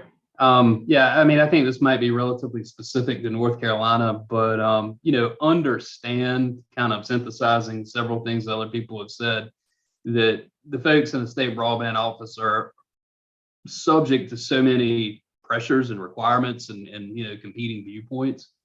And so they've got a lot of things on them that may not be readily apparent and easily understood from the local perspective, but really understand that doesn't make them the bad guy. That makes them doing their job within the confines that they got to operate. So I would start from there because, for the most part, I think everybody's trying to help solve the issue.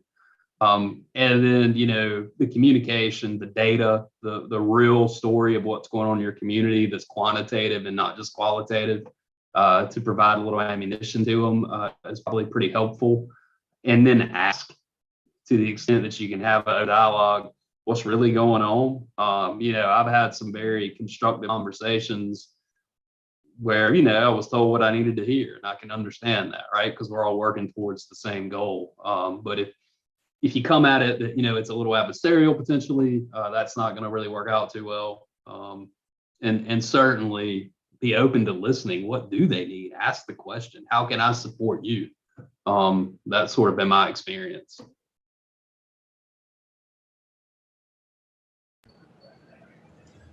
The question is a good one, and I want to take this in a very frank direction. That's what I like to do often.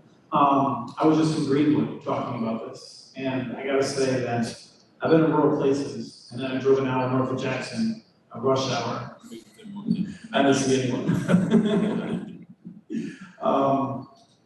The situation in some states, and it's not just Mississippi, is going to be ugly, I'm afraid, in that few people have spent more time, and there's a few, but there's not many who spent more time talking about how great rural electric cooperatives are, and they are great for extending service. But there's a real history of racial exclusion there, and we have to watch that. And I don't know if the state office is going to be on your side. And so, I think it's a matter of what Will has said about having that data, working with other folks. I was there at the invitation of the Southern Rural Black Women's Initiative. They're organizing in Sunflower, and boy, she should punch me for forgetting the other county we're working in. Anyway, there's people out there doing that work. And what I saw, and this is where it gets more out for everyone, is that there's a real hunger out there. There's a lot of people who want to solve this problem. I mean, this was a meeting, and people had to drive a long ways, and folks from the schools came out, folks from health, there was all kinds of folks that came out because they wanted to know what they could do. And so that's one of the things that I think needs to happen, is to provide information to people that know that they need to get internet access out to everyone, but they feel disempowered, they feel intimidated by the technology. So having these meetings to help people get up to speed on it and feel empowered to collect this data, learning about how to do map challenges and checking out that. That's important. Otherwise, rural electrification was a beautiful thing. And the fact that a lot of Black communities got it last sucks, and we should not replicate that this time around. So I think we have to confront that, and it's going to be hard. So, and I want to start with data, like Chris mentioned. Have your data together, make sure that you can clearly explain and you can point to exactly where the need is. No assumptions, no guessing. Try to get we try to get to a 90% accuracy rate with data. We know that it's not always clean and 100%, but we'll take 9. Be on with your data and be able to pinpoint where that need is. And then you get a megaphone. And to Chris's point, you may have to go outside of your state.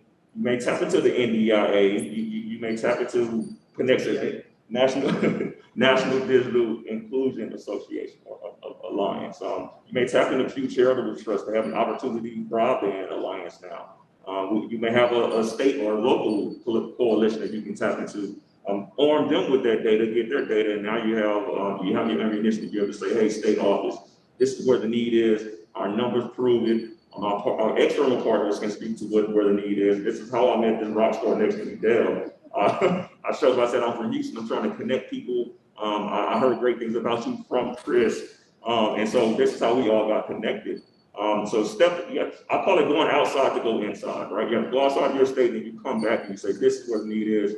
These are the partners that I can bring to you and we can all work together.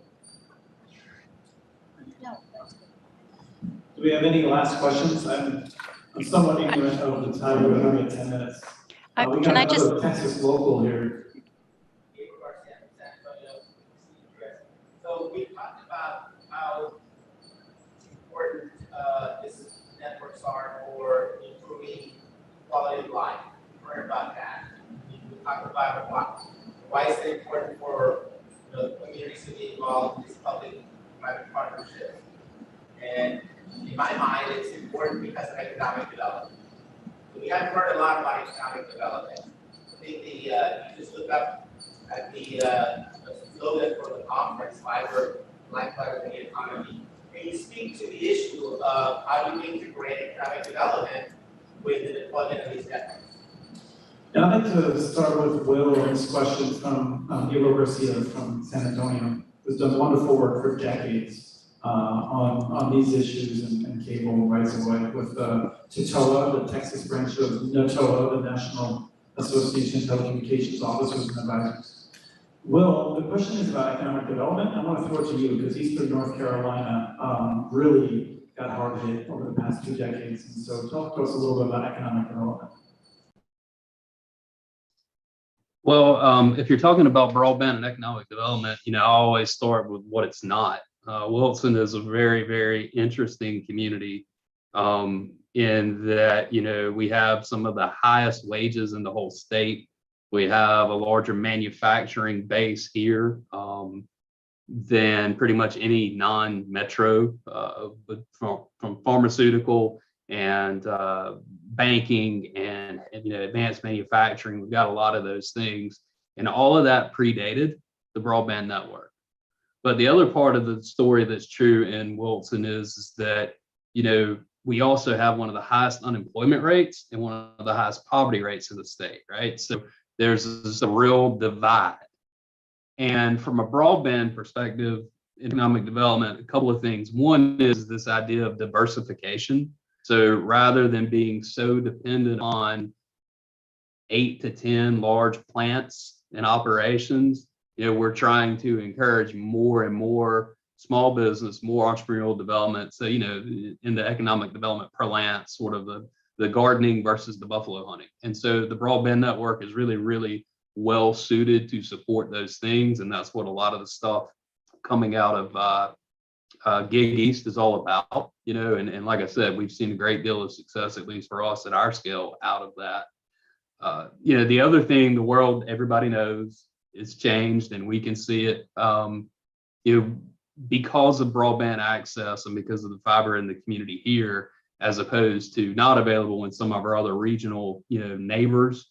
We've got national track builders coming and building in the county now, and they'll come to us first and just say, hey, look, we're going to go build this neighborhood. Will you commit to serving it when it's built? And so we've seen that. So we're seeing growth because people are more and more realizing that they're really disconnected from the place that they don't have to be or there to do a lot of jobs. And so from an economic development perspective, we're definitely benefiting from that. I'll just share a quick anecdote. In the neighborhood, been here since I was born, a house which is just, if you don't know Wilson, this might not be as impactful to you, but I'll try to paint the picture quickly. You're talking about a story and a half, 1,500 to 2,000 square foot, maybe, decent sized home just sold for $450,000, and some of you guys in Houston, you're like, oh, well, that's nothing. In Wilson, North Carolina, that's fall out of your chair. I don't know, and so you're seeing that growth, and then in downtown, a new YMCA coming out of the ground, a new Truist, regional office building, parking deck, I think 290 unit multi-use residential complex, and all of that is coming because of the quality of life investments that we've made. Broadband, one of those. There's a whole bunch of other ones I won't get into right now. But then you have a comprehensive community vision, and broadband is a key component part of that towards quality of life and towards empowering everybody to participate in what you're bringing to the community. You can see good things happening, and there is no doubt that it's happening right now. I could go on way too long about that, but I'll just stop it right there. But it's pretty good stuff. Catherine, did you wanna jump in? I feel like your voice in a little bit. I know you've been tracking this for 20 years as well. Well, Will just stole my story, which is,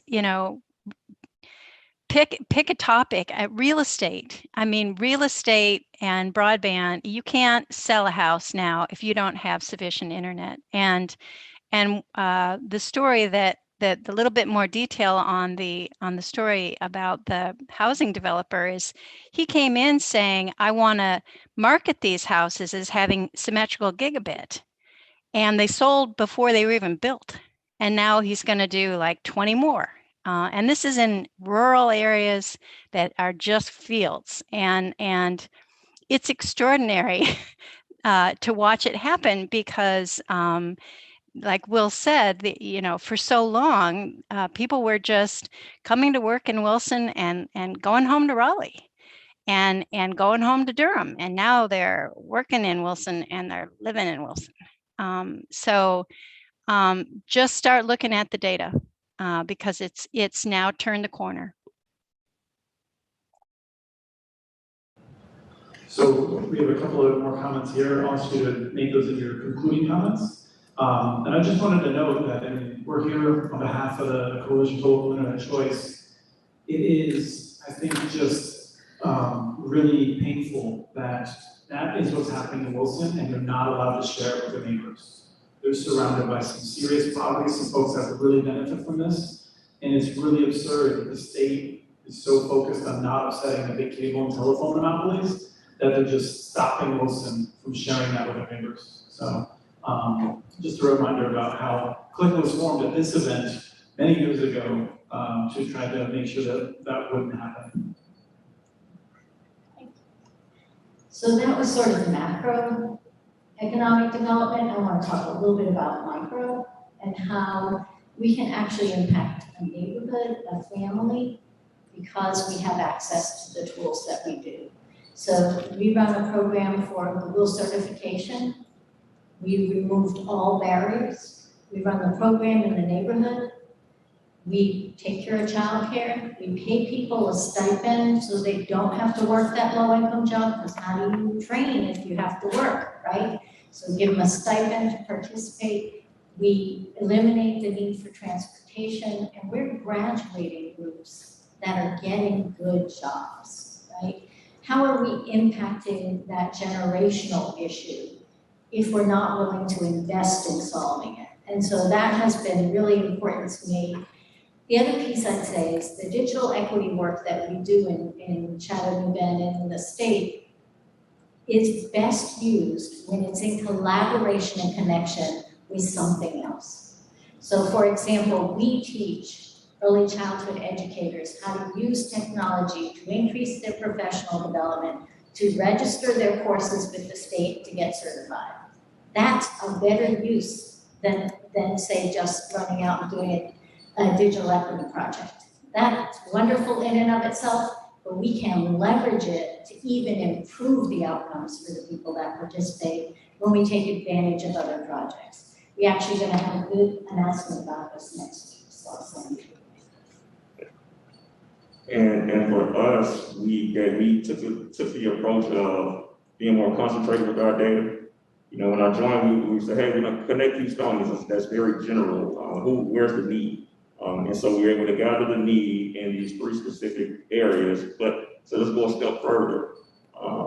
In that area, what's the poverty rate? And we found out that these areas are all below the national poverty rate. And so that just gave us more fuel to the fire to say, hey, we need to get these people connected. I mean, kind of Chattanooga, I'm going to give them another shout out. They have a great professor there, Dr. Lobo.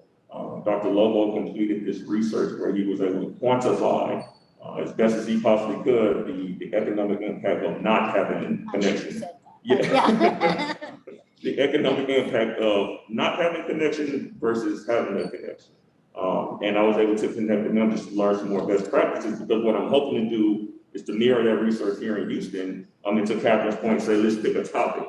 During the pandemic, if this population had been connected to the internet, they would have been able to pump X amount of dollars back into the economy. They would have been able to apply for this job that requires more digital literacy skills, a higher paying job. They didn't have access to the internet. They didn't know how to find that opportunity, so they weren't able to. So we're hoping to quantify as best as we possibly can the economic impact of not being connected and be able to present that to stakeholders to gain some more traction and get people connected.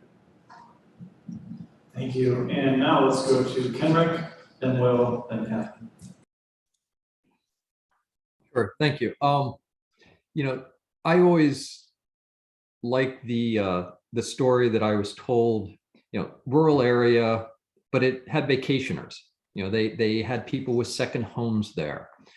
One thing that the internet was able to do is these homes might have been used, you know, through the summer, maybe, you know, weekends. Well, you brought internet and the homeowners could come now Friday and leave Monday. Well, you've basically just doubled your income from those homeowners, from those second homeowners in the area. And then you start looking at choice of housing. As Will said, you know, people want internet, people need internet, and they may not buy a house if it doesn't have internet. So you end up, you know, I always love the story. Well, they can just move to the cities. You don't really necessarily want that. You know, a diversified populace is a good thing for a state's economic development. And, you know, you do need the people living in rural areas. And you can do the whole argument about, you know, farmers and food. And well, the farmers need a tractor dealer somewhere that they can get to it. The farmer needs electricians to help them with the work around the barn. Yeah. So if you drive everybody away from an area because they can't live and the quality of life isn't there, you're not just impacting that one household, you start impacting the entire economy of an area. So we really need to do things to make sure that that quality of life can be realized wherever you are. And I always use the argument that if I'm building an internet to the last house on a road, I've passed every business there is to get there. So, you know, when I start getting the arguments of, well, you need to focus on businesses, we are, but we're focusing on them a slightly different manner. And if you tell me there's a business that needs internet, I bet there's a house next to it that also needs internet.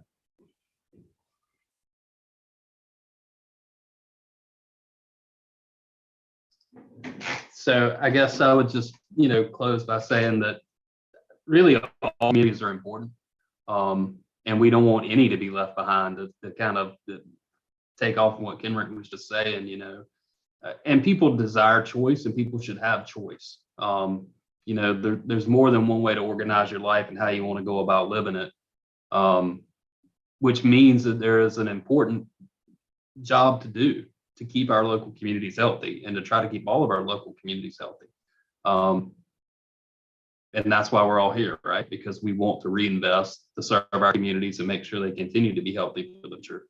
Because it's really essential for the state, for the nation, for our regions. So that's pretty much it for me. Thank you guys for the opportunity. And I would just follow that lead by saying, thanks to this technology, we're all talking here today. I can sit in Virginia and be sorry that I'm not going to share a drink with you all at the end of this. But it has been totally a pleasure to be able to share these ideas. And I hope you all go home and realize that it's really not, the infrastructure is invisible. I mean, if you look at what's going on in Wilson, it's invisible. The focus is now on the applications, and that's what Gig East is about. It's the front of that wave of now saying, okay, we got the infrastructure in place. Now let's build some business. So anyway, just to thank you all again for taking the time out to share these ideas, and I hope you all go home and keep pounding the drum. Thank you. Thank you, folks from the television screen. I want to thank everyone who came out here early to this wonderful event that we're going to have this week. Came out mostly because you're trying to do great things for your communities, and I want to thank the panel as well. So thank you all.